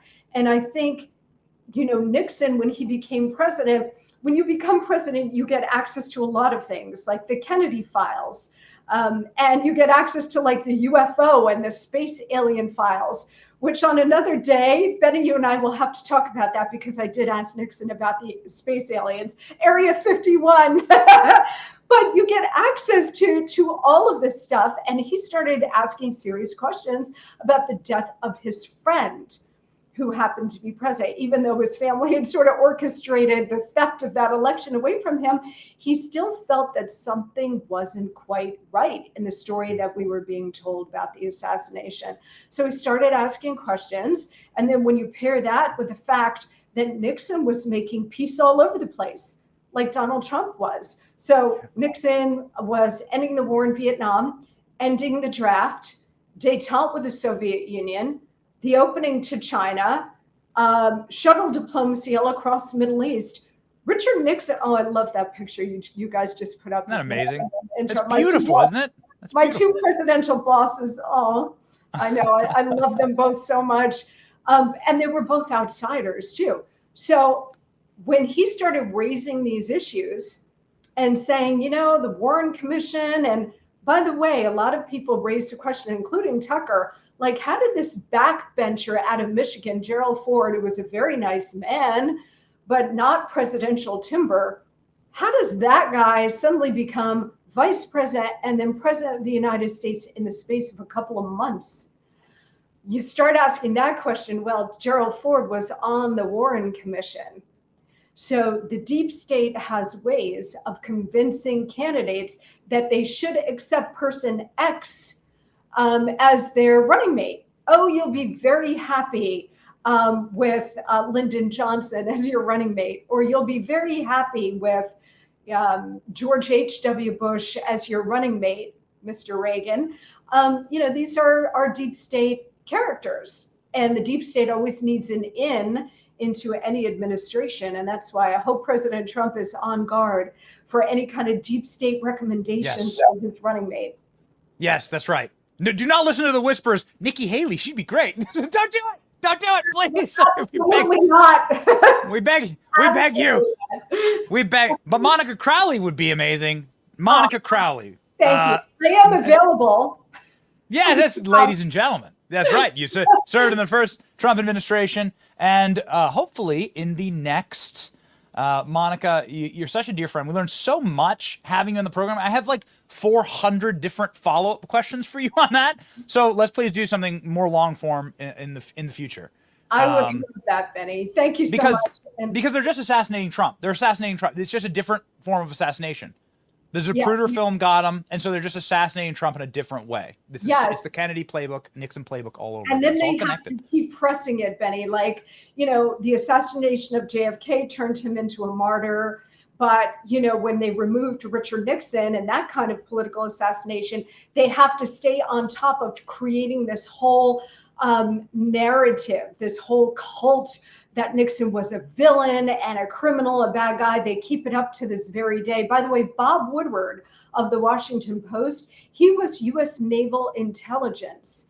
And suddenly he becomes a top flight reporter at the Washington Post. And suddenly this newbie reporter is on the biggest story of the century. Watergate.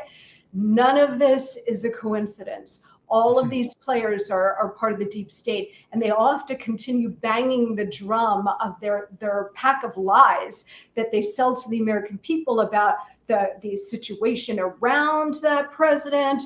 And it's all just one huge fiction. And now the good news, though, I think, Benny, is that more and more people are waking up, and they're waking up faster to the pack of lies that they're being sold.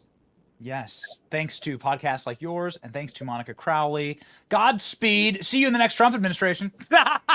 You bet. I'm ready. Thank you so much, Benny. Bye, Monica. Oh, man, you're speaking my love language. You're talking about Trump, Kennedy, Nixon, the connections there. It is remarkable, and nobody would know better than a Trump. And so, ladies and gentlemen, without further ado, joining the program now, the great Laura Trump, co-chair of the RNC.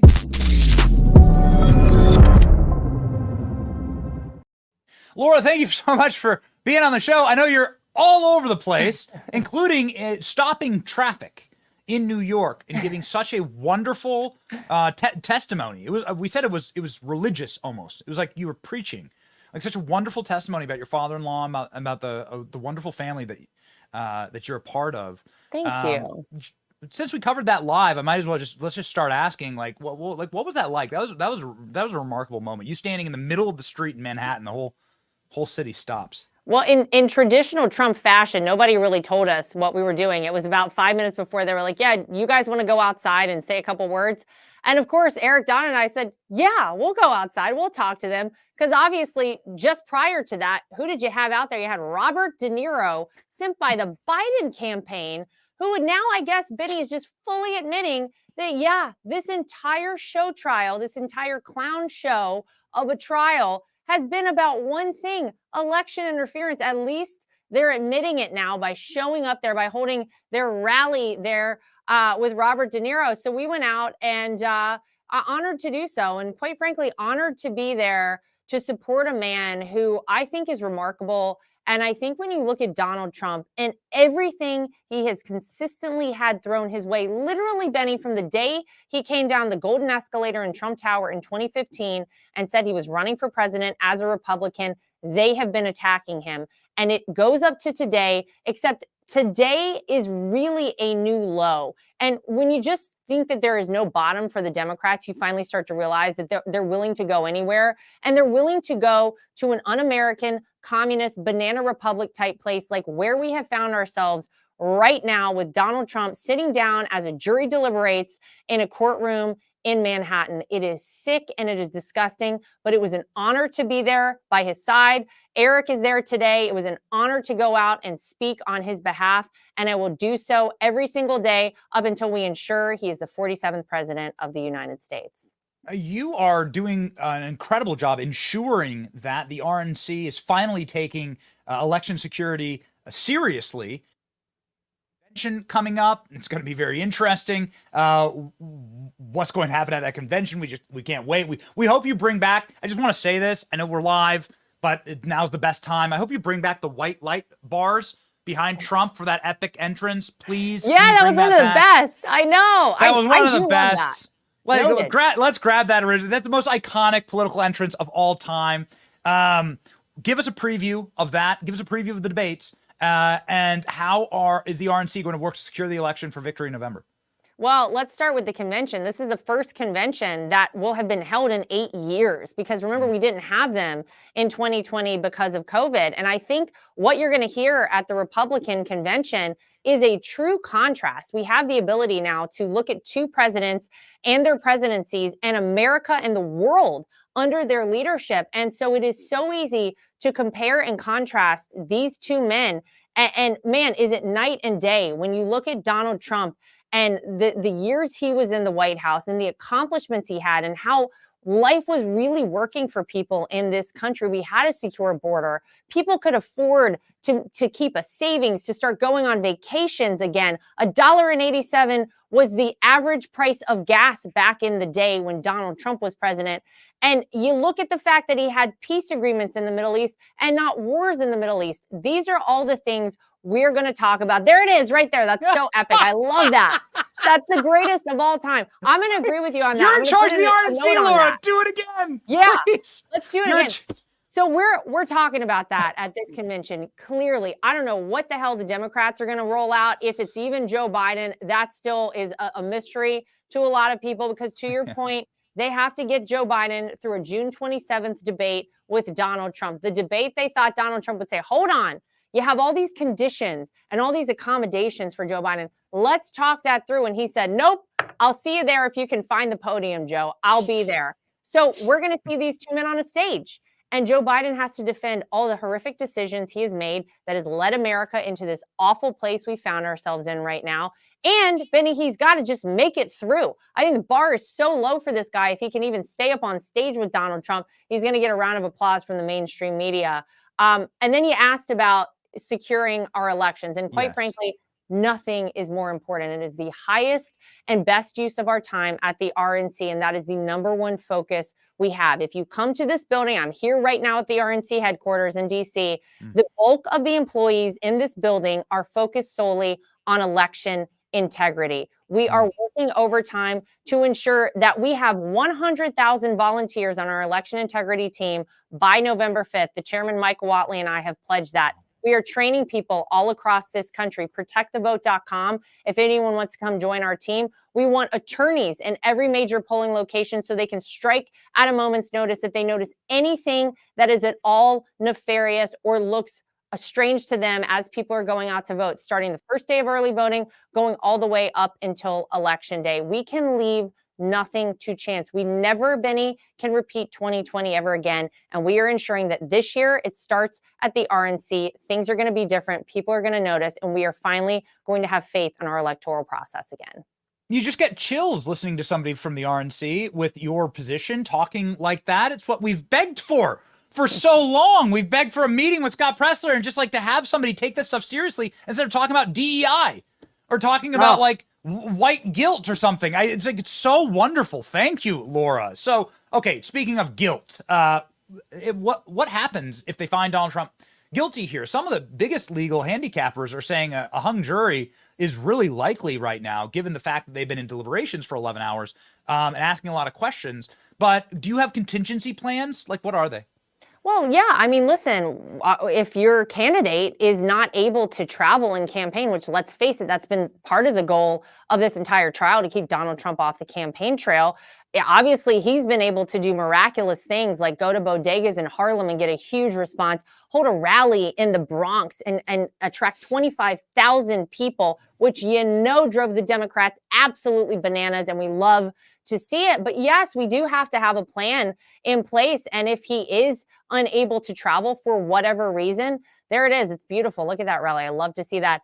We're going to do whatever we can. We'll do things virtually with him for the time being. The crazy thing, whenever you look at Donald Trump, is political conventional wisdom does not apply to Donald Trump in any way, shape, or form. So they're going to try and throw everything at him. They already have. And every single time he comes out on top, every single time he turns lemons into lemonade. And we're going to make sure that the same thing happens here. Can you give us, because there's so few people who've been inside of the court with Donald Trump, can you give us just a very quick breakdown of what life is like in there? What did you see when you looked at the jury? I mean, you've looked at the jury, right? Yeah. Like, so what did you see? Yeah, you tried it. I mean, I looked at the jurors for most of the time that I was sitting in that courtroom, and you really try to gather, what is going on there? Could there be one of these people or a couple of these people who see through this charade, who understand what is going on? And the thing that I kept going back to is the fact that, look, I was a New Yorker for 16 years. Eric and I lived in New York City. And the one thing I know about New Yorkers is they don't like to get played, Benny. And if even one of these people in there starts to realize that this was never a trial about justice or a trial about, prosecuting an actual crime, you got plenty of criminals roaming the streets of New York that Alvin Bragg could have actually gone after. But why this? Why did you have to take a misdemeanor and make it a felony? Why all the confusion? It's because they are literally pawns in a political game. And if they start to realize that, if even one of those people thinks about that and thinks about the implications of this trial and what it could do to the future of this country, I think they're going to think again. And so it's hard to tell. It's hard to tell with a jury, of course, but that courtroom, I've heard a lot of people talk about it. It's depressing. It's run down. It really is analogous to the entire city of New York at this point, just depressed and depressing. There is one thing that my eye was continuing to be drawn to, and it is still there, if you can believe it, in the liberal bastion of New York City, downtown Manhattan. Above the judge are the words, "In God we trust." And I kept looking at that the whole time I sat there, and I said, at this point, we do have to just kind of put our trust in him, right? You have to pray that these jurors actually look at the facts or the lack thereof in this case, and they rule based on a crime or no crime and not on anything else, not on whether they like Donald Trump, not on whether they want to vote for him, but based on the facts and the evidence presented in this case. And if they do that, if even one of those people does that, then we do get a hung jury. And I think it is a victorious day for America. Oh, what a great point that you just made. Yes, in God we trust, and that we serve a God of miracles, and maybe that's what it would take for Donald Trump to walk away without any conviction in New York. But here we are, and that's so important to remember that, and to honestly remember that God is in control. He is. Really quickly, something that big news story that I know you are directly a part of, and so I just wanted to give you a second to sound off on it because it's I've never seen more terrified headlines of you destroying Joe Biden fundraising this last month. Oh. You just blew him out of the water. It just yeah. 25 million, I think, was the number. $25 million. And Benny, the really remarkable part of that is our average donation is $29. So even here in a time when people literally are barely able to make ends meet financially, they are donating to Donald Trump and his campaign because people in this country understand, I think, what is at stake right now. It is palpable across this country. If Joe Biden and the Democrats are successful, if these communist tactics and techniques they've employed to stop the front runner of Donald Trump from, becoming president of the United States again, if those are successful, then what kind of country is this going to be on the other side? You cannot sustain 4 more years of Joe Biden in that White House. God bless us all. And so people are coming out and they're donating. We are so grateful. DonaldJTrump.com if anyone wants to donate. We're so honored and we're so grateful. But I think it speaks volumes about where the American people are right now. They understand the task at hand. They understand the need to win. And they are coming out and they're donating to Donald Trump. So ladies and gentlemen, every time you have Laura Trump on, it's a showstopper. She speaks in the middle of New York City and all traffic stops. And it's just this remarkable moment. You and Eric and Don and the defense, it's been galvanizing. It's been unifying. And I think the backfire is officially here. And so we just thank you. Many more boat parades. We have obviously your X account up right now. 1.6 million people can't be wrong. Go follow Laura Trump. Obviously, duh. And I hope to see you at a Trump boat parade sometime soon. Oh, Did you take that photo? Trump boat parade's back. I did not take that photo, but actually, I think my mom sent me that photo of all people. Ironically, That's awesome. She has a good eye. Shout out to Mom. Yeah. We final parting note. We know you're in charge of the RNC convention. Please make the lights happen with Donald Trump walking in with the giant lights. It's all about the lights now. I'm going to go work on it right now, Benny. Thank you to the great Laura Trump. Thank you.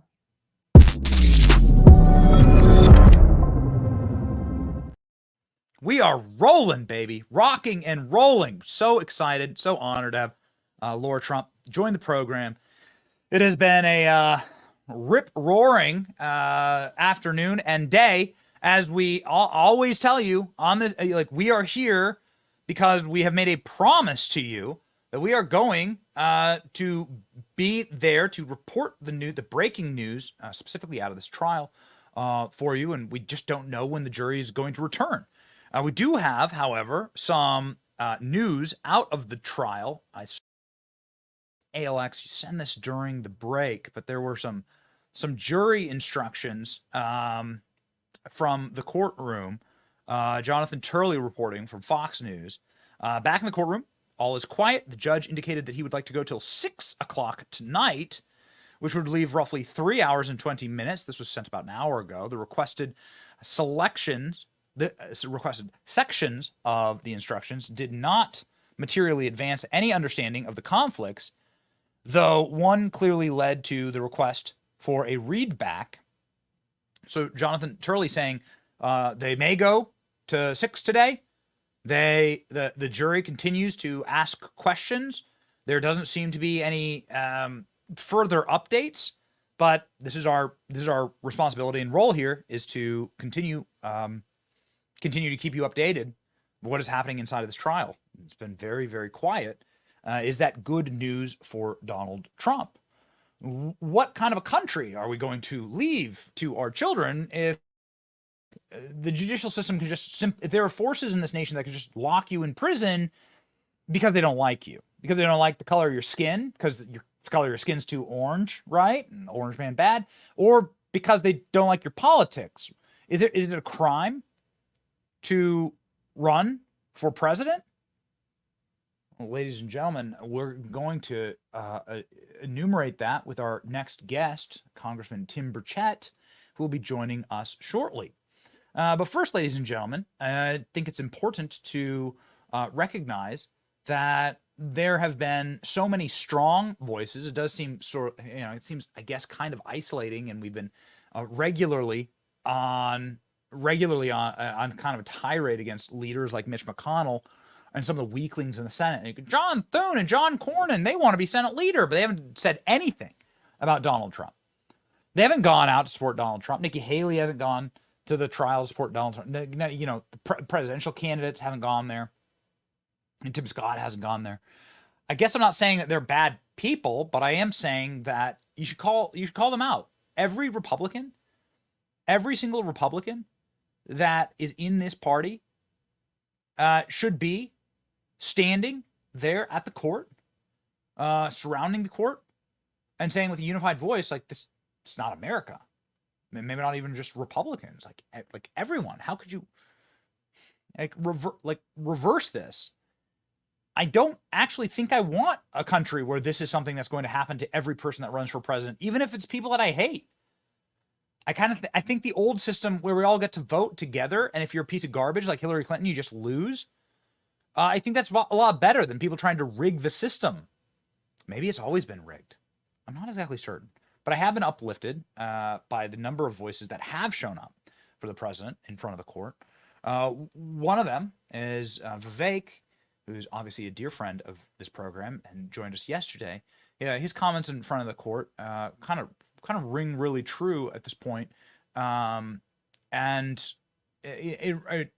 a good emblematic example of a new generation of people that aren't going to allow this to aren't going to roll over and just allow this kind of stuff to happen to this nation. Aren't going to allow this nation to go the way of Stalinism. Here's Vivek's comments before the court. The whole case that Alvin Bragg has brought depends on one premise for them to charge this as a felony, is that Donald Trump somehow should have used campaign funds to make an allegedly personal payment. Yet if he had done that, their case against him would be even stronger. This is garbage. That is the best proof that you have that if they're going to get him going or get him coming, it's damned if you do, damned if you don't. This is a sham. This is not the United States of America. This is some third-rate banana republic. If this were happening in another country, we would be laughing at them as a sham democracy. I am ashamed as an American citizen to sit here in a courtroom watching the former leader of the free world, and let's be honest, likely next leader of the free world, sitting with the indignity in this dingy third-rate courtroom with fourth-rate prosecutors and a fifth-rate lawyer on the stand as a witness, who actually is violating attorney-client privilege left and right. Nobody's even talking about that. So this is a shame on this period in our country's history, but we will get through it and be stronger, because you know who ultimately actually cast the vote on this case? It's not just the jurors in that jury box. It's every one of you at home. It's every American who votes this November to say no to the weaponization of justice. Boom. Man. Pick that dude for vice president. Come on. Come on. You got to do it. Like, you guys, come on. You know, we're big fans of Vivek on the program. Maybe there's a bunch of reports out. Maybe he will, maybe he won't. Nobody knows. Donald Trump says he's going to pick at the convention. And you just heard from us live, Lord Trump's going to bring back the giant lights behind Donald Trump. So it's pretty awesome. Ladies and gentlemen, one of the other young rock stars in the party, just give you a little extra uplifting, because it's hard to keep track and to really stay locked in and connected in these times. Byron Donald's in front of the courthouse. Again, it feels like maybe years ago. This was just a week ago. But Byron Donald's standing strong, and dude's got a future. Gotta tell you. I live in Florida. He's in Florida. He's a member of Congress from Florida. There's a lot of rumblings about Byron Donald's maybe running for governor. A lot of people wanted Trump to pick him for vice president. I don't know. What do we know? Here's Byron Donalds. Smart. Where's the crime? There is no crime. The only crime that's happening here is this Democrat judge and the Democrat Party prosecuting their political rival right in the middle of a presidential election. The crime here is that the issues facing our nation are not being addressed by the Democrats, but they want to go after Donald Trump. And there's nothing wrong. There's nothing that has been wrong here. Nothing that has been done poorly by President Trump. The only thing that's being done wrong is by this judge. His daughter's making money, raising money for Democrats, and all of the fundraising emails and all the fundraising things are about this trial that his daughter is using. He won't recuse himself. This is a travesty of justice. This is a misuse of the justice system. And look around New York. New York's got plenty of issues. I'm from Brooklyn, New York. You have all of NYPD's finest down here because of this travesty going on in that courtroom. Meanwhile, the citizens of New York are less safe, and the district attorney in New York is not prosecuting real crime. He's a Soros-backed DA going after his chief political rival in Donald Trump. Byron Donalds, baby. Rock and roll. What are we going to do? What happens next? What happens when the Viveks and the Byrons of the world come into political prominence? What happens? I mean, I guess we're relatively young on this show as well. And we got a crew of people that are aligned with us. Charlie Kirk, Candace Owens, bunch of like really smart, bright, James O'Keefe. And then it's like an entire generation of people who grew up listening to Joe Rogan, who are massive fans of Elon Musk, who is seeing the entire like universe and the adverse reaction to this woke moment. Like it's galvanizing and creating a really interesting life force of people for a freedom movement. Right? It's like a freedom movement, and it's not. It's if you're a simp for Joe Biden, like there's never been anything more lame than just to be a Joe Biden supporter. Could you imagine being a Joe Biden supporter? Like, could you imagine like telling somebody that, like in public, like proudly? No, it's not possible. You whisper it underneath your breath, shamefully, right? But you have some type of mental illness or something. But you're like nobody's proudly shouting that they're voting for Joe Biden. That's why Joe Biden travels through these cities, these Democrat cities. There's not a single person with a single sign waiting for him. No one. No one shows up. They failed. Meanwhile, it's never been cooler to be on our side. It's never been cooler to be part of the freedom movement. It's so hardcore. It's so awesome. You have the Tuckers of the world, and you have the Elon Musks, the Joe Rogans, the Jimmy Dores, all like a bunch of comics that are now like sort of swinging this direction, or always were this direction, just in favor of free speech, and on and on. And so it's galvanizing. It's really neat to see. It's something that we've seen in people who presumably never thought they would want to run for politics, like a man who went to the Ivy Leagues and is a deeply accomplished author and wrote an American bestseller. Somebody who presumably didn't ever want to be in politics, but found himself running for office, J.D. Vance. He also finds himself on the short list for Donald Trump's vice presidency. He stood out front of the court and rang like a bell. J.D. Vance. About what I've witnessed so far in my couple hours in there. First of all, Michael Cohen is the prosecution's star witness. This guy is a convicted felon who admitted in his testimony that he secretly recorded his former employer, that he only did it once, allegedly, and that this was supposed to help Donald Trump. Does any reasonable, sensible person believe anything that Michael Cohen says? I don't think that they should, and I actually think that his testimony is going to hurt with any reasonable juror, and hopefully we have a few of those. I want to say two other things here very quickly. Number one, the thing that the president is prevented from saying, which is a disgrace, is that every single person involved in this prosecution is practically a Democratic political operative. The judge inside, his daughter is making millions of dollars running against Donald Trump, raising money for Donald Trump's political opponents. The number 3 person in the Department of Justice, Biden's Department of Justice, left to become a local prosecutor to go after Donald Trump. And of course, there's Alvin Bragg, a Soros-funded prosecutor who promised to go after Donald Trump and now is doing exactly that. So strong. Such a good phalanx of people out defending you. What does Joe Biden? Joe Biden has Robert De Niro. What does Joe Biden have? I know you're gonna like tell me that you probably hate this guy, but it's, you know, my producers are in my ear, sort of locking in this group of people who supported Trump and saying you should play it, Speaker Mike Johnson. And you're going to be frustrated with the speaker. I'm deeply frustrated with Speaker Mike Johnson. Yet, Speaker Mike Johnson stood behind Donald Trump, literally, figuratively as well, and then made very strong remarks outside of the courthouse. Before it was fashionable to, he was actually one of the first people. I'm not here to tell you that you need to support him, but it's worth showing you the giant chasm that is the conservative movement, of which Mike Johnson seems to have found himself in the far left wing of.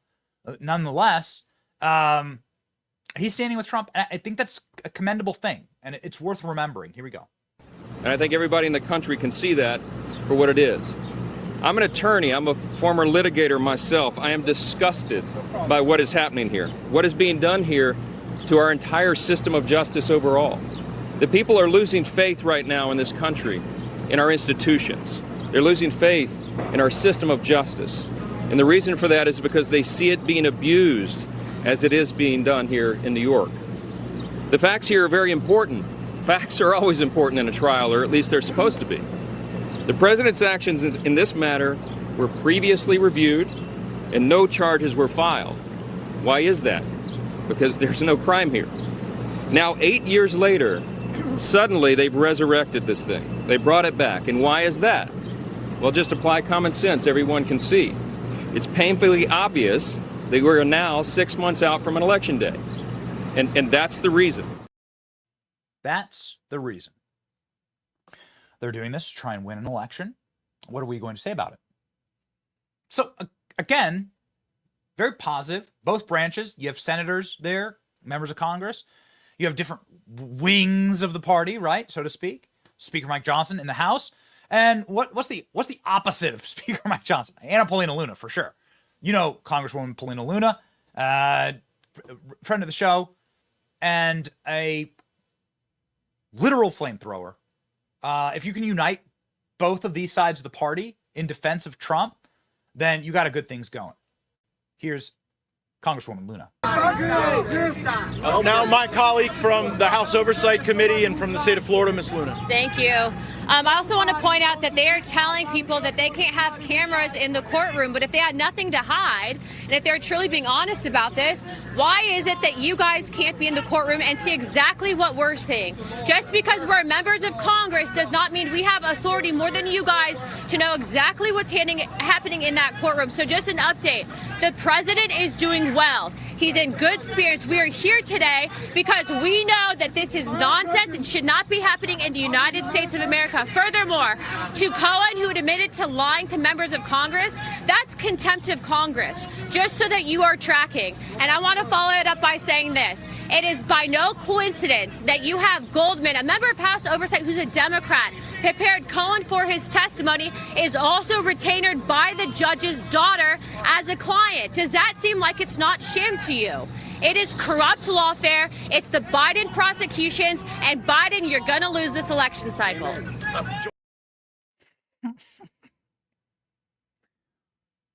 We love our great Congresswoman down here. You wonder why we can do the show with such piss and vinegar, right? With such gunpowder in our gut. It's because we have good leadership down here. We have strong leadership down here. It's very hard to have that kind of fire and that kind of chip on your shoulder in Washington, D.C. That's just like a It's just like grinds it grinds all the meat into sausage, right? It's just like the sludge that is DC. I've lived there for 15 years, so like I understand this. You need to have districts like Paulina Luna's down here in Florida that like support and keep her sharp and strong. And you need to have people like Stephen Miller in Washington, D.C., who stand at your back and who are prepared to defend Donald Trump. And this is what Stephen Miller did for Donald Trump in his first term. Stephen Miller, the architect, and I call him the architect because Donald Trump has sort of a vision. You need somebody to build that cathedral, right? And Stephen Miller, who was the advisor, senior advisor to President Trump, and now running America First Legal, joins the program now.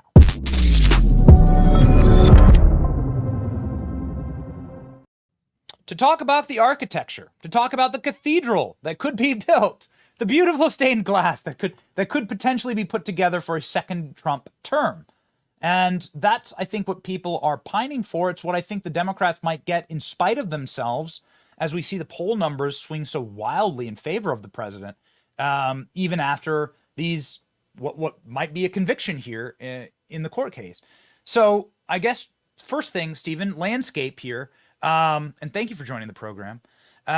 Landscape, if they put Donald Trump in prison, which the judge might do, he's clearly like promised his daughter she'll get that for her birthday. Will that help or hurt Donald Trump? I don't know what the judge will do in terms of imposing a sentence before or after the election. What we do know is that it is their full and complete intention to lock Donald Trump up for life. I want to be very clear with people. This is real. This is a live fire exercise. The left wants Donald Trump behind bars for the rest of his life to stop him from stopping them. So this is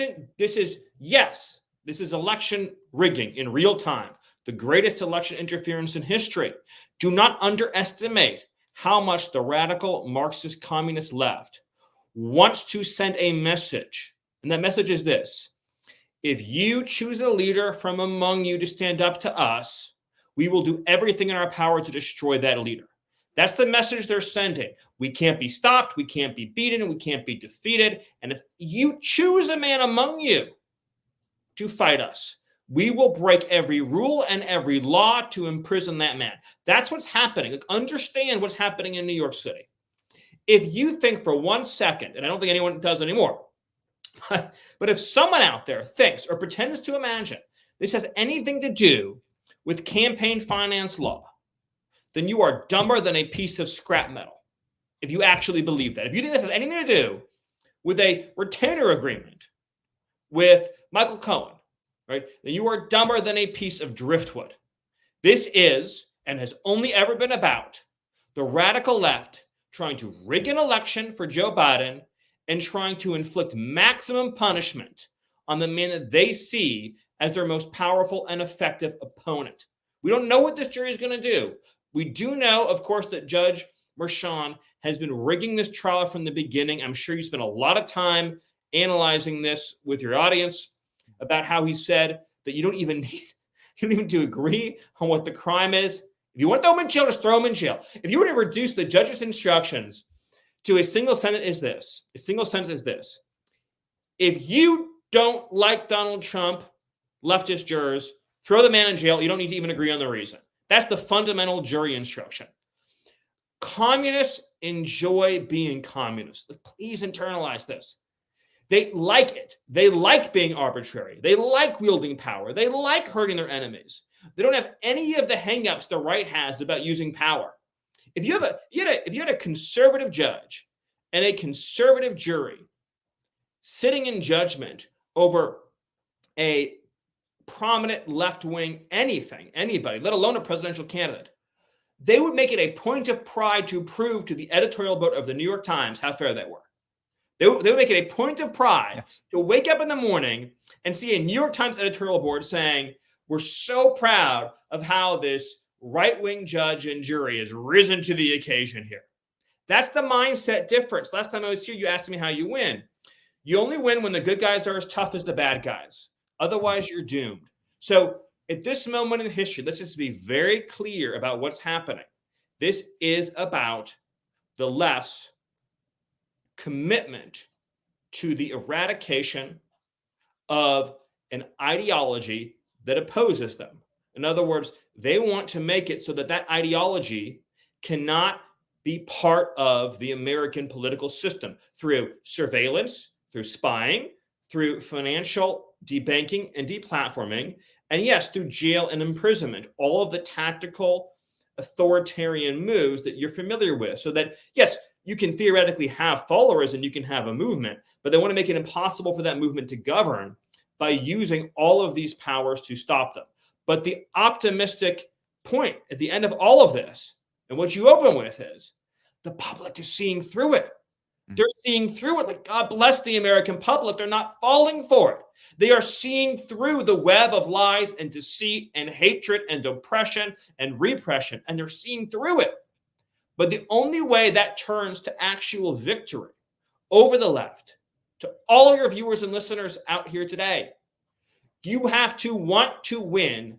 You have to want to beat the left as badly as Alvin Bragg wants to pummel you, as badly as Judge Mchan wants to completely castrate the movement.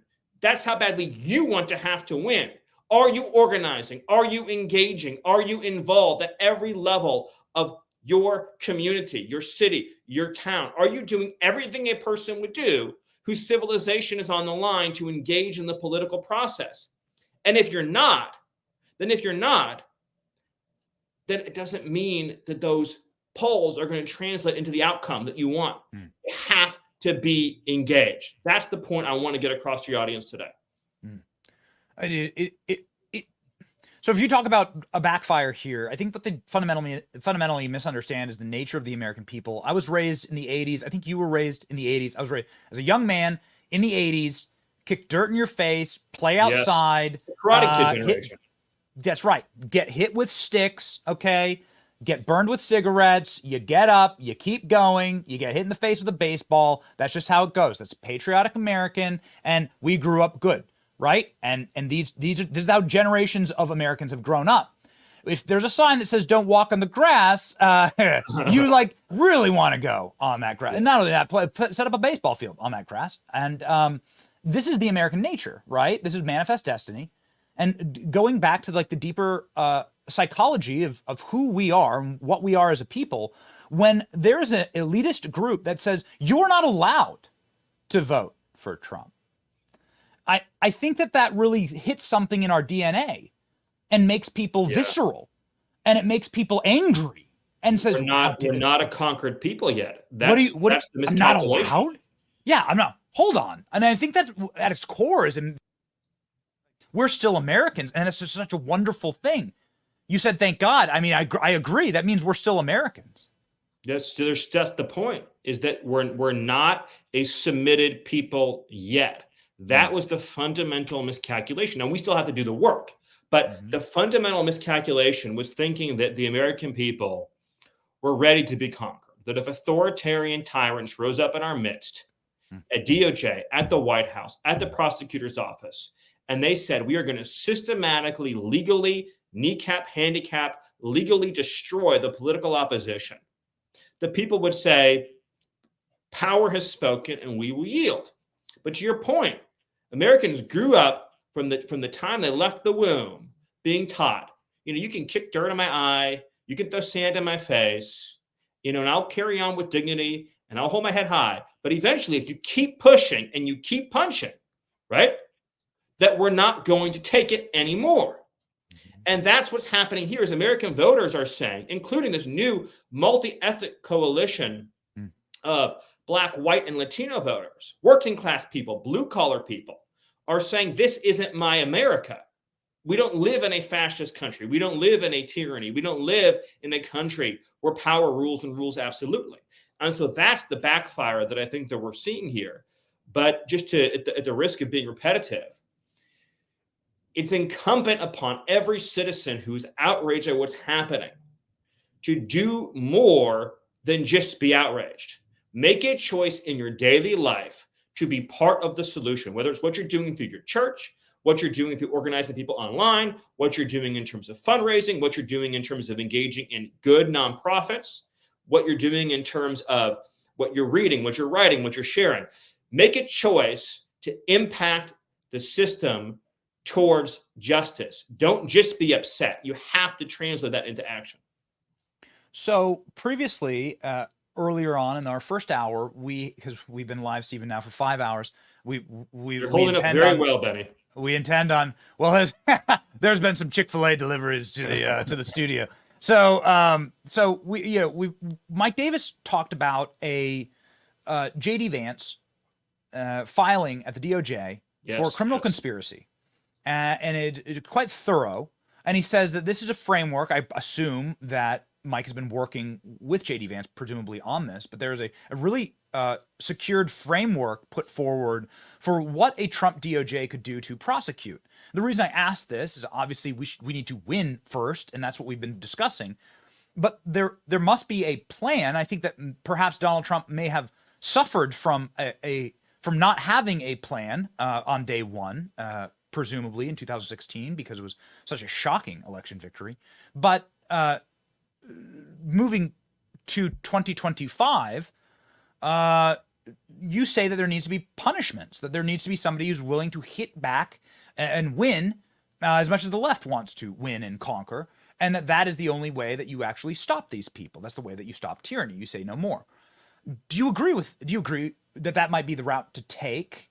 What would be your prescription to Donald Trump for not how to get revenge, but for how to clear the field of Marxists who wish to destroy this place? Yeah, so there's a lot to unpack there. Let me try it this way. So first of all, in 2017, when Donald Trump took office, it's important to understand he was at the receiving end of a rolling soft coup, right? So he came into office in the middle of a Russia conspiracy hoax that was designed to force him out of office at the very beginning of his administration. And there was a large number of members in both parties who accepted that fundamental framework. And their view was, well, you have to prove to us that you're not an agent of Russia. That's how effective the FBI and DOJ collusion hoax was. So he had to spend not only years battling that, but then also years amassing a national popular mandate to fundamentally reform DOJ and FBI. I'm not going to make any news today by saying this person or that person is the one that's going to be facing a specific criminal investigation. But what I will say is that the precedent has been firmly established that, they put a memer in jail, right, for election interference, that DOJ has a fundamental obligation and mandate to pursue criminal charges against people who are interfering in the electoral process. They've been pursuing, of course, hoax charges against people who are completely innocent. But the framework's all there to pursue criminal charges against individuals who are engaged in a clear subversion of the electoral process in America. And obviously that would cover a wide breadth of illicit and criminal conduct. I think that the key point for the message that I would want to get across to the American people is that what we're talking about here fundamentally, we're talking about the CIA, the FBI, DOJ, and the intel community more broadly. Remember, there's 16 intelligence agencies across multiple departments. The mission set here is to restore democracy by making the intelligence and law enforcement community subordinate, again, to an elected chain of command, and therefore subordinate to the American people. American voters elect a president, and the president sits on top of the intelligence and law enforcement hierarchy by the clear language of the Constitution. The founders would have been horrified at exchanging a constitutional parliamentary monarchy for rule by unelected spy and unelected intelligence officer. So it's about restoring democracy. So when you talk about defeating the deep state and demolishing the deep state, it's a binary choice. You're either ruled by a deep state or you're ruled by a democratic republic. That's the mission set. and you get the intel agencies back to protecting us against actual foreign adversaries, for example, like radical jihadists overseas, and you get the intelligence community back to fighting actual crime, drug dealers, drug kingpins, foreign transnational criminal organizations, MS-13. You turn the agencies back towards the actual enemies of safety and security in America. Right now, of course, they've become the enforcement arms of the radical left. The spy agencies and the law enforcement agencies have become the enforcement arms and are actively and continually engaged in interfering in our democracy, both through censorship, through surveillance, and also through prosecution. Do you believe that if Donald Trump is convicted and they were able to, my handicap on this is that they just wish to smear him with the label convicted felon. They may put him under house arrest and try to stop him from campaigning. I think the backlash there would be pretty horrifying, but we'll see. I think that's the point. Would that have any bearing on a Trump second term? I mean, would that stop the president from doing anything that he wishes to do? And what happens to these other cases, Stephen, as you run America First Legal and you've done many filings against some of these Trump prosecutions? Yes. What happens to these cases in a second Trump term? Well, very simply put, if the American people elect a new president, so in this case, Donald Trump, but it's a constitutional principle that applies regardless, by definition, the president of the United States cannot be constrained in any way of his ability to execute the office of which he was elected by a federal or state prosecution. That's just a fundamental constitutional principle, is that he has to be free to travel, to move, to act, to execute the duties to which he's been elected. Otherwise, you're making an individual prosecutor more powerful than all 300 million American citizens and their executive branch of government. That is a fundamental, inviolable constitutional principle. To your point about them partially wanting to get a conviction just so they can run the ad saying convicted felon. Again, there's no doubt that's true. That's why they're doing press conferences around the trial. Biden has announced that he's making remarks after the verdict, which is also meant to be a very unsubtle message to the jurors themselves too. I mean, this whole thing is, many authoritarian societies do show trials in secret, in hiding, and just announce the verdicts. What's so especially alarming is that they are rigging this trial and they are trying to rig our democracy in broad daylight, knowing that the corporate media will protect and shield them at every single turn. But what we are seeing in front of our eyes, again, it can't be underscored enough. It is a real thing that happened in the world this week, that the judge, a Biden donor in this case, told the jury, you don't even need to agree what the crime is to jail him for life. This is an actual event that happened. But did we have all the newspaper agencies and all of the corporate press melting down in horror and anger and outrage at this obvious subversion of democracy? No, they reported that matter-of-factly. It's just a thing that, judges do.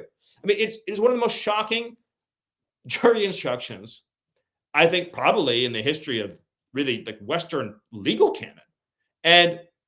But it was reported on as sort of a ho-hum thing by the leftist corporate press. So the regime is relying on that press to shield them. But more and more Americans are seeing through all of that. And they're realizing this judge is acting as an agent of the Biden administration and the Biden campaign to achieve a purely political result. And so I think for that reason, the political backlash effect of a conviction will be far greater than the forces in power have imagined. Just to make a point on what you just said, Louisiana versus Ramos established unanimity. This ruling just happened in 2020 and 2020, and was written by Gorsuch, and had liberal justices and conservative justices saying, no, you can't just have one juror decide a man's fate forever. You have to have unanimity. Otherwise, you have a hung jury and that person walks free, that second. Yeah, that was a very, very big, widely publicized case. How are you to imagine that Judge Mchan is familiar with it? How? Yeah. So I guess do we have a country? Yeah. Do we have the lesson the Supreme in Court all movie. these things is you can't stop us. That's just their view, right? He knows this is the key thing to understand. He knows as a technical matter that there isn't a precedent for appealing jury instructions. In other words, that phase of the trial, there's no appeals. So he knows, how is that remedied? It's remedied on appeal post-conviction. It's a reversible trial there, right? So what is he doing? He's saying, I don't give a damn. Get me my damn conviction. The appeals court will do what it'll do months after the election. Just get me my damn conviction. Rigging it in broad daylight. And there's no consequences. Where's the Bar Association?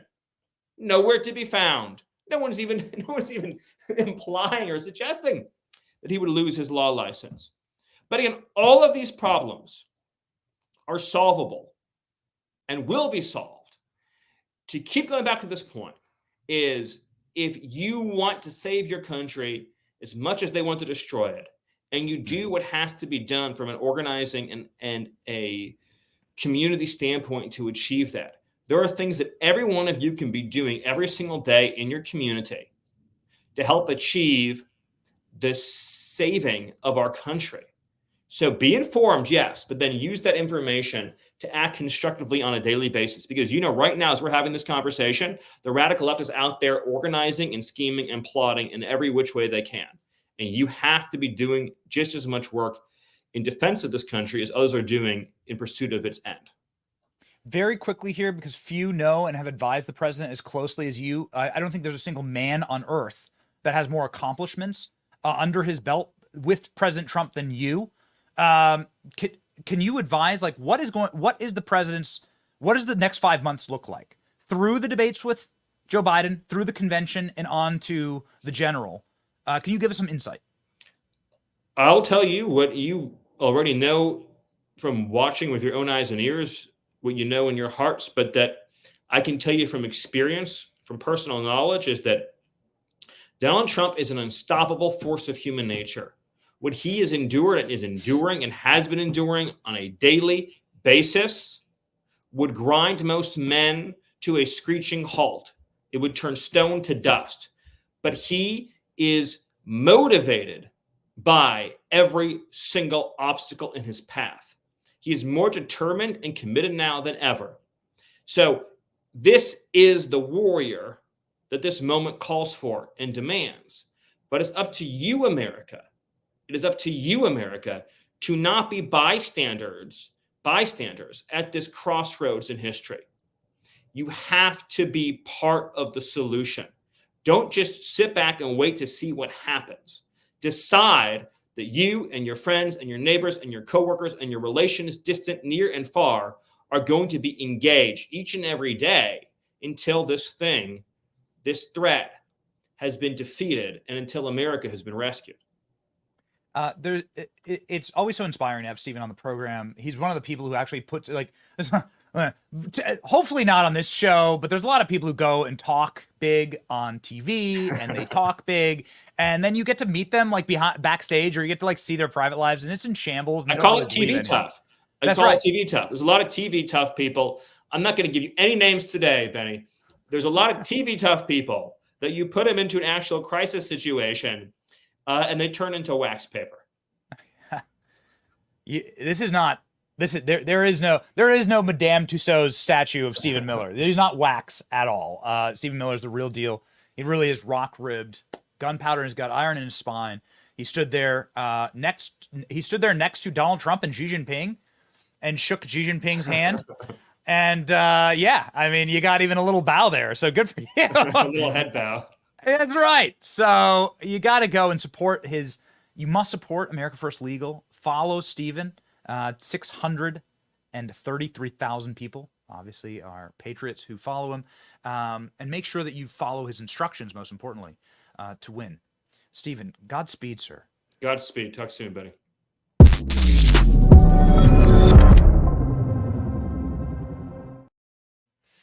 What a unbelievable show! What a deeply special moment to have so many people. I guess the point of doing a more than 5-hour show at this point is to show you that, one, we have the energy, that we have the team, we have assembled the Avengers, as it were, and everybody has different skill sets, right? And sometimes you just need sometimes you need like the Nick Fury, right? You just need like the really smart guy, who's sort of like the mega mind behind it all, who can explain to you not just what's happening on the chess or checkers board, but what's happening in like the 12 dimensions above. And our next guest is that man. And we're very, very excited to welcome to the program the great Mike Benz, who is the executive director of Foundation for Freedom Online and former State Department cyber, but his titles don't really do him justice. He's a man who can, quite frankly, see through into the next dimensions, what's truly happening in the games that are being played. And that's why it's an honor to have him on our program. Mike Benz, ladies and gentlemen.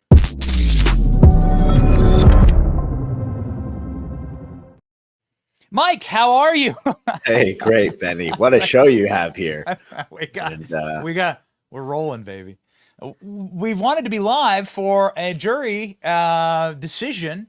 And so the best way to do that is just to be live. And so everyone from Laura Trump to Mike Davis to Stephen Miller's been on the program, but you've never been on the program. I've wanted to sit down and do like a 2-hour-long podcast with you, but I really appreciate your time today because you're somebody who sees these things very clearly. Monica Crowley earlier last hour was saying that this is a direct through line continuation of the super state deciding who the American people can and cannot vote for. And that this is just she called it an assassination, a less messy assassination. And I'm wondering if you agree with that, given the Trump news out of the Trump trial today.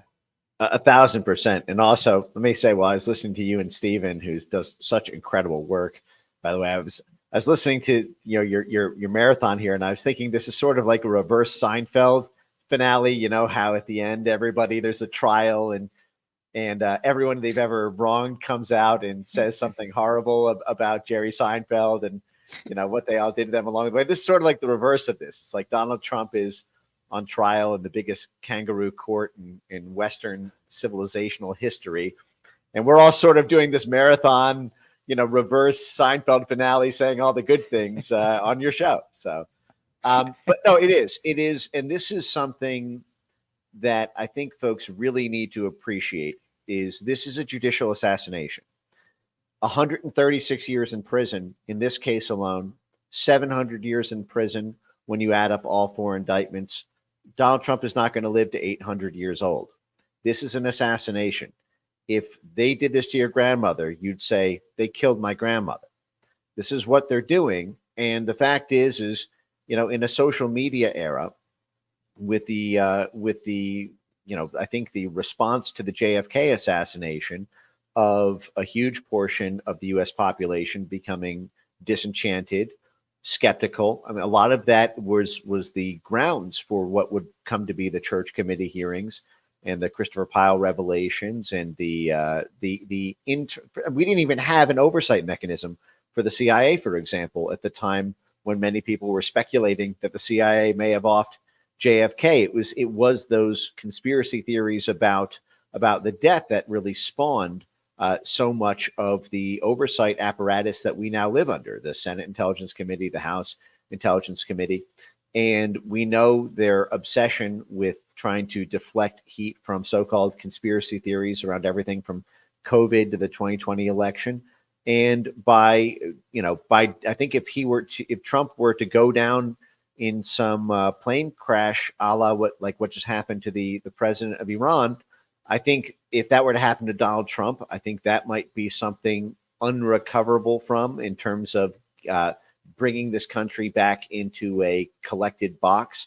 But if it's done in an above board way, so to speak, with our own institutions rubber stamping it, they think that they can, just kind of call it rule of law. Now, the thing that I don't think they're anticipating is that what they're now putting on the table for this bet is the entire legitimacy of our rule of law. And you're going to enter a situation where, obviously not calling for anyone to take any action whatsoever, but the trust in the system totally breaks. This is something that our own military and CIA and statecraft institutions talk about constantly in a counterinsurgency context.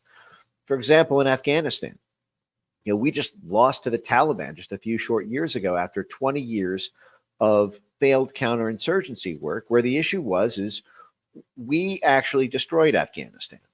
We did not make life better for Afghanis when we went in and bombed it back into the Stone Age, and then set up a narco warlord in the form of Hamid Karzai and his heroin mafioso brother to basically turn the entire country into a narco state. The people who lived there were not just had nothing, they were unhappy with having nothing, and they knew who made them have nothing. And so, it wasn't like a hot insurgency. A lot of it is people they stop obeying in every little way possible because they hate you. And they hate you so much that little things, and then one by one, more and more people just hate you. And then people even inside the system, people inside the courts, people inside they just start to hate the whole thing, because what you've done is you've corrupted the bone cells. You've corrupted the soft tissue in the bones. The whole thing is rotted from the inside. And this is something I've never had to deal with before as an American, and I think others are sort of having this kind of what even is our country moment. I remember giving a presentation on censorship about 4 years ago, where I was trying to describe how internet censorship was the number one threat to Western civilization, and it's sort of the master issue because every other issue depends on freedom of speech. And I was stopped at the end of this very, very long presentation. And the person's response was, well, it's actually probably number two. Number one is actually probably the Justice Department. This was years before, our current predicament. And at the time I thought, oh, this person just doesn't quite get it yet. But upon further reflection on this, there's no other institution in the American government who's legally allowed to kill you. You can't the Department of Agriculture can't throw you, kill you. I mean, that's what it is. 1,000 years in prison. That's death. The Department of Labor can't do that to you. HUD can't do that to you. The military can't just arrest you. Our DHS can't even do that. And even the FBI is just the investigative arm of the Justice Department. The Justice Department is the only institution in this country with the legal ability to kill you or destroy you or bankrupt you. All of that has to be done through that one little, it's like the Strait of Gibraltar. It's this one tiny little strait that opens up the entire mouth of it all. And the bedrock of our entire system is that justice is going to be blind. And when it's so barren and broken as it currently is, you look up into the guts of the whole system and you think, well, you know what? I just hate this place now. And that is what causes things to break down. And I think by anteing it up like this, America is entering this new era. And I don't know that they've appreciated yet what they've brought. Because you have to have people that actually believe the NFL games aren't rigged to watch them, right? You're not going to have stadiums if they assume that the game's outcome has already been decided, right? And the refs are on one side. And I guess it's just just one analogy, but there's going to be zero anticipation for that. There's going to be zero live audience if you pre-rig the game, and if you're pretty upfront with that. Roger Goodell's out there bragging about rigging the game against, I don't know, the Patriots, right? like nobody's going to watch. People are going to be angry, actually. And they're going to say, F the NFL. They're going to say, F this institution, right? That has, taken the good credit and faith of the fans, the American populace, and are now weaponizing it for their own gain. And I'm sure Robert Goodell can make a lot of money and maybe just hates the Patriots or Tom Brady. But that's wrong, right? And you still need fans. You still need people that believe in the system. Otherwise, your league's going to go bankrupt in a season. And I don't think they understand that that's what's happening here, and just to like put it in context for what Stephen was talking about, like you're gonna tell me, like, do you understand who the American people are? You're gonna tell me who I can't vote for? Like, you're not gonna say like you're not gonna say you can't vote for him because he didn't get enough signatures and doesn't have enough money or whatever. You're telling me you can't vote for him because you don't like him, like because you don't like his skin color because it's orange. Like that's like F you, man. Actually, you make me want to vote for him even more. Yeah, well, I think we've exited the era in which democracy meant a will of the people. This is where I always come back to this redefinition from a consensus of individuals to a consensus of institutions. This is how we get to a point where we can be defending democracy in Ukraine with elections banned in Ukraine. And this is, I think, kind of the new definition of democracy, which is basically our predicate word to be able to overthrow governments, is just the consensus of institutions, and the people are sort of the enemies of the institutions when they want to vote to reform the institutions. But you have this thing now. I mean, with this Justice Department so corrupt as it is kind of amazing when you trace it up to the Soros realm. And you look at the role of, we have played God in so many countries around the world in their justice system. And not just the recent stuff, all the way back. So obviously, we just saw a sort of maybe preview, if you will, of the current situation within the indictment of Donald Trump by Soros prosecutors, with the Soros and Joe Biden tag team against the prosecutors in Ukraine. If you recall, the Joe Biden was caught on tape at a Council on Foreign Relations meeting talking about how he bragged that he shook down the Ukrainian government, basically offered them $1 billion bribe if they would simply fire their prosecutor and put in a puppet prosecutor backed by the U.S. Embassy in Kiev. And this was us. Now it's just little old Ukraine, right? And this is what we, just like we overthrow foreign governments, but we don't overthrow ourselves. It's sort of like the branding of this. Like, yeah, we're SOBs, but only to every single other country except to you. Pinky promise. And we just saw them brag on tape about this sick economic bribery to control the internal criminal justice system of a foreign country, while George Soros was leading the IMF, trade deal that's being stuffed down Ukraine's throat in 2014, and leading the effort to privatize Naftogaz, which was under investigation, and with the whole Burisma tie-in by that same prosecutor. So you have basically Soros on the money side and Biden on the political side. Because remember, even then, when Biden was vice president for Obama, he was in charge of the Ukraine portfolio. He was Mr. Ukraine. And CFR, even in the 1990s, Council for Foreign Relations, dubbed Joe Biden Mr. Foreign Policy. And I always come back to that Joe Biden quote about how he brags how he was the biggest prostitute in Washington, as a young senator. And his nickname was also Mr. Foreign Policy. So who was he prostituting for? You do the math. So you have this playbook now where we play God to rig the prosecutors in foreign countries with this exact same duo, Biden and Soros. And what do we see in New York? A Soros prosecutor. You have the largest campaign, contributor to the prosecutors being George Soros. You have the Biden White House sending the number 3 at the Justice Department to a little old, local courthouse essentially to run this. So it's the exact same tag team that we use to manage third world vassal states being used to manage the elections of the American people. And, basically it tells you who's in charge. Wow. Yeah, I suppose it does. Since you brought up Ukraine and since you brought up the Biden meddling, it's not exactly the topic of today, but since you're live, I have to get your thoughts on this. Last week, or maybe it was 2 weeks ago, the number one breaking news in our feeds was that the CIA told the DOJ that you're not allowed to go after Hunter Biden's lawyer, that he was a protected asset. This guy named Kevin Morris. And it led to a number of people speculating online, and I'm not sure if you were one of them or not, that well, that makes total sense. This family has always been an op and a cutout for the CIA. Their business deals have been cutouts for the CIA. There's no reason why China would give them $1 billion. And there's no reason why they get all these Ukraine. They don't speak Ukrainian. They don't know anything about gas. And now the CIA, they're kind of like joyfully bragging to Republican investigators that no, you're not allowed.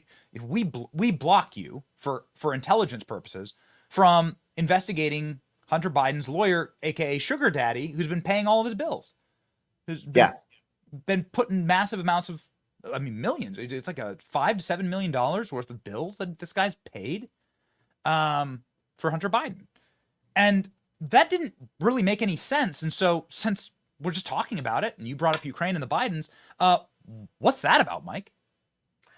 Yeah, so, I mean, what this is about is the fact that there's something that I refer to as the Grand Ukraine Energy Play, which is the move by NATO and Western stakeholders to re-engineer the economics of the European gas market in order to kick Russia out and install, basically NATO-based energy companies, and to capture that entire market, which would, in theory, bankrupt Russia, and then therefore also kill Russia's military industry. Because if you recall, just this week, we lost Chad to Russia, we lost Niger to Russia, in the sense that our embassies have been kicked out, and the Russian-backed governments there have, basically boxed out the Americans, and this is happening. We got the same thing happened to us in Syria. Obama tried to invade Syria and got rebuffed when Russia provided them the arms and the anti-aircraft missiles.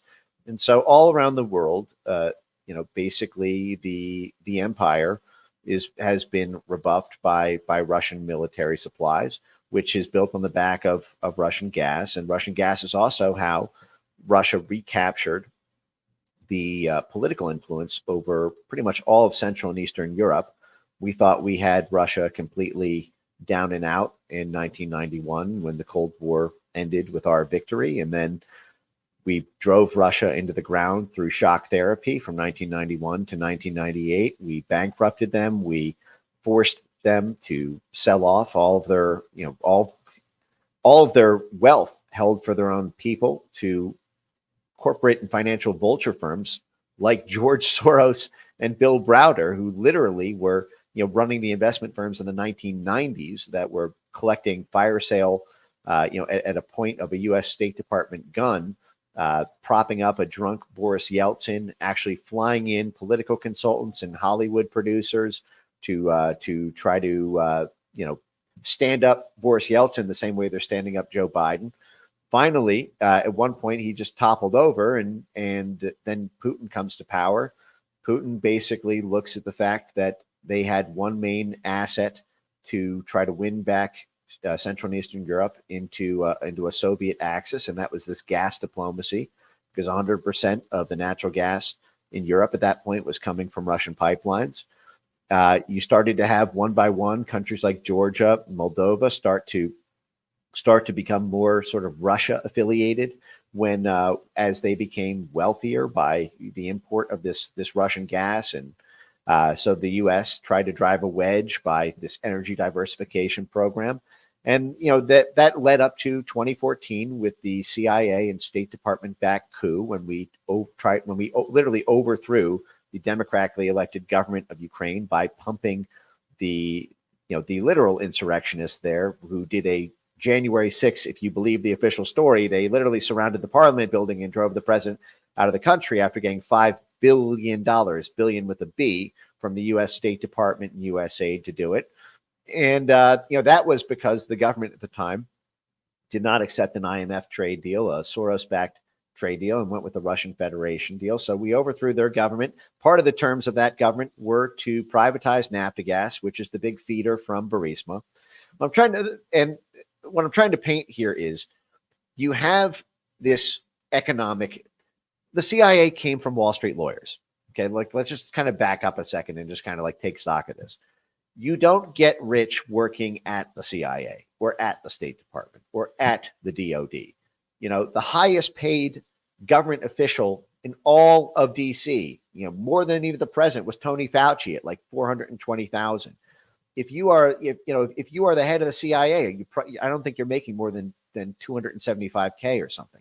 You can barely send your kid to private school, in Manhattan. I mean, you're making less than a 6-year lawyer at a mid-tier New York law firm, and you're managing the Central Intelligence Agency. That's not how you get rich. You get rich because of all the favors you do for the corporate and financial firms during your stay there, and all the connections you have to the people still there once you leave. That's how you get the board seat. That's how you get that's at a Raytheon or an Exxon Mobil or at a Microsoft. That's how you get your sinecure at a think tank like Brookings or CSIS or Atlantic Council. That's how you get your academic professorship, at Stanford like Michael McFaul. It's because you are useful. You're useful. You get the money because you're useful to the people with money. You are the enforcement arm of it. Just like the CIA is sort of the kid sister of the State Department. It's in a way, I've been talking about the Hunter Biden CIA situation for so long that it's almost humdrum, in the sense that it's almost not a big deal. It's just like a weird thing to say, but all the CIA does is provide support to the State Department in a plausibly deniable way. It's not the CIA's idea to do this. It's an interagency plan. An interagency plan to re-engineer the economics of the gas market, to pry Russia off of Ukraine, to create a resupply through ports in Poland and through the endogenous gas supply that Burisma was mining in the Donbass and in the Black Sea by Crimea, which they held all the rights to. And so the State Department has that plan, and the CIA gets tasked with executing it, but they're not really the brains of it. And it's sort of a similar thing when it comes to government policy in general. The government officials they're the executors of it, but they're not the frontal lobe. And this is sort of where you get to these, the Black Rocks and the George Soroses and the huge Microsofts and Exxons, and you get the corporate and financial overclass. And then you get the hangman in government. And this is sort of, and this gets back to the same thing with the prosecutions here. I don't think anybody thinks that, Fannie Willis independently came up with this idea all by herself. And, she just happens to be backed by George Soros, but that's sort of the order of operations. There's a lot more on the Hunter CIA thing, but I just wanted to. Okay. I mean, listen, again, it's really good to take a step back and listen to the people who can not just unveil, again, not just show us the chessboard, but show us the dimensions above it. And you're one of those very few people who can do that. And it's been remarkable. I'd like to go back to the analogy of people just losing faith in the system at such quick. They see this stuff with Hunter and the CIA. Oh, the CIA says Hunter Biden's protected. Oh, got it. That's why this guy can film all his crimes. Film him. It's not just he did the crimes, he put it all on tape. It's just an insult to all of us. Yet Donald Trump's the one in court. Ashley Biden can write that her dad showered with her when she was 11 years old, and Joe Biden's not the guy in court. It's Donald Trump. Hillary Clinton can do the same thing with the Steele dossier. Actually, to the letter, what they're trying to accuse Donald Trump of doing, and nothing, just slap on the wrist. She had to pay a couple pennies to the FEC. And if you remember, the special prosecutor at the Justice Department said that Joe Biden was guilty of mishandling classified documents, but a jury would think that he's too genteel and forgetful. So the exact same crimes, but the difference is one's 500 years in prison, the other one is scot-free because, even with the same fact pattern. I'm sorry, there's a million. It's endless. It's designed to humiliate, and it's designed to blackpill. And I suppose if you're looking for a silver lining, it's that the corporate media has never had fewer viewers or less trust. People like Joe Rogan, Tucker Carlson, Jimmy Dore, multiple comedians are seeing just record viewership along with this channel. You've been on many of those programs.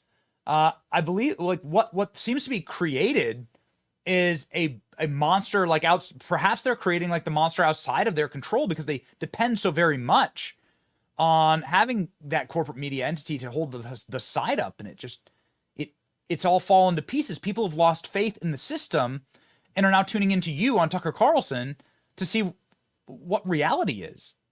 And it clicks. Like, it makes sense. Your interview with Tucker Carlson did like 50 million views.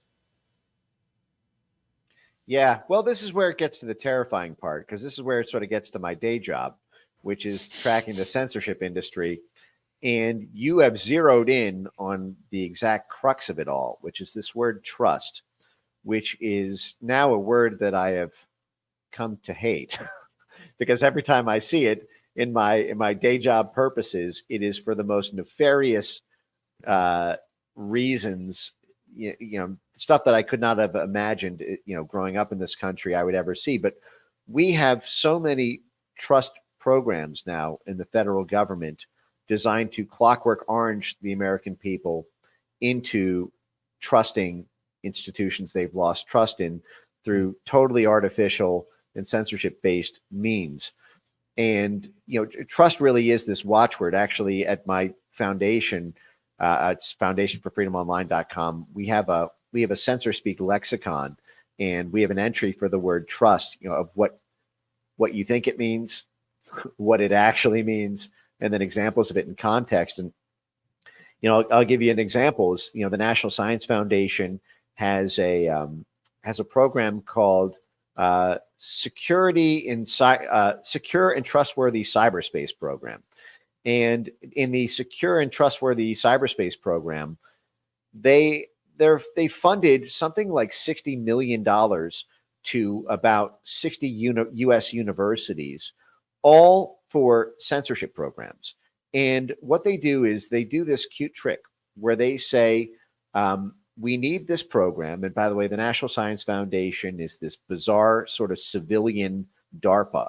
It's not really, this is basically when you have these dual use technologies where the military, it plays some useful role to the CIA or to the State Department or to the Pentagon, but they want the civilian sector to develop it. And so it's basically, it's kind of the civilian arm of DARPA, if you will, for these kind of dual use technologies.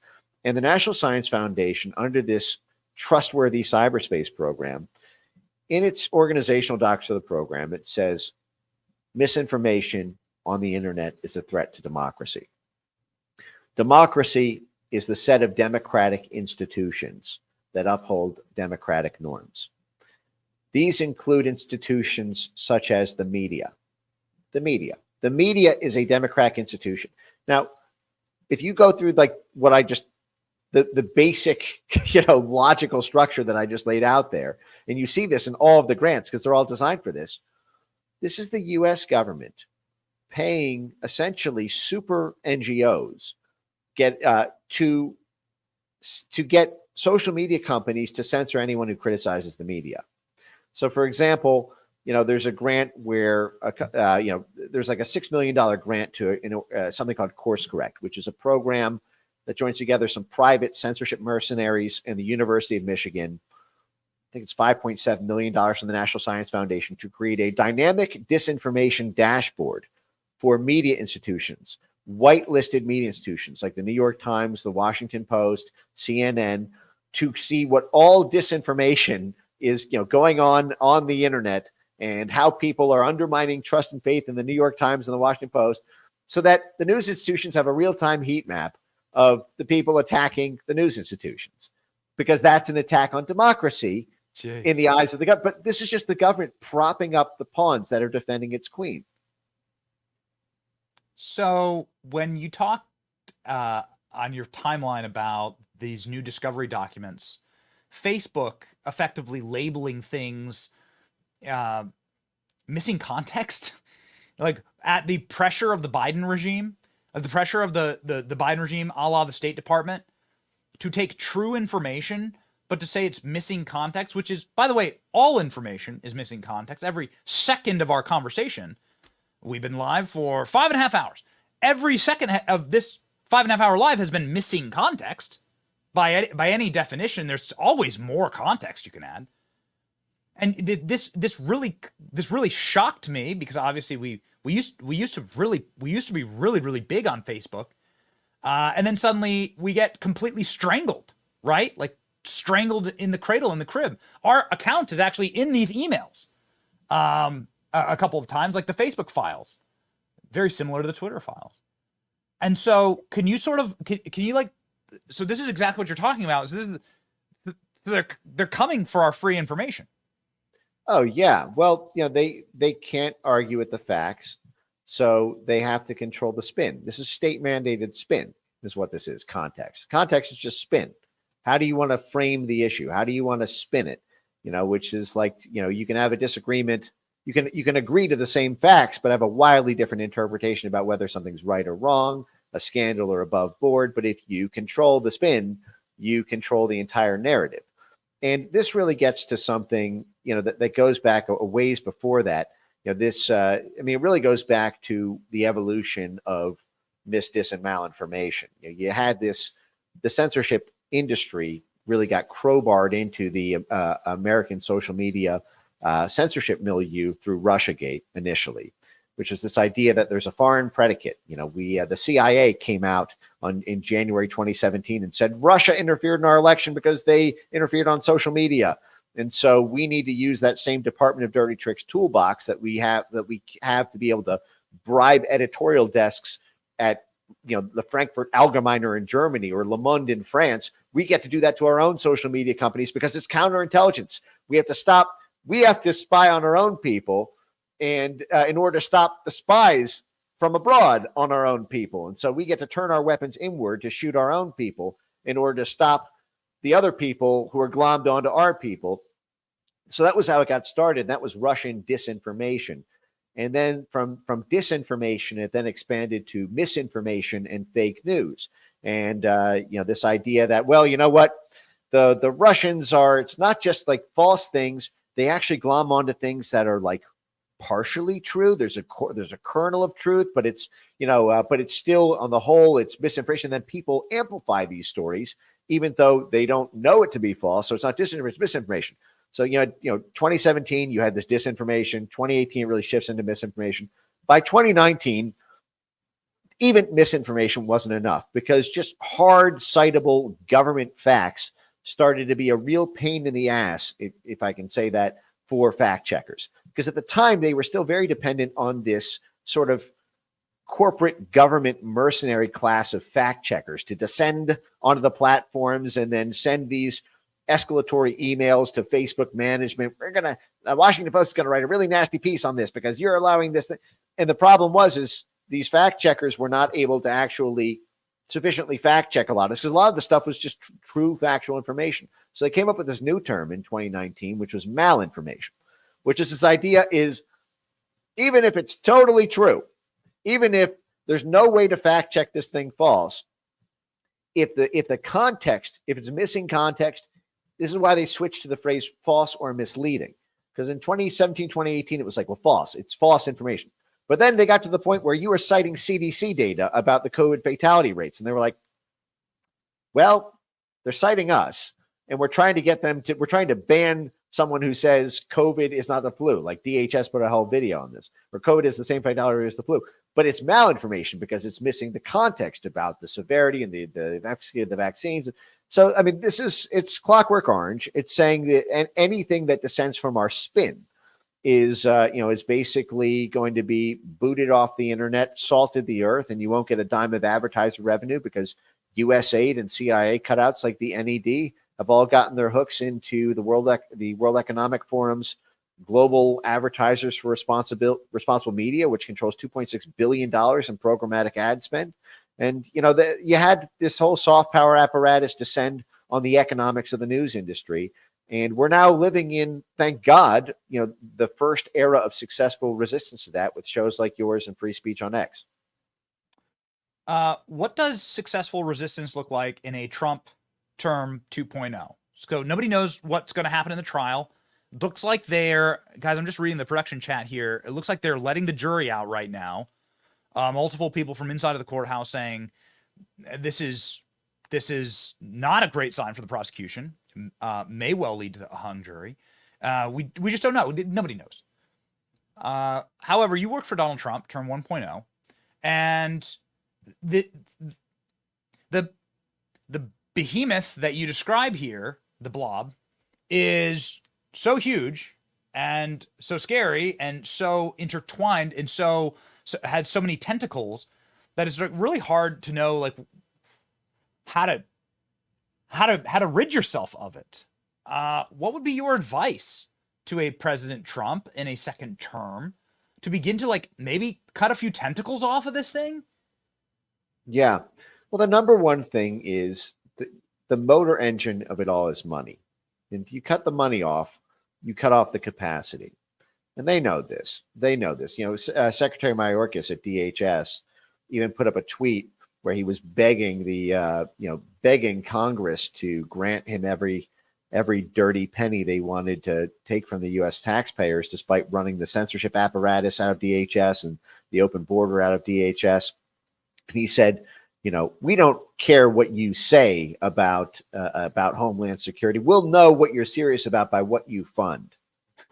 And that right there is X marks the spot on the treasure map of you know what to do here. The fact is you could completely, I won't say, you know, crush the censorship industry, but you could sort of, and again, I mean this, I just can't think of a better analogy, but you could wound it, so to speak. You could significantly impair the censorship industry beyond all recognition simply by removing the font of government funds from all of its little vessels, because it's like this is a mercenary army, and I use this phrase very frequently. You know, the censorship mercenary army, which spans the private sector mercenary firms, the academic ones, the fact checker networks, all that stuff relies on hundreds of millions of dollars of U.S. government funding, whether that's from the National Science Foundation, whether that's from DHS grants, whether that's from Justice Department grants,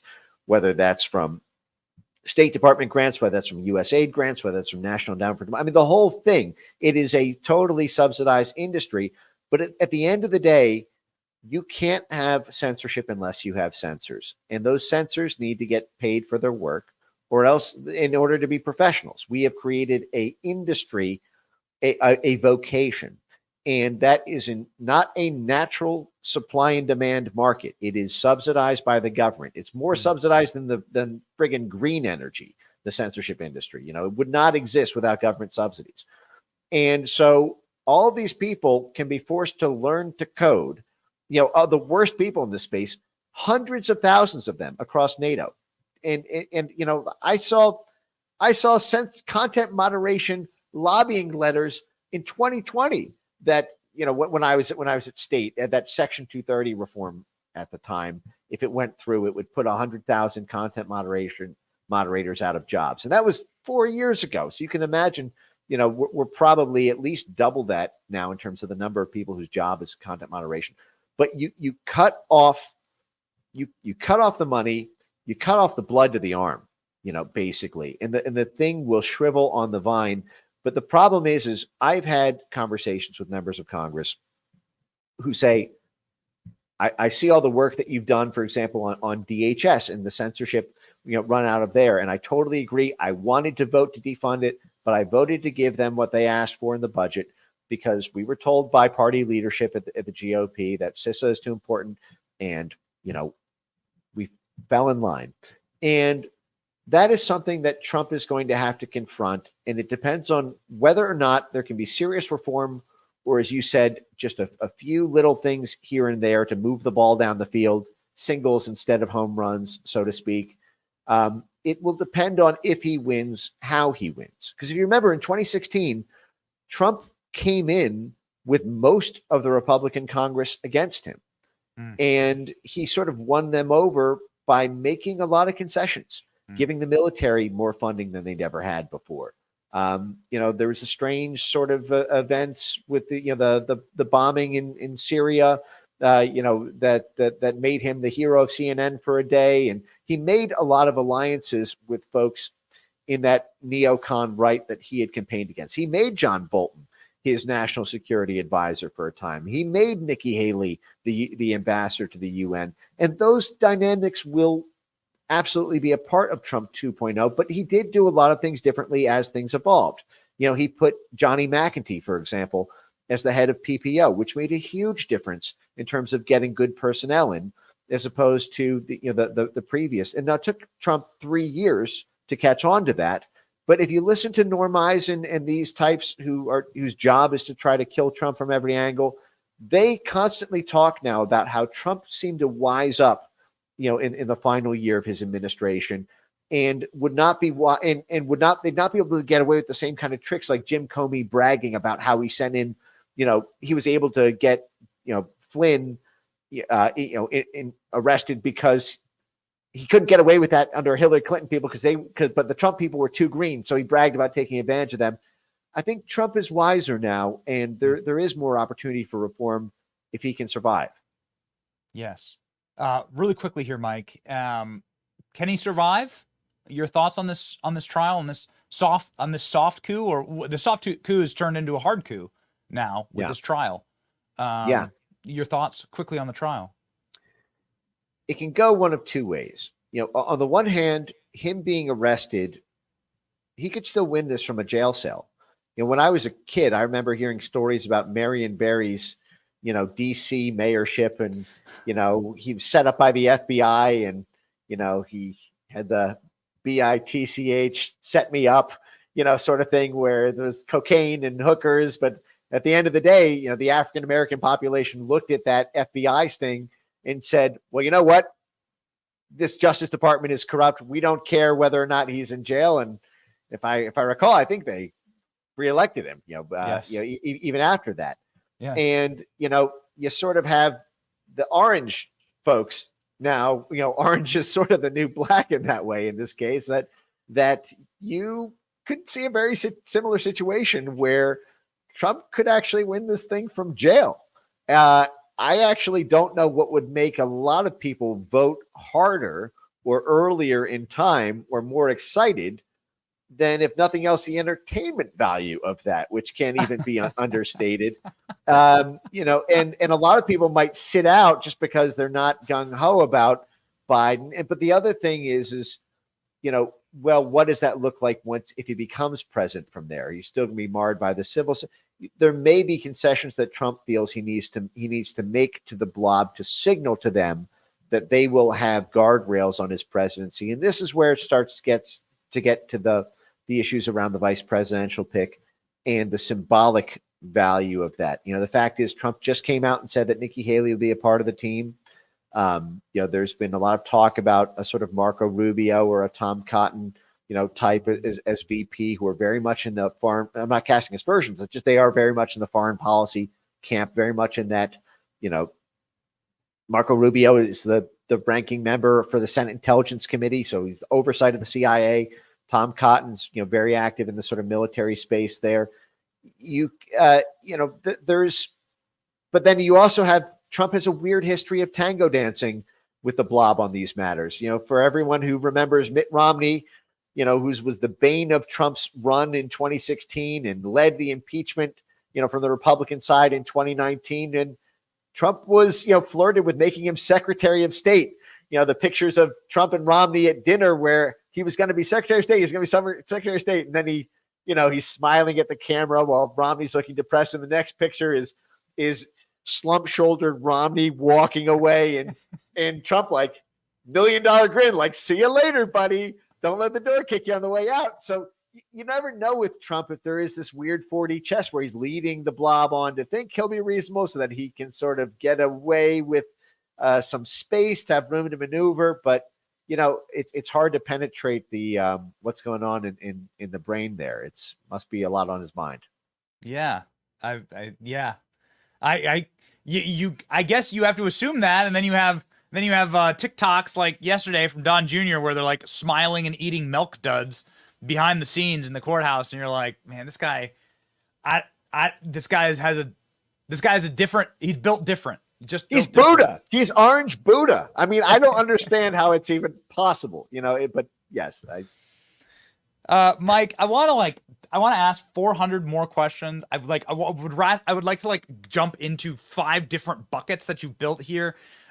We just can't, and we do not have the time right now. I really hope you can come to Tampa and we can sit down in studio and do that.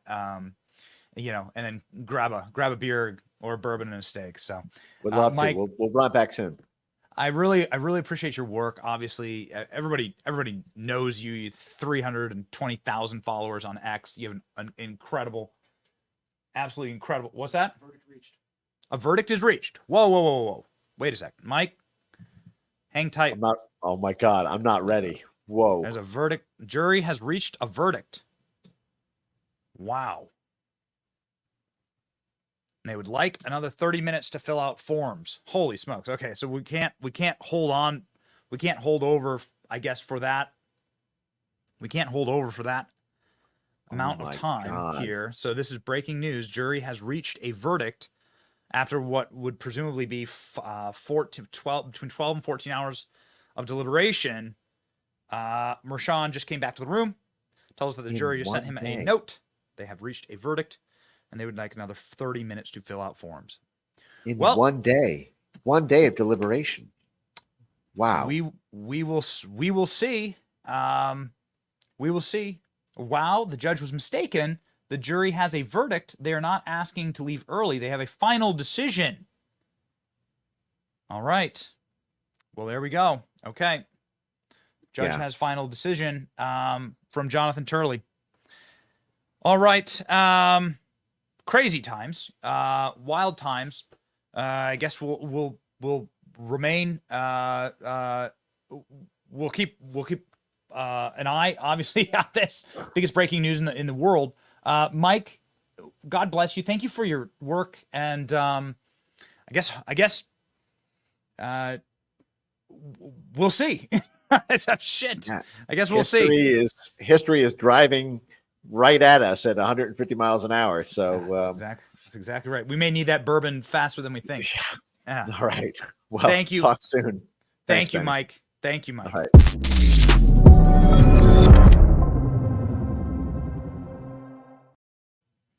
right. Ladies and gentlemen, this has just happened. A day 2 verdict has been reached. I think we've connected. We're ready for this on all. We're ready for this on all fronts. I'm just working with my production team to get to the to confirm this. So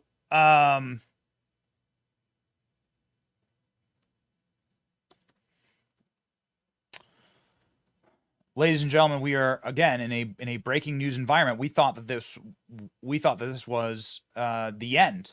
We thought that this was the end. That's all the reporting out of the courthouse. Okay, so let me give you the full update. All of the reporting out of the courthouse was that they were going home for the day, that they were finished. The judge was going to try and keep them for longer, but they were done, and so they were going to release, and we're going to be finished. And now we hear that the jury has reached a verdict, and this is not a mistake. The judge was mistaken, according to Jonathan Turley. Judge was mistaken. Jury has a verdict. They are not asking to leave early. They have a final decision. Jonathan Turley saying it is hard to see this as a positive for Trump. If there were a hung jury, it would be expected to be a minority of holdouts. We will have to wait and see. However, those who bet on Thursday appear prophetic. The judge seems surprised and was waiting to dismiss them for the day. It seems far too early for an acquittal, so the bets are on conviction. The judge clearly has moved beyond whatever impasse existed before sending out notes. We will know soon, which soon would be presumably 30 minutes. And so this is what we know so far. Andrew Giuliani, who's been reporting from inside of the courthouse here, the jury has reached a verdict.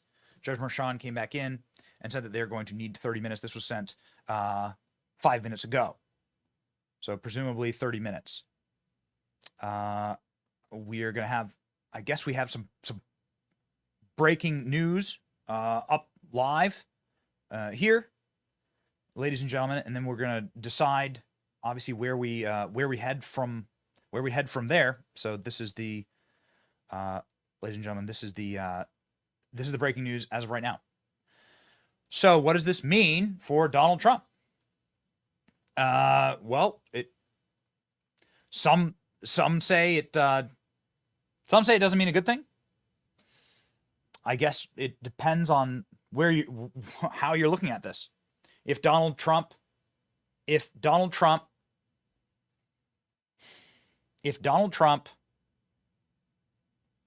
his daughter-in-law, if you were to look at it through the lens of Laura Trump, then in God we trust, right?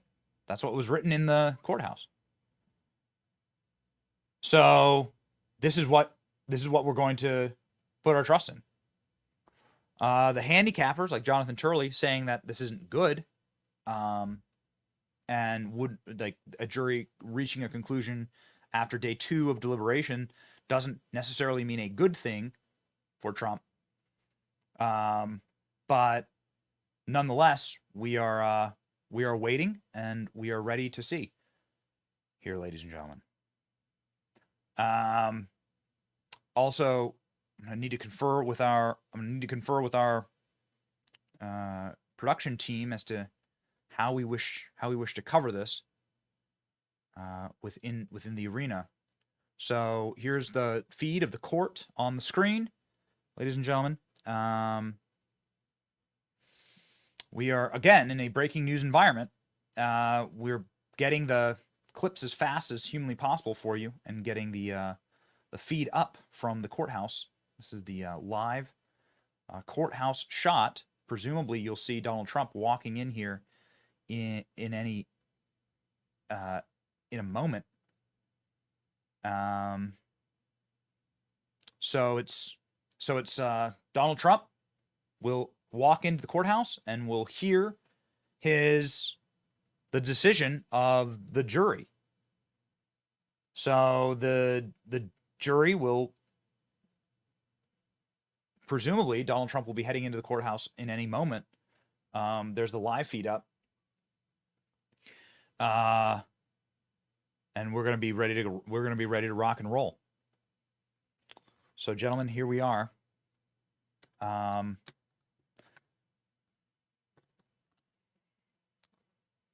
we are furiously, searching through to find any further information on what is happening. The jury in the criminal case, Donald Trump, has rendered a verdict. The jury members have requested 30 minutes to fill out the paperwork. This means it is not a hung jury. The verdict of not guilty or guilty has been reached. So really important here. Ladies and gentlemen, we have Donald Trump from inside of the courtroom, and now we wait and see. So, ladies and gentlemen, this is once again this is a live shot of the court. This is breaking news. We've never seen anything like this in American history. And this is the moment. This is the moment. Many are saying that there's absolutely no way that they acquit Donald Trump. But we will see. Laura Trump says, in God we trust. And that's what's written in the courthouse. And so that's what we're going to do. Much sooner than we anticipated, even a few minutes ago. Few were expecting a jury verdict today. I'll post the latest as soon as I receive them. Says Paul Ingracia from inside of the courtroom, reporter Paul Ingracia of the Gateway Pundit. Another 30 minutes before the announcement. So, ladies and gentlemen, here we go. This is the moment. The verdict has been reached. Let's rock and roll. Indeed, for those just tuning in, we have just gotten word that the jury has reached a verdict in this Trump hush money case. Whether that involved addressing all 34 counts, whether any were combined, no idea. But Francie, of course, maybe there was that misinterpretation of them stopping things early. They could have gone right to 6 p.m. Maybe when finishing up a little bit before 4:30, a little more than 10 minutes ago, they were indeed finished. What do you make of it? Well, it's really interesting, Neil. I said all along that I thought a fast verdict, something like this, was probably not good for the former president, that the longer it went on, the more it would suggest a hung jury, that is, a jury unable to reach a verdict. So I think the fact that they've reached a verdict is probably not good for the former president, but it's really difficult to know what a jury is going to do in an extraordinary case like this, where you have so much unconstitutional thumb on the scale by the judge and bringing charges by a district attorney. So, ladies and gentlemen, that is the moment.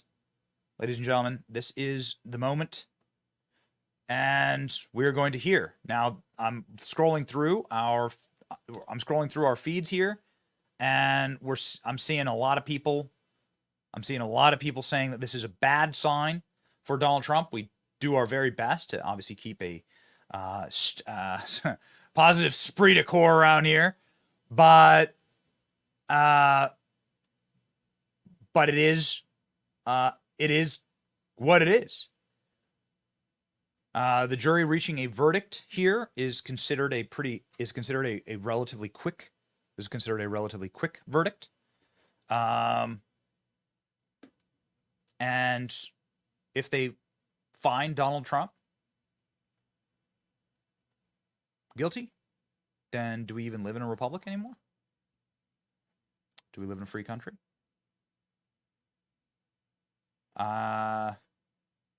Is the American Republic gone?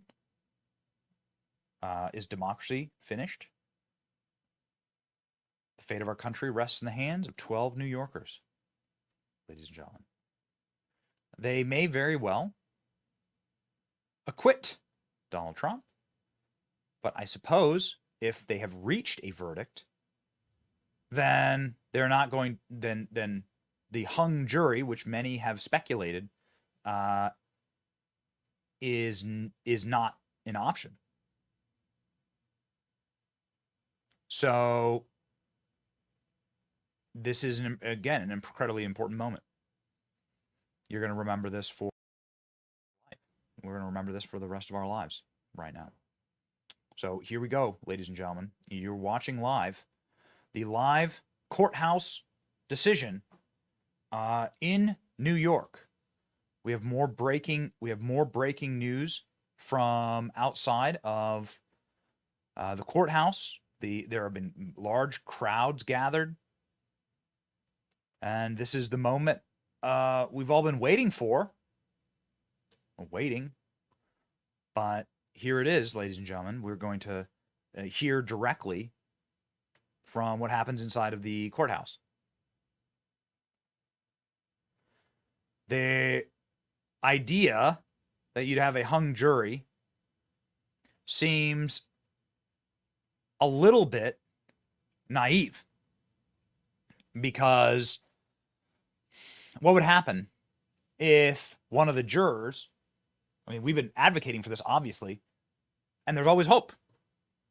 But there's no more hope that there's a hung jury, okay? So there's three possible outcomes. You have acquittal, guilty, or a hung jury. If they're unanimous, then there's no hung jury. They all agree on something. They agree to either acquit Donald Trump or they agree to find him guilty.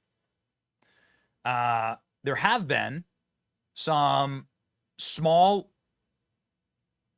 signs, glimmers of hope, which are the jury requesting instructions, the jury asking for stuff to be read back, asking for more notes, being confused. But consider this in the hung jury thought experiment here. What would happen if they found, what would happen when the corporate press finds the identity? I just want to make sure Trump's not walking in here. You're seeing sort of like police officers gather. Again, you are looking at a live shot of inside of the courthouse right now. You're looking at a live shot inside of the court. There it is. What would happen if, to a juror, if the corporate media and the Democrat Party superstructure and George Soros as goons, goblins, BLM, Antifa, what would happen if they found out who that person was, which they would? And there was one person in downtown Manhattan, and he was the one guy that prevented them from prosecuting Trump. What would they do to that person? What would that person's life be like? You can see now why they do these trials in the places that they do these trials. You can see what they are doing and how the rigging continues apace in this moment. So, ladies and gentlemen, we wait. Some say that it might be 30 minutes. Some say that it could be sooner. I think that you should, no matter how long, or no matter what background you come from, you should say a prayer for President Trump. The power of prayer is important. It is all that we have to connect us to the creator of the universe directly. By praying, you say that you believe in a creator of the universe, that you believe that you are not here alone, and that there are powers that are beyond our human comprehension that do miracles. Would this be considered a miracle in the modern day? Maybe. Yeah, it's like getting Trump to be acquitted in New York. Yeah, that would be considered a miracle. But this is what's on the table. 3 options: hung jury, where the jurors do not decide on something, not guilty or guilty. And this needs unanimity for guilty or not guilty. Now, there are trial errors that could happen on both sides, right? I mean, you've seen it in the jury instructions cuts directly against the Constitution of the United States, directly against the Supreme Court.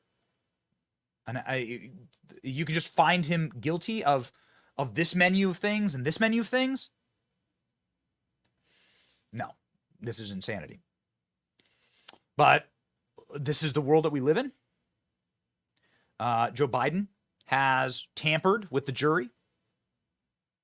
Joe Biden tampered with the jury by announcing that he would be doing campaign rallies outside of the court, an address from the White House. All of these people have been scared within an inch of their lives, these jurors. And imagine the kind of pressure they're under. You live in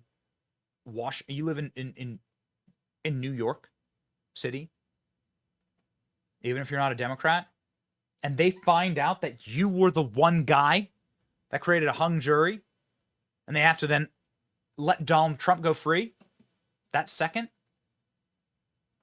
Watching the doors here, seeing if Donald Trump walks into the courthouse. What you're seeing is a lot of law enforcement. Again, you're looking at a live shot here. Here is a live shot, presumably outside of the court,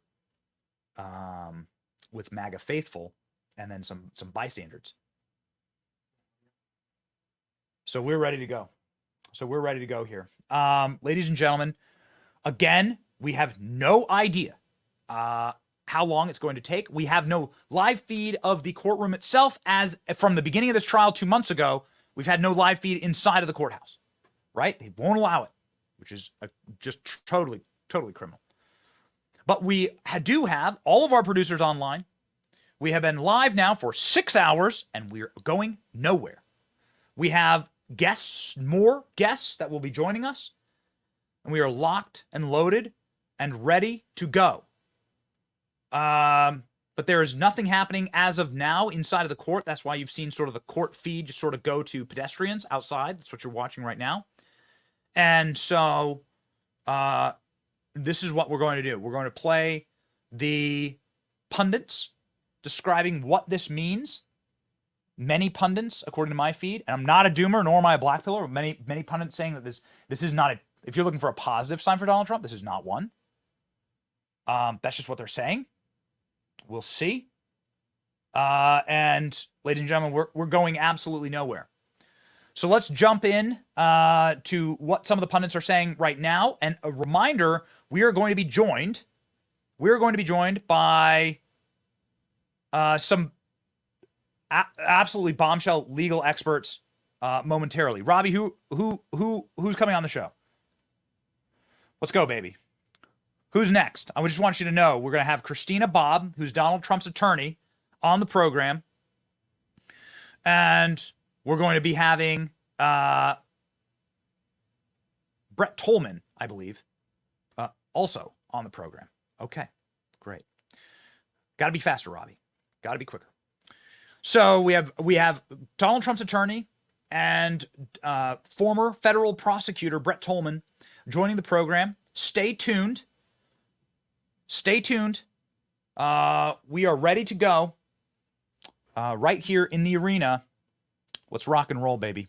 Let's rock and roll. Here's what they're saying about what this quick jury decision means. Want to take that? You go ahead. Yeah, I guess, Neil, I don't know that we have that much reason to think that there was all that much dissension. One of the things that we've been discussing during the day was the early notes seemed to indicate that they were probing the way the prosecution asked the jury to see the case, which was really, was there this conspiracy to influence the outcome of the 2016 election? I thought if the early notes had been directed toward the documents, you might make an argument that they were looking more narrowly at the charges. But once they started to ask about the 2015 Trump Tower meeting, which is really the start point of what the prosecution argued was this big conspiracy, that makes you think the jury at least was willing or open to buy the prosecution narrative about the case. Or it wasn't, right? I mean, I guess on that point, Shannon, wouldn't it be just as likely, maybe the judge was saying, okay, you got to reconcile these differences, get back in there, that it's unlikely that he would do so quickly if they came back and said, we can't reach a decision on this. Normally, he would urge them, all right, go back and give this a little bit of time. The fact that he didn't, does that mean that Andy's onto something here? Well, and remember, there was such a large portion of the jury instructions that was read back to them that they asked for. It would have been a lot more helpful for all of us trying to prognosticate if we knew which section they were really honed in on and interested in. But the fact that it was some, I think, 29 pages that were read to them, it covered all kinds of things about intent and language and accomplice and all of these different things. So we don't know what it was that they were really trying to get to as the critical point of whatever their disagreement was. We do know that they asked about those meetings, about Pecker versus Cohen, different parts of the testimony. But what we also know is that what was read back, as we've said, both sides could claim some kind of victory, that it was good for them in what the jury heard a second time. But the fact that they have had weeks and weeks of this, only had one set of questions, essentially, 2 notes. They wanted some testimony. They wanted some jury instructions. Suggests to us that when they went into that room yesterday and were for the first time really freely able to talk about this, that there was really only this one point of contention that they wanted to get through before they came back to some kind of decision today. Because we didn't know, is that a one-time thing? Is there one juror who wants to hear that? Are there 10 jurors that want to hear that stuff back? Will they have other notes for us? So the one set of notes, the massive rereading of jury instructions doesn't give us a lot of a solid clue about exactly what they were looking for to get to whatever decision they're at now. All right, so we're waiting to hear from the jury on that verdict, and maybe you can explain the mechanics that we're waiting on as we speak. Yeah, sure. What happens is, evidently, they told them they've reached a verdict. So I would doubt that they're going to come out and indicate that they have anything other than that they've reached a disposition in the case. They're not going to come out and say that they are at a point where they can't resolve it. And that's especially the case, I think, if they've asked for additional time to fill out the jury verdict. Now, we don't know what the verdict form looks like, which should be a real bone of contention because that should be a public document. And again, one of the things I've been concerned about from the beginning, one of the reasons I thought there would be a conviction is I believe the judge's instructions, just like the way that he's tried the case or presided over the case, were geared toward that result. And if you got a quick result, that would be more than likely what it would be. And I would add to that, Neil, that we'd really like to see the verdict sheet, because it seems to me that when 12 people who've never resolved anything together go into a room and have to resolve something important for the first time, they need kind of a structure to guide their discussions. And sometimes a verdict sheet can provide that structure. So I think it's interesting that they said we reached a verdict, but we want to fill out the verdict sheet. The other thing that it seems to me is the sensible way to resolve this case is either you convict on 34 counts or you acquit on 34 counts, because they're all, what Bragg has done here is taken one thing and carved it into 34. So it shouldn't take very long to fill that out. If they have different resolutions of different charges, that would be very strange to me. All right, now. All right, ladies and gentlemen, here we go. We are rocking and rolling. You may notice the set change here. We have our In the Arena show in partnership with Tenet Media. We're just going to flow right into that program. Donald Trump jury has reached a verdict, ladies and gentlemen. It is ready. The jury is ready to decide Donald Trump's fate at this moment. So we are waiting. We are waiting and we are ready. Ladies and gentlemen, you right now are in the arena. Let's go.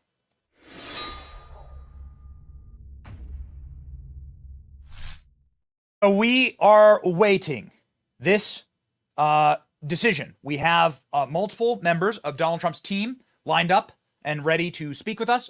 Christina Bobb, who's Donald Trump's attorney, will be joining the program, along with Brett Tolman, federal prosecutor and longtime DOJ employee who better understands the criminal cases than anybody. One of the most longstanding and wise legal minds that you can possibly get to break down an issue in a situation like this. Right now, the jury is returning a verdict, and that verdict is going to be one of three things. One of three things. It's going to be either guilty, it's going to be not guilty, or it could be a hung jury, but we know that's not the case because they have decided unanimously. We do not know what the jury has decided. However, okay. All right, here we go. This is the breaking news. Donald Trump has been found guilty on 34 of 34 counts. Guilty on all. Guilty on all. So this is guilty mantra to 30 and counting. So they're now reading this in the courthouse. Guilty. Let's put up these tweets, ladies and gentlemen. Donald Trump has been found guilty on all 34 counts. The country as we know it will change forever on this very date. Guilty on all counts. So they rigged a system. They rigged a process against the president. They did so in ways that are innumerable. But why don't we just start from the top of our heads? They took a bookkeeping misdemeanor and they tried to get the DOJ to come after Trump for that. And the DOJ said no. This is garbage. We look forward to talking about this with Brett Tolman. They took a bookkeeping misdemeanor to the Federal Elections Commission in Washington, D.C. And the Federal Election Commission said, no, we're not going to bring this garbage charge. There's nothing here. An affair that Donald Trump had in 2015? Or maybe didn't have, because both parties deny it. We have nothing. We're not going after the president for that. That does not constitute a campaign finance violation, and that's not our purview. Donald Trump books are his books, and this seems like a private payment from a lawyer. Then they went to Alvin Bragg's office, but the person who was there before Alvin Bragg, because Alvin Bragg is a George Soros appointed apparatchik. And Alvin Bragg's office, the person who was there previously as the district attorney, said no to these charges. And so they were rebuffed once more. Then they went to Alvin Bragg's office. Once Alvin Bragg got in, and Alvin Bragg said no. We don't have the capacity to bring a case like this. This is insane. Then the Department of Justice, Michael Colangelo, who is somebody who's number 3 in the Department of Justice, takes a demotion and moves into Alvin Bragg's office and works exclusively on this case from the Biden DOJ, cobbling together the judge, the jury, the courthouse, the charges, the timeline, and then brings these charges against Donald Trump for an alleged affair in 2015, for a payment that was made in 2017, for something that was denied prosecution by every single law enforcement agency and arm. But they were finally able to jangle the keys and rig the system and rip enough of the good faith and credit that the American people have in our Constitution away, and in our justice system away.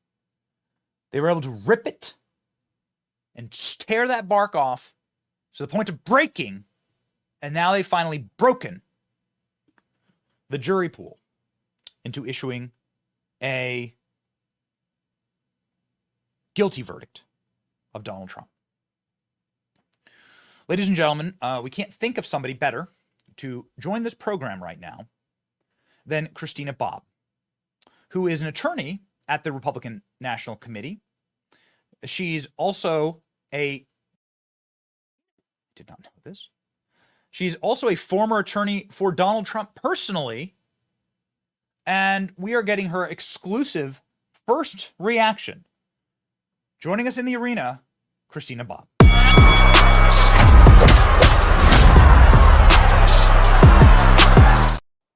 A horrifying day for the Republic. It's hard to see it as anything else. It's hard to see this, I suppose, as a surprise, even for the most optimistic of persons. But Christina, I'd really like to hear your take. Yeah, I am not surprised by this verdict. I'm not surprised by the verdict. I had a feeling that it was coming when I saw the jury instructions, quite honestly. It's manufactured. The jury instructions absolutely manufactured this verdict. And there's no other way to say it. They know that. There's no way that this is going to withstand appeal, but they don't care. They just need it to withstand the election. And it's a very tragic day, but my immediate reaction is, okay, America, now it's our turn to stand up. We absolutely have to stand firm. We have to make sure that we're still voicing our opinions, make sure that we're still exercising our rights. And it's our turn to be the voice for Donald Trump where he can't be. So it's now more than ever, don't lose heart. We have to stand firm on this. Do you think that this will just simply galvanize a wide and growing majority of Americans who simply believe the justice system is rigged? Yes, I do. I think it's going to do nothing but create support for Donald Trump. I'm very curious to see what they're going to do as far as confinement for him. I think that this is an attempt to get him off the campaign trail. They don't like those big crowds in the Bronx. They don't like the big crowds in New Jersey. They don't like the big crowds in Texas.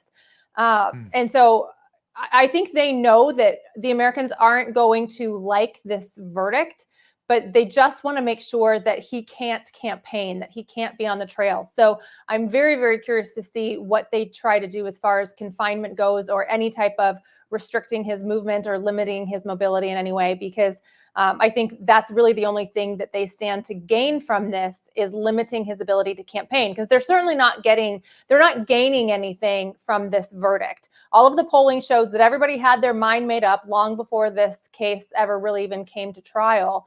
And no one's changing their mind. You either believed he was guilty or you believe he's innocent, and this is a political witch hunt. And that's not changing. So I think the only potential gain they perceive that they can get from this is confining him and getting him off the campaign trail. So this is very much a possibility. Could you're the attorney here, however, could you please game theory what you think is going to happen based on our reading and our understanding of the legal system in New York? The judge may well decide his ruling here right away. He may just decide from the bench today. We don't know. I suppose we'll wait for the breaking news to come in. But what do you believe is going to happen? Yeah. Some are predicting home confinement.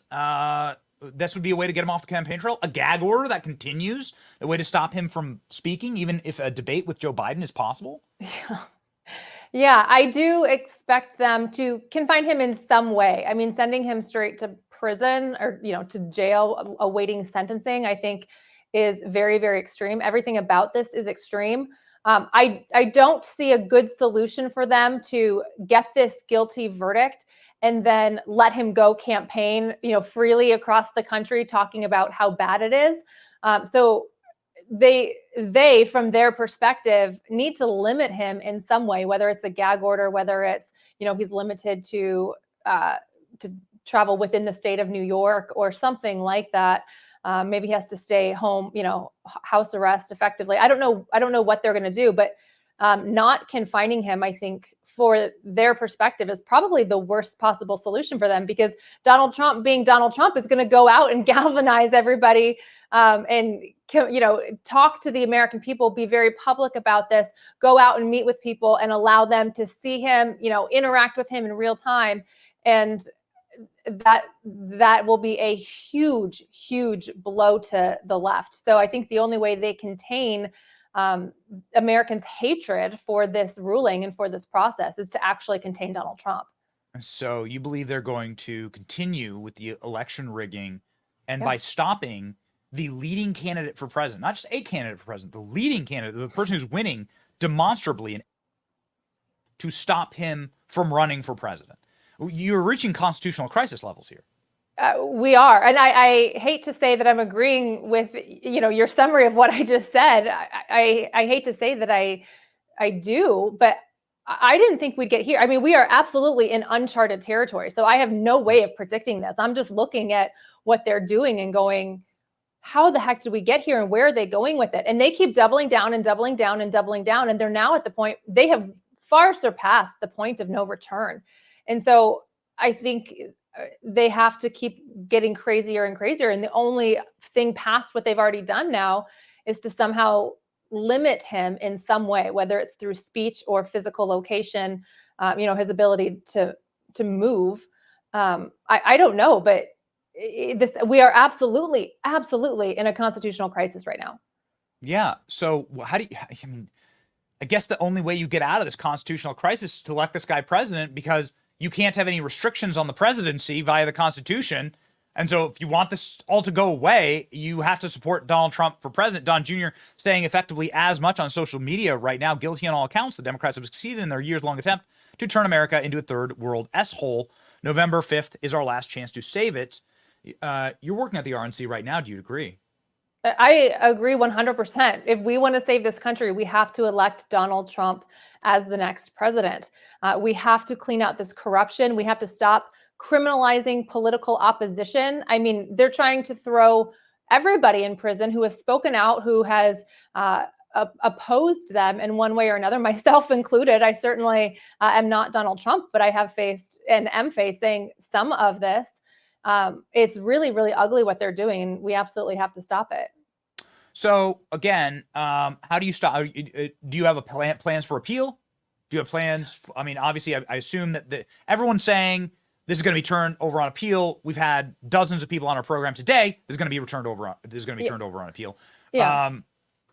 Right, but like, you're going to wait. Elections in 5 months. Right. And that's why they do this. I mean, this is their playbook. We've seen this before. Jack Smith did this with Bob McDonnell, former governor of Virginia, and they're doing the exact same thing. Jack Smith got overturned at the United States Supreme Court 8-0. Scalia had passed away at that point. But it was a unanimous decision by the Supreme Court to overrule what Jack Smith did. He didn't care because it was all about election interference. It wasn't about justice. It wasn't about, what was happening with Bob McDonnell, this isn't even about Donald Trump. This is election interference. And so they don't care. They know it's going to be overturned on appeal, which is why they're making these crazy rulings and these crazy decisions. Christina, I hope that you are able to stay with me through breaking news right now. Donald Trump is speaking So your former boss is speaking right now. If you don't mind, can we watch this together? Yes, We're live please. right now with the president.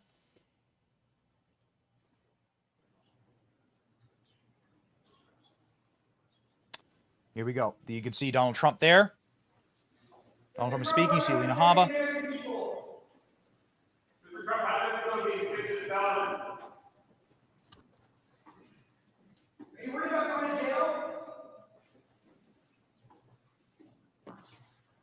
This was a disgrace. This was a rigged trial by a conflicted judge who was corrupt. It's a rigged trial, a disgrace. They wouldn't give us a venue change. We were at 5% or 6% in this district, in this area. This was a rigged, disgraceful trial. The real verdict is going to be November 5th by the people. And they know what happened here, and everybody knows what happened here. You have a Soros-backed DA, and the whole thing. We didn't do a thing wrong. I'm a very innocent man, and it's okay. I'm fighting for our country. I'm fighting for our Constitution. Our whole country is being rigged right now. This was done by the Biden administration in order to wound or hurt an opponent, a political opponent. And I think it's just a disgrace. And we'll keep fighting. We'll fight till the end, and we'll win, because our country's gone to hell. We don't have the same country anymore. We have a divided mess. We're a nation in decline, serious decline. Millions and millions of people pouring into our country right now from prisons and from mental institutions, terrorists, and they're taking over our country. We have a country that's in big trouble. But this was a rigged decision right from day one, with a conflicted judge who should have never been allowed to try this case, never. And we will fight for our Constitution. This is long from over. Thank you very much. Why should voters vote for a convicted felon? Are you going to drop out? You believe in the rule of law? You trust the jury? Are you worried about your country right now? Are you worried about jail?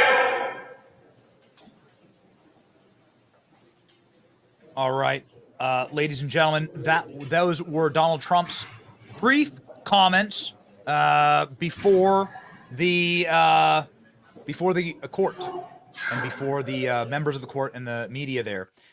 Christina Bobb is with us from the RNC. We are getting breaking news, mile a minute here. Apparently, sentencing is going to be July 11th. That's right before, it's a week before the RNC convention. That must infuriate you. They're going to stop Donald Trump from going to the RNC convention. It is shocking.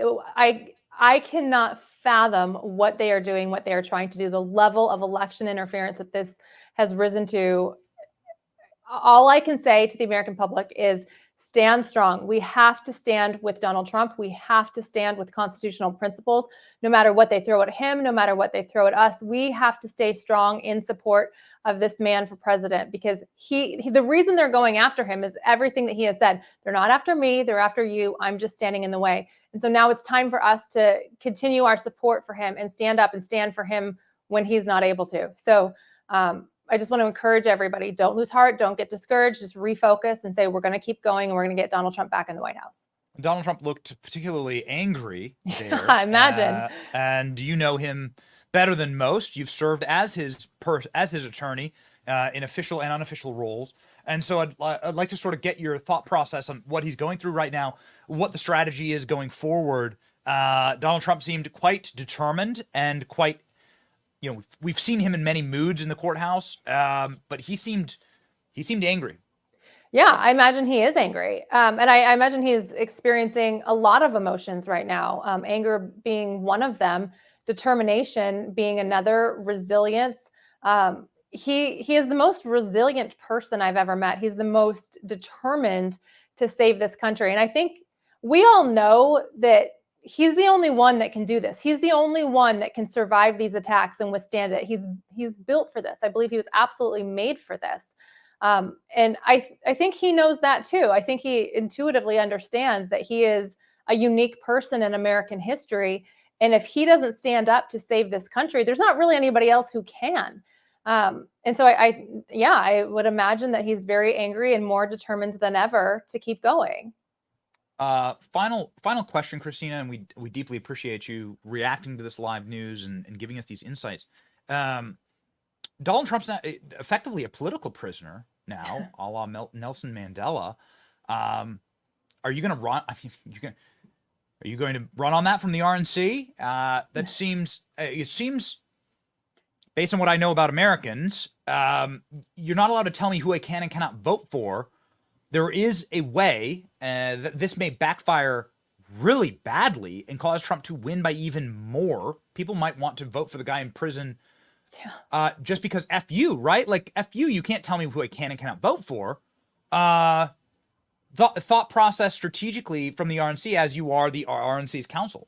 Right. Well, I'll allow the chairman to make the first statement on this. I don't want to be the one to say a way forward without the chairman speaking on it first.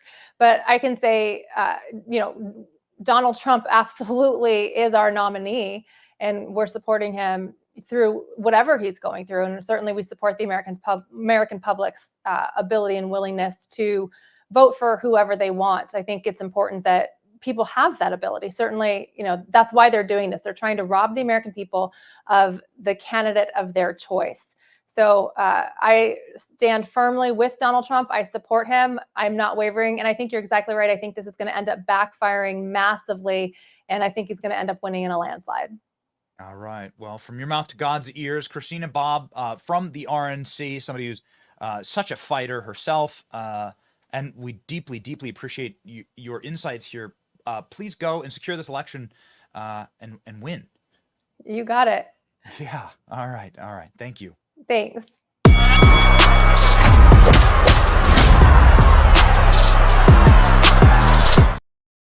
So, ladies and gentlemen, we have a number of reactions, again, pouring in from across social media. Vivek Ramaswamy, the prosecutor, is a politician who promised to nail Trump. The judge's daughter is a Democrat operative who literally raises money from the trial while her father presided over it. The jury instructions said they didn't have to agree on a crime to convict. This will backfire. Tucker Carlson, ladies and gentlemen, jumping in a very rare tweet from Tucker on X. I guess we're dead naming X, Twitter, whatever. A post on X from Tucker Carlson, something he rarely does. He posts videos but does not commentate like this. But here we go. Import the third world, become the third world. That's what we just saw. This won't stop Trump. He'll win the election if he's not killed first. But it does mark the end of the fairest justice system in the world. Anybody who defends this verdict is a danger to you and your family. Ladies and gentlemen, these are the comments rolling in, and man, fast and furious and totally true there from Tucker. And just what you're witnessing right now is the end of American justice. They're maddening, these people. They're proper villains. They didn't build this place. They're destroying it because they can't have permanent power and because they know we hate him. We hate them. And so we choose somebody who's not among them, not among the political elites and those political classes to represent us, to smash that system. And so they assassinate him. This is just a less messy Kennedy assassination, is what's going on here.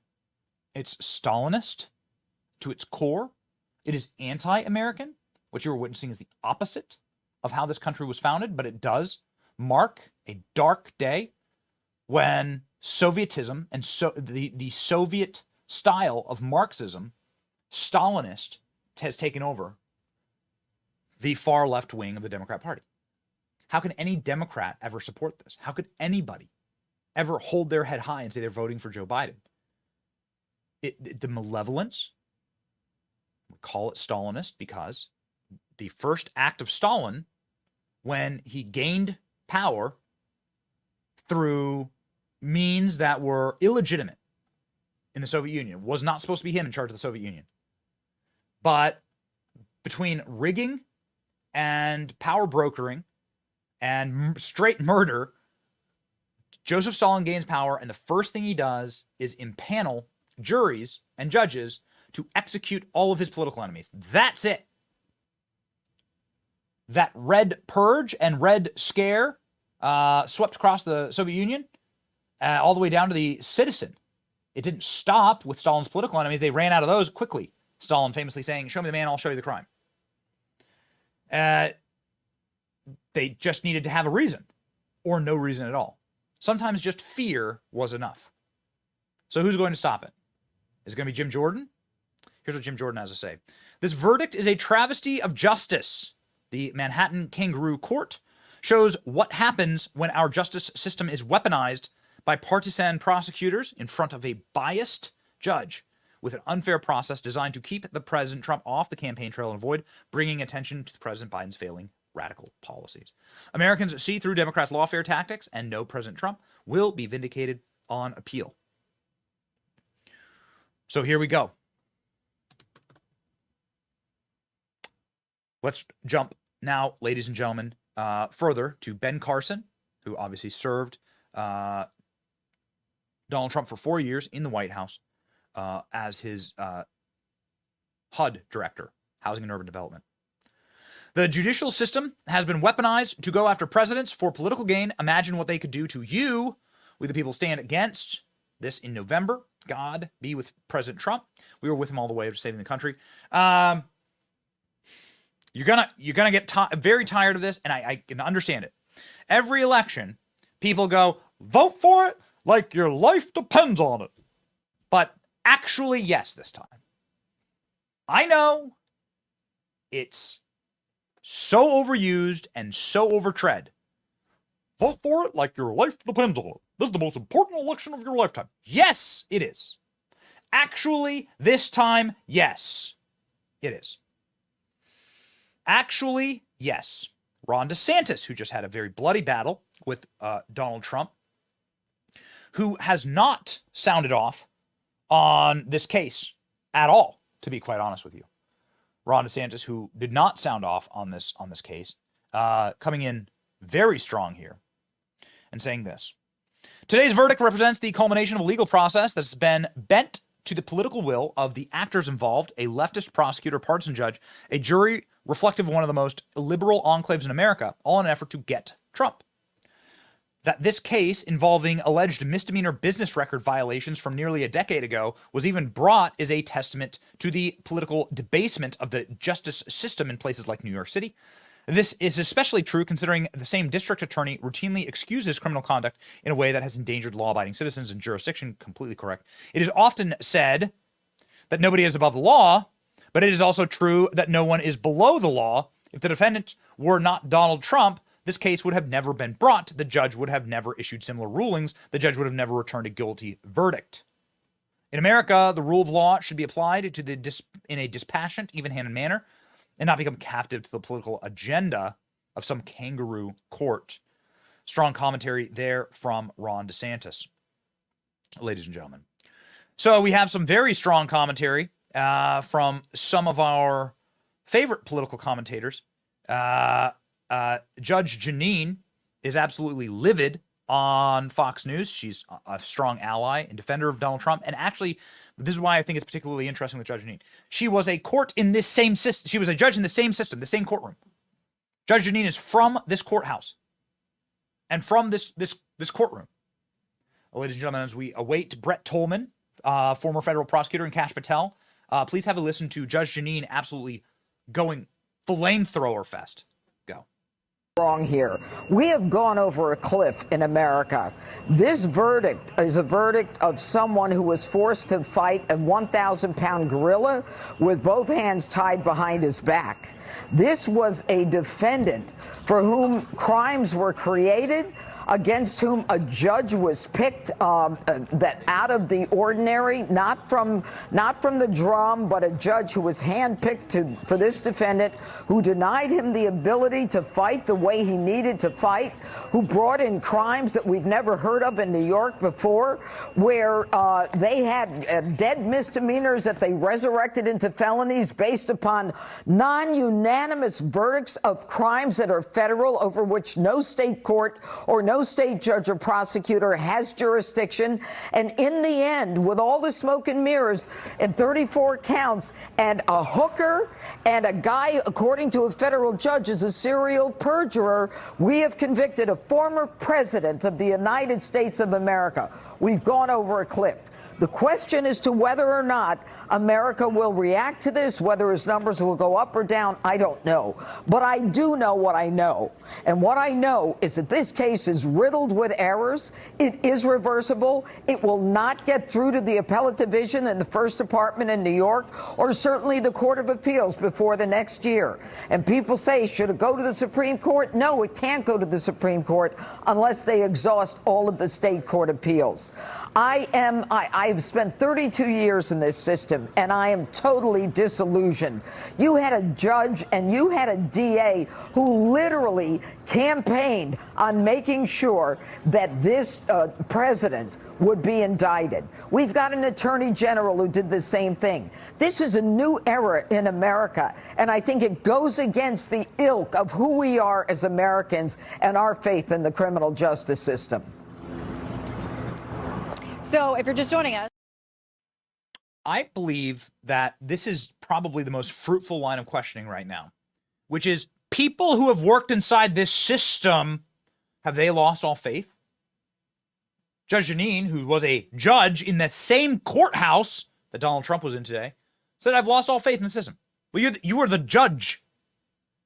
Somebody who's been a prosecutor for the federal government, somebody who has done an enormous amount of work inside of the DOJ, has Kash Patel lost all faith in this system? Joining us now, Kash Patel.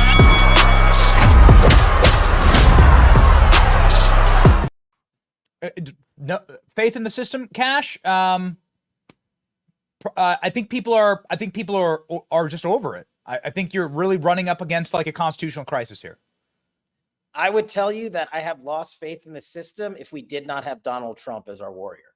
With him leading the charge, I can get behind that, and I think everyday Americans are already getting behind that. They have this entire summer during this Biden rigged trial, and now people are seeing the quickness and the haste and the injustices committed against President Trump were specifically done for election rigging purposes and not lawful constitutional purposes. And I speak to America as not as a former federal prosecutor, but I was a federal public defender. I spent tons of time trying cases in state and federal court, defending the worst of the worst.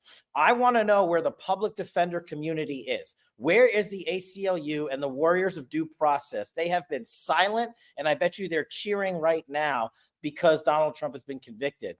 I would put up an operation outside of every ACLU style office and ask them why they didn't come to the aid of the Constitution as they're supposed to do, and ask every single public defender why they are willing to lie to the American public and call this a just verdict. And I think when you start pounding on them and calling out their hypocrisy and following Donald Trump, it's going to be a long road to restoring justice, and it's going to be a tough one. And if we didn't have him, I would tell you we've lost it, but we still got a shot. Yeah, you have to. If you go to an NFL game, you have to assume that the game isn't rigged completely, and that the Roger Goodell hasn't decided that the Patriots are going to lose. You have to assume that to get people in the stands, to get people to pay for the ticket. But people are stopping paying for the ticket. The illusion of a fair justice system has just evaporated. Tucker Carlson just said, I mean, this is the end of the best justice system that man has ever known. Do you agree with Tucker? Yeah, just put a pin on everything else and say, hold for a second. Does everyday America have faith in the criminal justice system of the United States of America? Yes. And the answer to that now is going to be overwhelmingly no. And the answer to that question, even in the hateful, liberal, radical left-wing circles, is quietly no.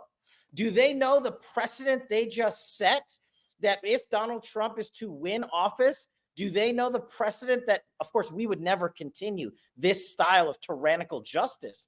But they have just recorded in the history books of America an unlawful judicial system to wipe out a political opponent and his movement. That was authored by the Democrats and Biden. Are they going to abide by that authoritarian view of the justice system? I think I agree with Tucker on this one, that the confidence has been shot. But while the confidence may have been shot across the board in the justice system, I think it has delivered what I would say is a renewed vigor and intention to see it course corrected behind Donald Trump. If people were ticked off before this trial, during this trial, now they see that they're coming for everybody in America. And I think Americans are going to work hard to make sure we can fix it. It seems like the soft coup that began rolling during Trump's first term has now turned into a hard coup. Yeah. And the goal will be to prevent Donald Trump from campaigning. Where do you see it going from here? Just as of note, breaking news, the sentencing is going to be on July 11th. That's 4 days before the convention, Cash. Of course. What did you expect? Now, look, you have to understand, for purposes of sentencing, you look at criminal history, priors, and whether or not these were violent criminals that he was charged with, violent criminal acts. And it's over everything across the board. Donald Trump has no criminal history. These charges, putting aside that they're bogus, are nonviolent bookkeeping charges. And so what would normally happen at this type of sentencing is that there would be a probationary sentence issued. And because of the amount of legal issues created by this judge and Alvin Bragg, any normal jurist, anyone who cared about the Constitution would say, whatever the sentence is, you, Mr. President, are staying out of custody pending appeal so that the courts of law can decide whether or not this trial was adjudicated correctly. And so, of course, they pick a timing right before it because they want to hammer the political process. The interesting thing will be, is this judge going to take Donald Trump into custody 4 days before the the Republican National Convention where you and I will be at?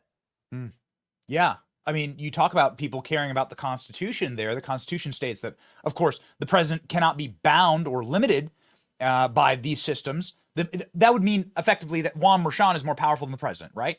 Which is what they're trying to prove here. Trying to prove that Juan Mchan has more power, or the system that he represents, the system that's running him and enriching his daughter and saying, do what we want and you'll get a lot of money, that system is more powerful than the president of the United States. That's not how our country works. No. And so the way to actually unshackle Donald Trump would be to elect him president. No? That's exactly it. And I think look, my phone, I'm sure like yours, has been blowing up as soon as the verdict came in, saying they're scared for the future of our country. They're scared for the justice system. They're scared for Donald Trump because he's put so much on the line to defend them all these last 8-10 years. But I think the resounding motivating factor going forward that's going to be cohesive rather than disruptive is the fact that we need someone like a Donald Trump, and only Donald Trump, to make America the way it's supposed to be, a constitutional republic under the law. This is not I would call this a banana republic, but that would be paying a compliment to Judge Mchan and the Alvin Bragg Biden prosecutorial team. This wouldn't even happen in places like Venezuela and sub-Saharan Africa. We, the United States of America, are no longer in a position to critique other jurisdictions and justice systems around the world after the verdict that was handed down today, because it is the most unconstitutional, unlawful verdict, not just in U.S. history, but literally in the U.S. worldwide global history. I've never seen anything like this. You make such a great point. We've lost all moral high ground, all of it. There used to be some type of like shining city on a hill. I'm a Reagan kid, right? I know you were probably too. There used to be this sort of picture of America, and it's gone now. It's so sad, actually. So you have advised Donald Trump. You're very close to Donald Trump. You've held high positions of authority inside of his administration, and presumably would hold more of those positions if you so accepted in a second term. To finish out here, Cash, what would you advise the president to do to end this? Because the reality is, I don't want to see this happen, even to like the worst of the worst. Right.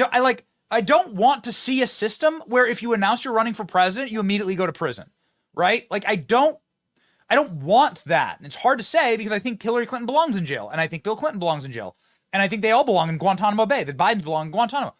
But there's like something so rendering of the fabric of this country to have that happen. How do you stop this cycle? You do one thing. You elect Donald Trump president and ask him to follow the Constitution. And that's exactly what he's done. That's exactly how he's campaigned. That's exactly what he's done. And that's been his tool to expose the corrupt system that's been highlighted in Georgia, in Florida, in Washington, in New York, and Arizona, and elsewhere. And the advice that I would give him, I'll happily tell it to your audience right now, is you have been our juggernaut of justice. You have followed the Constitution when it has been difficult and when it hasn't been easy, and every time in between.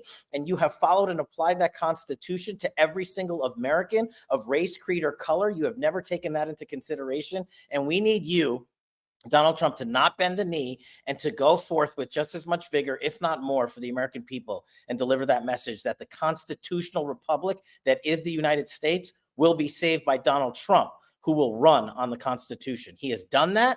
And I think, and I believe, he will continue to do that and win over a greater swath of not just the American electorate, but the world. Europe's looking over here saying that is not a criminal justice system we ever want to import over here. And that should tell you everything you need to know, since they are basically socialistic Democrats over there who do weaponize justice. But here, we've taken it to another level. Yeah, Vladimir Putin is so evil. He invades countries. He locks up his political opponents. Oh, my God. Yeah. He rigs elections. It's so bad. He has people murdered that he doesn't like. Yeah. Can I just say one thing? Yeah. Where are all the constitutional due process leftists going to be next week when the current president's son goes on trial for guns, drugs, and tax evasion? Where are they going to be when he starts trial on Monday? We will see the hypocrisy of their ways immediately starting Monday. Everybody should be watching the Biden trial and what an actual prosecution should look like and what an actual judge should conduct himself with. And then ask those hypocrites on the left, how come they didn't apply that same standard that they're going to be chirping about Joe Biden's kid to Donald Trump? Yeah. Well, we pray Godspeed, Cash, and we really need you at the DOJ, pal. And I know that Trump's a lot wiser and they're a lot smarter and they understand their friends and their enemies a lot better this time around. I think that this will make Donald Trump will win by a larger landslide because of this. But we need fighters. So fight with Cash, ladies and gentlemen. Ensure that we have a movement that stays strong and marches together. And you can't defeat an army of happy warriors. Cash Patel, you are one. Godspeed. Thanks, Benny. See you soon.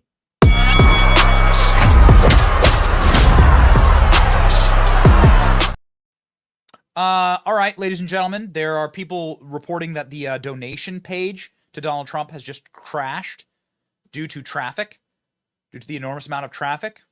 There it is right there.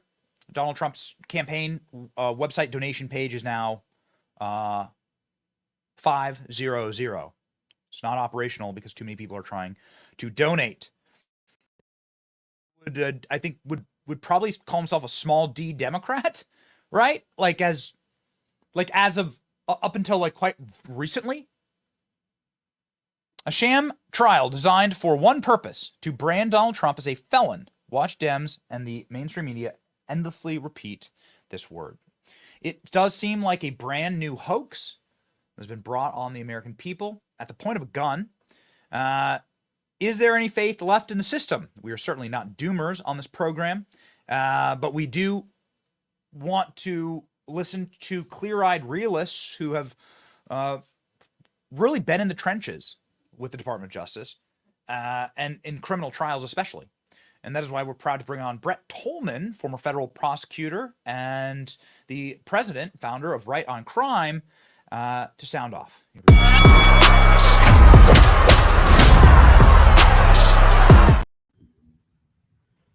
Brett, thank you so much for being on the program in this breaking news environment. We need clarity here. What does this mean for the judicial system?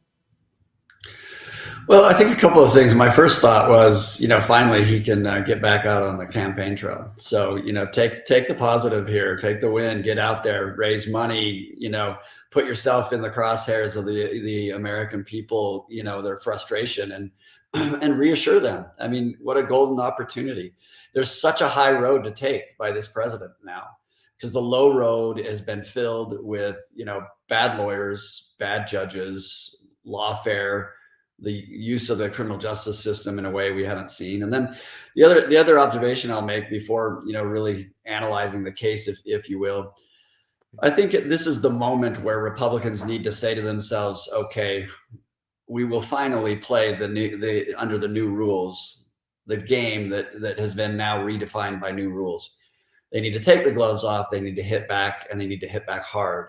What I mean by that is they need to prosecute their political enemies that have committed crimes, not their political enemies that have not committed crimes, but where you have the facts and the law to support it, where historically we may have not, we may have shied away from prosecutions of, political adversaries. The game has changed, the rules have changed, and you better come out swinging or it will bury us. And conservatives will be left holding the bag, and they won't have an opportunity to get, that punch. When you have a bully come up, you have to punch him in the nose. And if you don't, you'll continue to be bullied day in, day out. And I've seen it firsthand in the law, in life, and in elementary school. What are your friends saying to you? I assume you got 400,000 texts the moment this dropped. Yeah, you're one of the you have this incredible legacy, and you've tried so many criminal cases, and so few would know what it's like to be inside of a trial like this more than you. What does this say about our system? Are we facing an actual constitutional crisis here? Yeah, I think we're facing a crisis that, it does change the game, Benny. And look, everybody that reached out, from, those that are traumatized to, in disbelief and angry and afraid. Look, there's plenty of opportunity for us to save this country. And I would say there are, if we realistically look at this case, there never was an acquittal possible. I predicted long ago, I thought that the hung jury was the overwhelming, result that I predicted. But when you have the judge that was leaning on the scales of justice from the beginning of opening arguments, actually before that, to his rulings on motions to exclude evidence, his rulings during the trial, his objections to cross-examination. I mean, Benny, it's bad when the judge takes a different tone when speaking to the prosecution versus when he speaks to the defense in front of the jury. All of that adds up. It hits and it weighs in the minds of the jury. And then, an instruction like they gave, the elimination of key evidence the defense wanted to put on, it is almost impossible to get anything better than a hung jury in a case like this. So look, we'll look our wounds. This judge has considerable power now. On July 11th, he has the power to take Trump forthwith. He can take him, put him in custody right then. And he can do it for whatever period of time. Now, Kash Patel is accurate that there's a range of sentence that's supposed to be a range that the judge follows, but the rules are out the window. Who knows what this judge will do? I predict that he will give him some jail time. I think he will fine him. He'll give him a stern lecture, and then he'll promptly plan his retirement and a book deal. Wow. So you believe that Donald Trump will face jail time? I do. I think he is the perfect Hollywood scripted central casting judge that wants to do it. Wow. So he has the power to do it, and he wants to do it. So what's going to happen? So there's your constitutional crisis. Yes. Because then you're shackling, not just presidential candidate. That's bad enough. This is the guy who's every poll shows him winning by a very large margin. Some polls saying this could be a 100-point electoral college landslide. You're going to put the guy in chains. Yeah. If those on the Democrat side that are thinking rationally get to this judge, they're going to say, please don't do that. Let's not make a bigger martyr out of him than he is now. And if he doesn't put him in jail, that'll be the reason why. But judges love to put people they don't like in jail. It's the ultimate power trip. But doesn't that, again, this goes to the point. What hope is there for anybody? All that's needed is a rigged judge and a rigged jury, and it doesn't matter the crime. Show me the man. Yeah, that's exactly right. And I said at the very beginning of this, throw out all the evidence, throw out all the, everything that we are, all the legal analysts are going to be scrutinizing. Just think about whether the jury likes a particular witness or whether they like the defendant. If they do not like the defendant, they are going to convict, and they're not going to be. We don't put the most intelligent on jurors. Juries are notoriously filled. We had a couple lawyers on this, but you have New Yorkers that are predominantly opposed to this particular defendant, and so that's what you're dealing with. Let's get beyond it. Let's move. There's a reason why the founders of the Constitution said you can run for president and be a felon. So here we are. They were all felons. Right. Right. Like half of them went to jail. Like during the Revolutionary War. That's right. The entire country. Yeah. Johnny Cash sold more records. So did Tupac after their mugshots. Right. And a lot of people went and saw Iron Man and the Avengers, and Robert Downey Jr.'s a big time felon. That's right. So, okay. We'll see. Yeah, we'll see. Really quickly, Brett, how do you prevent this? Like, nobody wants this to be the norm? Yeah, that's why I think you have to actually punch them back until they realize, we might be susceptible to the same game plan. Yes. Then they'll continue to do it. There's no question in my mind they'll continue to do it. It worked. Yes. So at this point, Republicans with balls. Yeah. Yeah, you have to do it. You have to be the one that prosecutes Hillary for destruction of evidence and national security, classified documents violations. You have to be the ones that are willing to go after, the politician or the liberal left-leaning. There's so much corruption in this country that we could prosecute, and we need the prosecutors to step up and do it. Well, I look forward to you being the first special counsel appointment from the president. Thanks, Benny. Yeah, I hear beards are very popular for a special counsel. Yes, they are. All right, Brett. Thanks Godspeed. All right.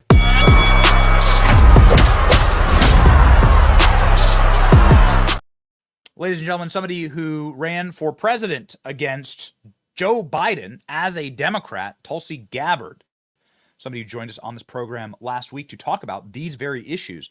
Biden, guilty of abuse of power. Biden, guilty of turning our country into a banana republic. Can we stop using banana republic, please? Can we just stop with the banana republic? Come up with a better term. Stalinist is a better term. Stalinist, Marxist, fascistic hellscape would be better. Banana republic almost sounds like a pair of pants I'd like to wear, a shirt I'd like to wear. Those in power use the law to go after their political opponents. Biden guilty of undermining our Constitution and freedoms guaranteed therein. Biden has proven he's unfit for the office of the presidency. And just seconds ago, Joe Biden releasing a campaign statement. That's right, ladies and gentlemen. In case you're wondering if the Biden campaign is behind all of this, they just released a fundraising email. Please give us more money, they said. Donate here. Help us keep Donald Trump in prison. Keep Donald Trump out of the Oval Office, is what they say. Yeah. Help keep Donald Trump out of the Oval Office. Alina Habba saying this is an atrocity.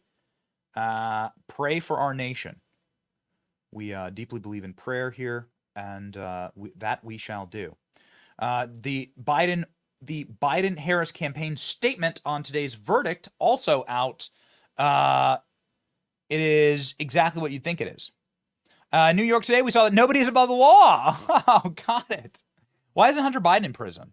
Donald Trump is always mistakenly. Why isn't Joe Biden in prison? Joe Biden has handled classified documents.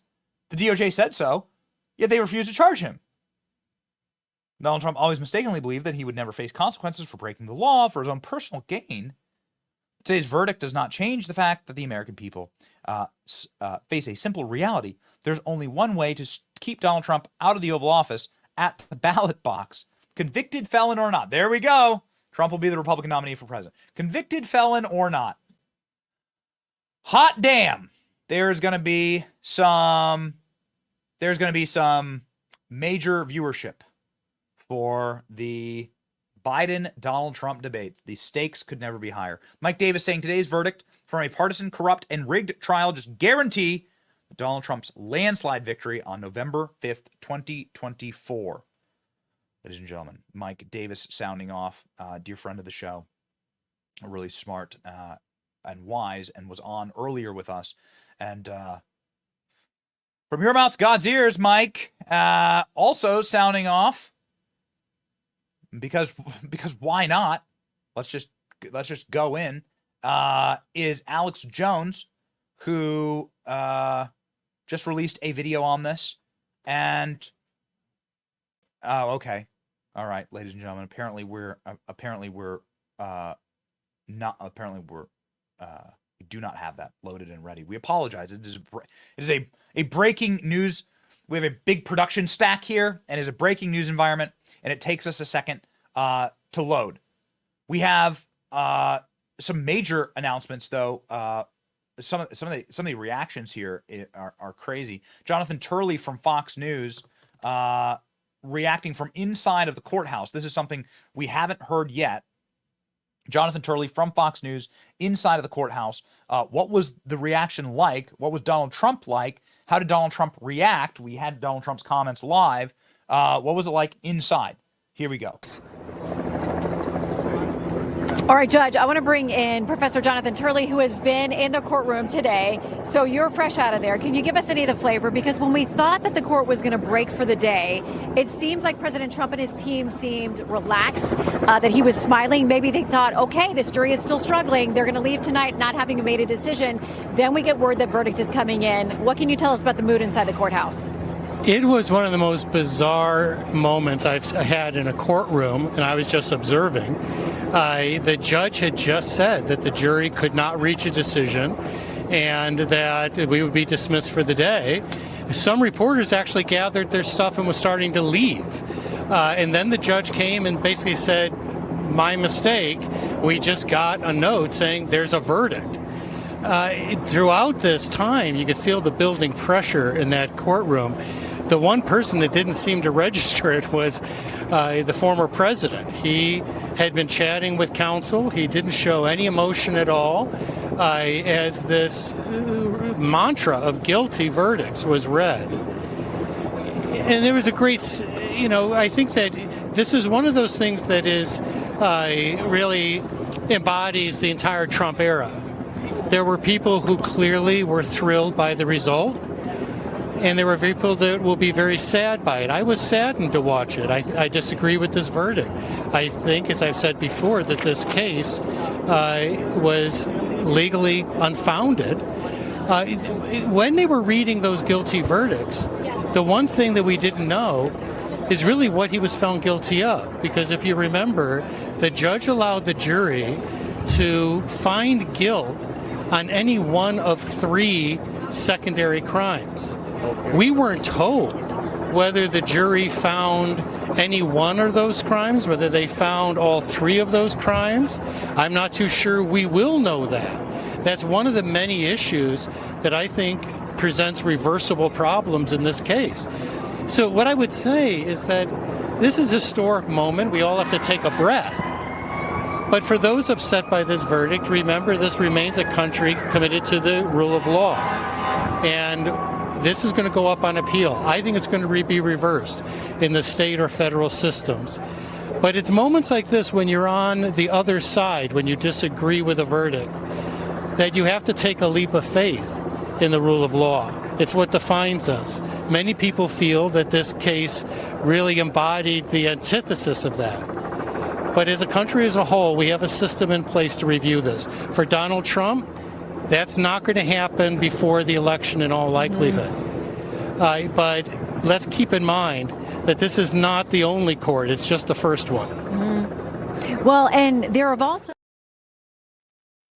Just sickening. It is sickening. I mean, I guess you, there's no way to spin it that this is some awesome result. It is a predictable result. It is a result that will seemingly galvanize people to Donald Trump. I can't imagine anybody who would be celebrating this other than people who already viscerally loathe Trump and are squealing at the burning embers, the ashes of civilization that once was a republic. Not exactly sure what it is right now. An oligarchy, something like a soft fascism. I mean, if you can do this to a guy because you don't like the color of his skin because he's orange, you don't like the cut of his jib because he threatens your power, if you can just put him in jail for nothing, nobody's even sure what the charges were. It is sickening, and it's exactly what Fox News was calling it.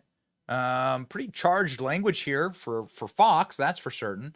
A sickening result, ladies and gentlemen, from McCarthy. Let's look. United States by his partisan adversaries.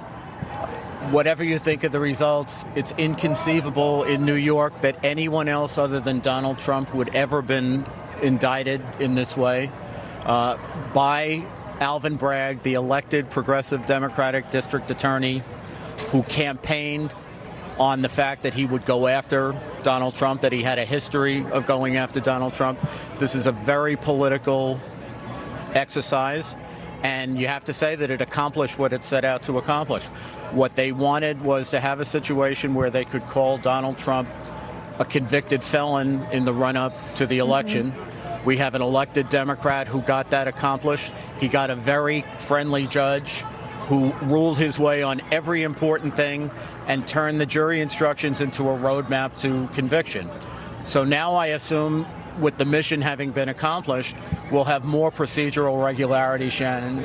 As you just said, there'll be a pre-sentence investigation. There should be a sentencing scheduled, and we'll go from there. But this case will be appealed, and I hope that there'll be more fairness and equity in the appeal than there was in the trial. So we'll see. Never surrender. Stay focused. God help America. And wow, sentencing Donald Trump on July 11th, 4 days before the national convention. This cuts against our esprit de corps on this show, because we're consummate, clear-eyed optimists, but it's hard to see how this is good. For you to have a functional country, you have to have some shared faith and some shared trust in institutions and systems in this nation. And it's hard to not see that faith completely atomized in a moment like this. How do you put a president in prison for bookkeeping records? That's it. That's what you found. You've been promising you'll put Donald Trump in jail, that he's a traitor and that he's an insurrectionist and that he's Russian asset. That he's Vladimir Putin. He's literally run by Vladimir Putin. That's what you told people. And I guess when you sell them that bill of goods, the ends justify the means, because you've psychologically broken people so much that you have to put them in prison. Then Brett Tolman said he thinks Donald Trump's going to go to jail. You ready for that? Oh man. First time I've heard that, but Brett Tolman's a really wise man, and we've seen him make some really strong predictions, and they all come true. So what are they going to do? They're going to lock up their political opponent. And what does that mean? That means the American experiment as we know it, the best experiment in governance and self-governance ever, is done. It'll change forever. It's not over. The country is not over as we know it, but it changes forever. Starting that today, actually. And so this is what we stare down the barrel of. What kind of a country do you want to live in? I want to live in a country like this, where there's a superstructure and a power structure that can just take away your freedom, like that. And I guess you saw it during COVID. You already saw sort of the groundwork of this and the soft coup that rolled into Donald Trump's first term, hatched by Barack Obama, where all of this, where this crisis truly began. Secret meetings to spy on Trump, to launch hoaxes and conspiracies against him, to impeach him in his first few months as president. This is where it all began. And so, remember the Comey rule, where we don't investigate or open investigations into presidential candidates? Where the hell is that? Remember that? So here we are. Will this hurt or harm Donald Trump? Well, let's go to the Trump campaign for reaction.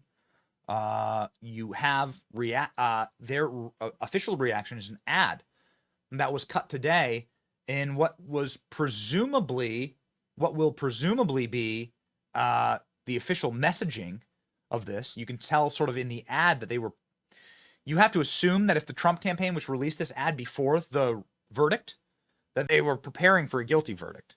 Watch and you decide.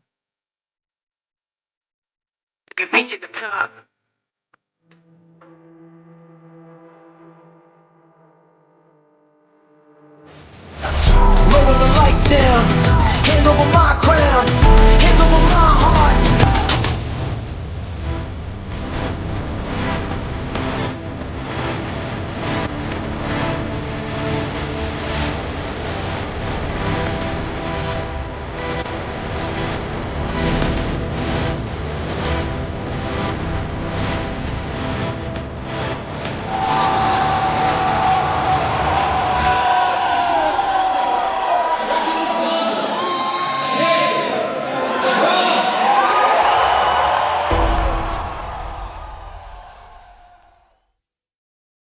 That's the ad. If you're looking for what this is going to result in, ladies and gentlemen, that's the messaging. That's the messaging. The messaging is Donald Trump triumphant and ready to fight. Donald Trump walking into the arena. The show's called In the Arena. Donald Trump walking into the arena. Do you wish to be in the arena? We are seeing reports from all across social media that the Trump campaign donation website has crashed. Some people saying that they're donating millions of dollars to Trump. Some people saying that they're donating hundreds of thousands of dollars to Trump today. From all across the political landscape, a lot of people, Democrats or independent-minded people, saying that this is what they've decided. This was it. This was where you broke them. Dan Scavino, who is the digital mouthpiece for Donald Trump, saying Win Red is down due to overwhelming amount of support out there all across America. Stay strong and thank you. The site will be up and running very soon. DonaldJTrump.com. You can see Dan Scavino there effectively confirming that there is just far too much traffic. I'm clicking on the link right now, and that there's nothing. It's an error link, and there's too many donations rolling in. Again, independent-minded people and Democrats and non-political people are saying that they're donating hundreds of thousands and millions of dollars to Trump right now, all across social media. Will this backfire? We do our very best to show you what's going on throughout the chattering classes and ecosystem. And so let's go to MSNBC. How are they actually covering all of this? They have to say. We've said this many times, that evil doesn't care about they don't care about you, it doesn't care about this nation, it just cares about power and whether they are in control of power. And so evil will do anything. They'll burn a nation to ashes and then rule over the ashes. That is the nature of evil. And so be extremely cautious in when you hear somebody celebrating this, bringing the nation to ashes, burning the nation to ashes for the pursuit of power. You have found your evil. A reminder that Donald Trump didn't prosecute Hillary Clinton. Now, in hindsight, seeming like a horrible miscalculation, because he thought it'd be bad for America. He said this many times. It'd be bad for America, a politician to prosecute his political enemy. Here's how MSNBC is reacting. And he was served this accountability today. He is now a convicted felon in his one-time home state of New York. And he's been convicted of 34 felonies. And he is not just a former president. He is the Republican Party's nominee for president. I will go back to a point I made earlier, which is that I think the Republican Party has a decision to make now as to whether or not it is okay to be convicted of 34 felonies and still hold the nomination of that party for their presidency. For the presidency, he is the presumptive nominee. He is not the official nominee of that party. They can choose somebody else at this point. And if these felony convictions mean what they have always meant for everybody else in U.S. history who has encountered the criminal justice system while they were also standing for political office, the Republican Party will take that seriously and may reconsider that matter. But can I ask you a question about that, though? Please. I mean, So here we have it, ladies and gentlemen.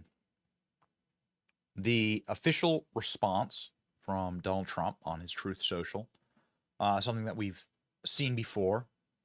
The official response of Donald Trump, the first thing that Donald Trump has posted since this conviction, posted just seconds ago. We'll get it loaded up for you here.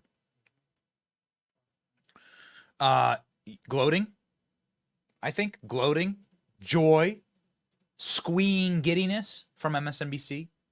Can barely keep it in their pants, whatever's down there, if anything. And just absolutely slobbering over the words convicted felon. So get ready to own those words, ladies and gentlemen. Get ready to own those words, convicted felon. This is what the angle was in the first place, just to smear Donald Trump. It's the wrap-up smear. So we have Donald Trump's official reaction posted on Truth Social. ALX says it's in testing, but want to obviously get to that in this breaking news environment. There's a lot of gloating going on the left. You're going to see that. My prediction is that the polls will swing in Trump's favor after this. I do believe that.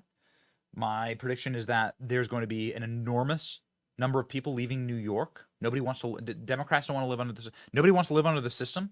The system will turn on you. You can see how it worked in the Soviet Union. That Stalin didn't stop at his direct political enemies. He went immediately to the people. And so expect that. The state of New York is done forever. The state of New York, no one will keep their businesses in New York. Imagine the precedent that you're setting. It's a step back for a moment about like politics. Imagine the precedent that you're setting right now for people who have businesses. It's just wild.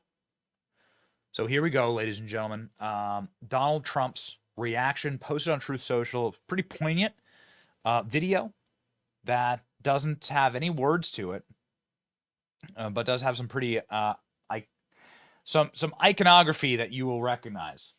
Let's go, baby. This is the final battle. With you at my side, we will demolish the deep state. We will expel the warmongers from our... Load this. We're going to load this. We're going to load this so that it plays correctly. Just give us a moment here. Again, we are in a breaking news environment. This is our 7.5. This is our 7 hour and 30-minute mark being live. So let's go. Final battle. With you at my side, we will demolish the deep state. We will expel the warmongers from our government. We will drive out the globalists. We will cast out the communists, Marxists, and fascists. We will throw off the sick political class that hates our country. We will rout the fake news media, and we will liberate America from these villains once and for all.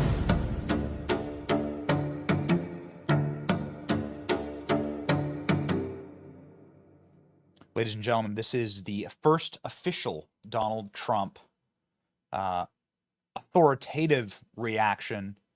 Donald Trump on the revenge tour.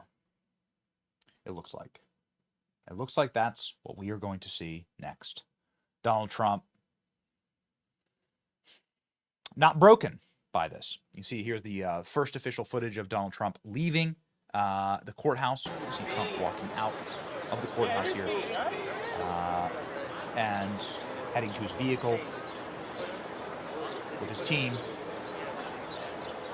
Donald Trump also out front of Trump Tower seconds ago. At the end of this, we don't have a shot of Donald Trump obviously driving through Manhattan. We have Donald Trump outside of his home in New York, outside of Trump Tower in New York. Here we go. Less likely, Speaker Mike Johnson is saying, all right, let's listen into, see if we can hear anything at the Donald Trump there. Hold on.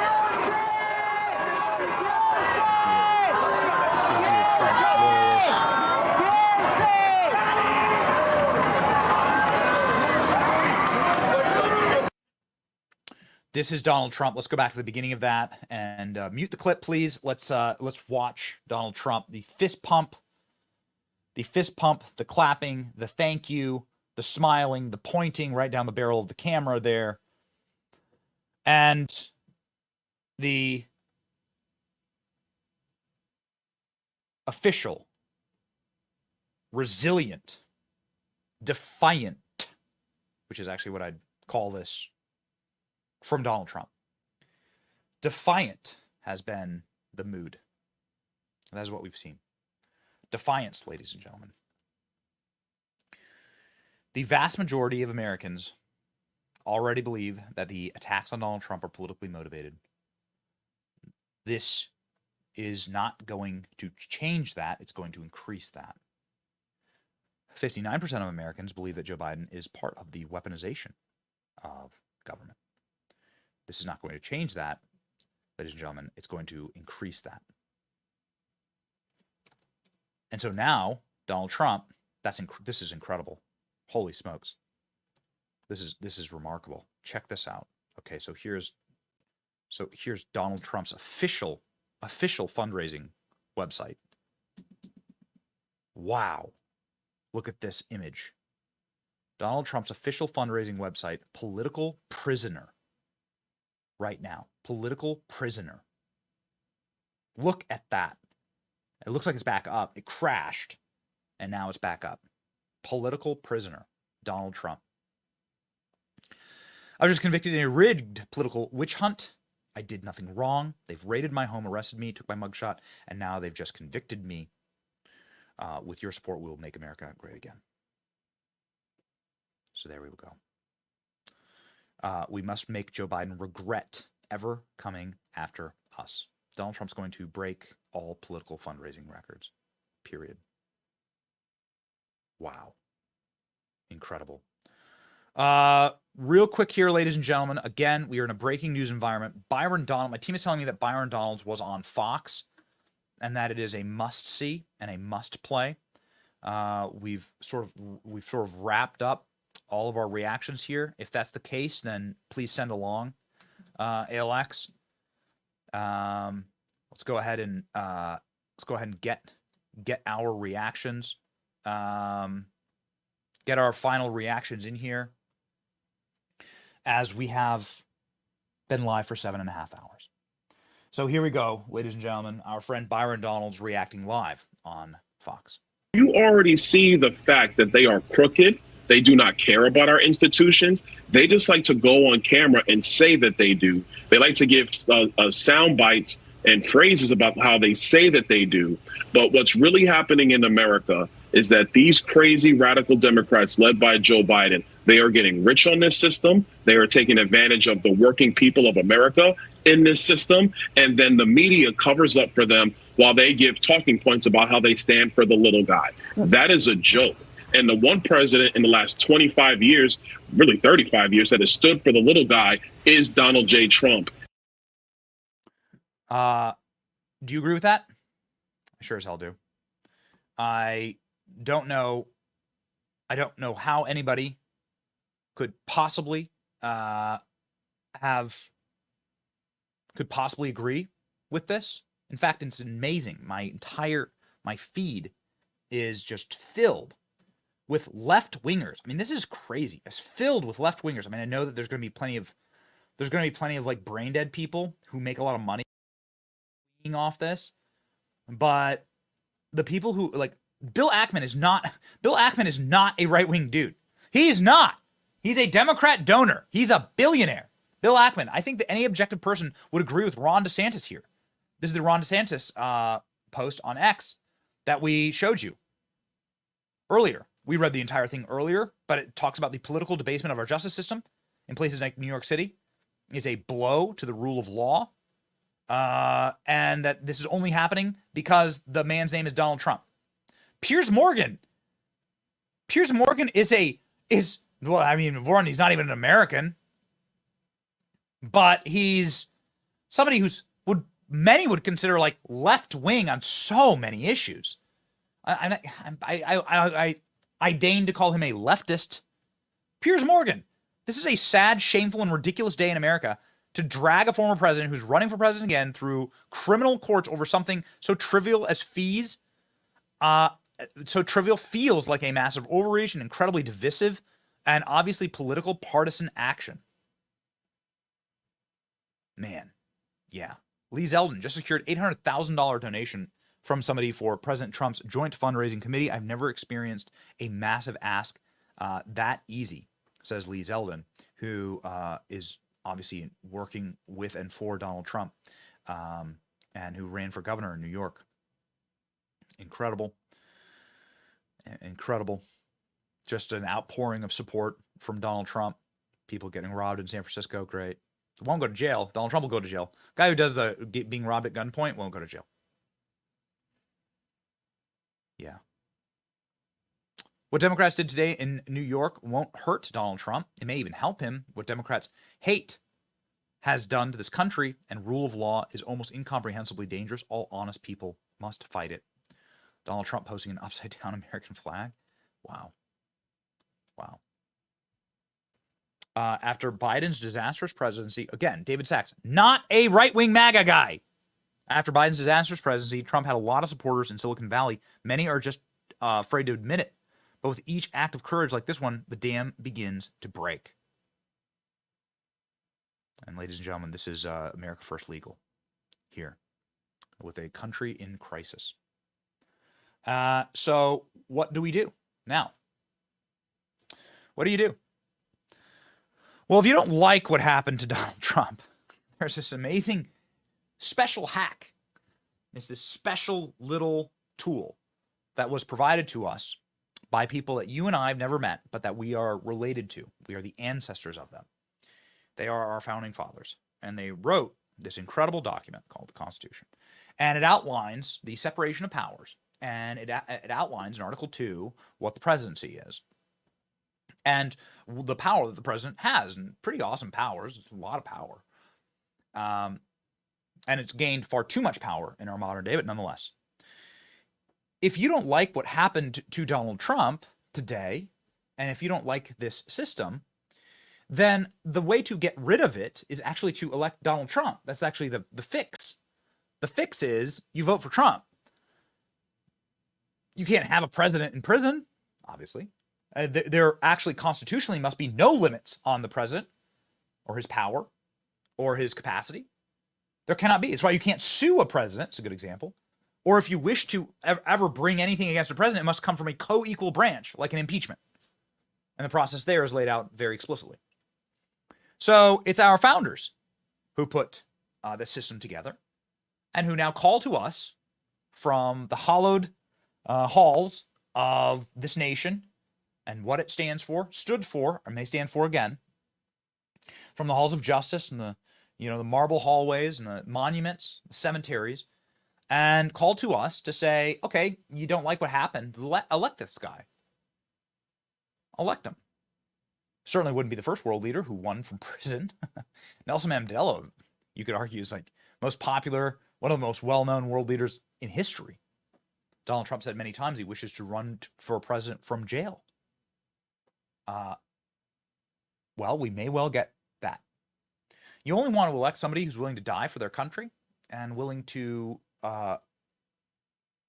be truly America first. And that's what this is. This would have never happened to Donald Trump if he decided to not run for re-election. The only reason this is happening is because Donald Trump will win again in 2024, and they know that. I think they would have wiped the table with anybody else who ran in 2024. And I know a number of presidential candidates who ran in 2024. Donald Trump was the existential threat. Donald Trump is the man who remakes the map and who changes everything. And so now, ladies and gentlemen, this is our moment. Follow the Constitution.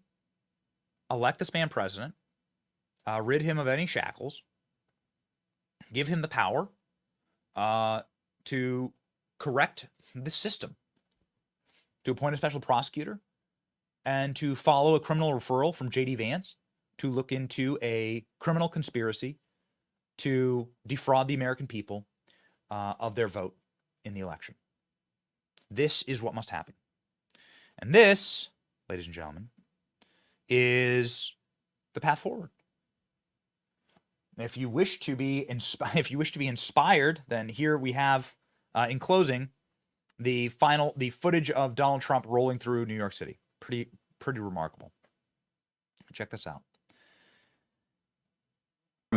The legal system, the media. Here we go, Klein. There you go, buddy. That's all right. You've been working pretty hard today, man. This is Donald Trump rolling through New York City. These are the images of Trump at Trump Tower. Donald Trump greeted by, zoom in there. You can see the people across the street. Donald Trump greeted by what is a mass of people on the sidewalk, standing, cheering in the middle of Manhattan.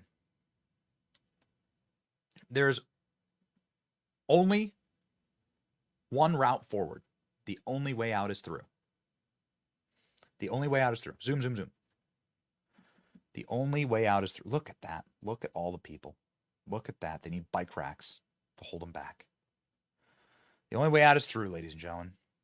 Eric Trump posting. This will be the final post on X we put up. Eric Trump, May the 30th, 2024, might be remembered as the day Donald Trump won the 2024 presidential election. This from President Trump's fun, Eric Trump. Why are so many people cheering for Donald Trump right now?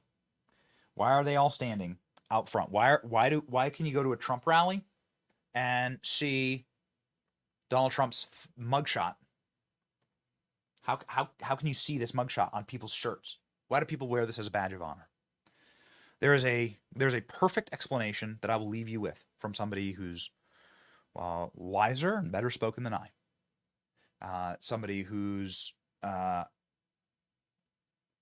rings like a bell in his explanation of why Donald Trump is popular. Why, after being found guilty on 34 of 34 bookkeeping errors from 2007. You see, he rigged the election in 2007 by covering up an affair that was in 2005 that both parties said never happened. Got it?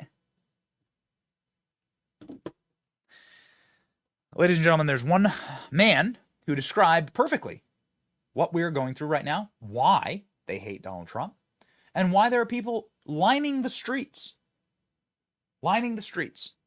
in New York City to cheer for Donald Trump after his guilty conviction today.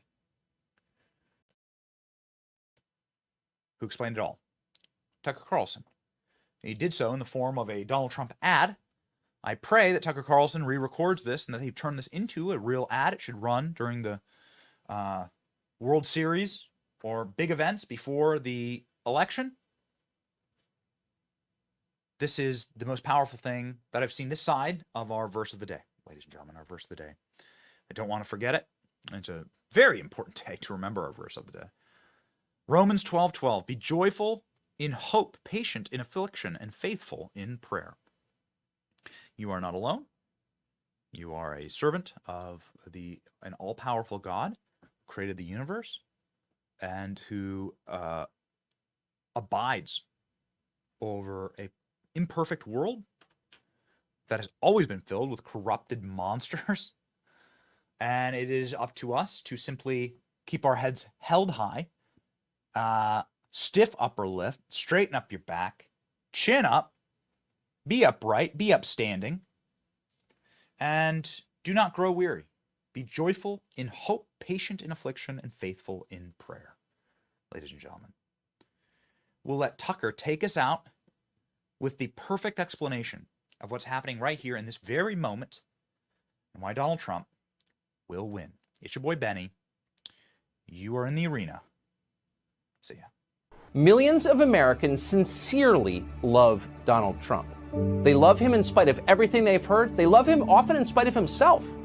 They love Donald Trump because no one else loves them. The country they built, the country their ancestors fought for over hundreds of years, has left them to die in their unfashionable little towns, mocked and despised by the sneering half-wits with finance degrees but no actual skills who seem to run everything all of a sudden. Whatever Donald Trump's faults, he is better than the rest of the people in charge. At least he doesn't hate them for their weakness. Donald Trump, in other words, is and has always been a living indictment of the people who run this country. That was true 4 years ago when Trump came out of nowhere to win the presidency, and it's every bit as true right now. Trump rose because they failed. It's as simple as that. If the people in charge had done a halfway decent job with the country they inherited, if they'd cared about anything other than themselves, even for just a moment, Donald Trump would still be hosting Celebrity Apprentice. But they didn't.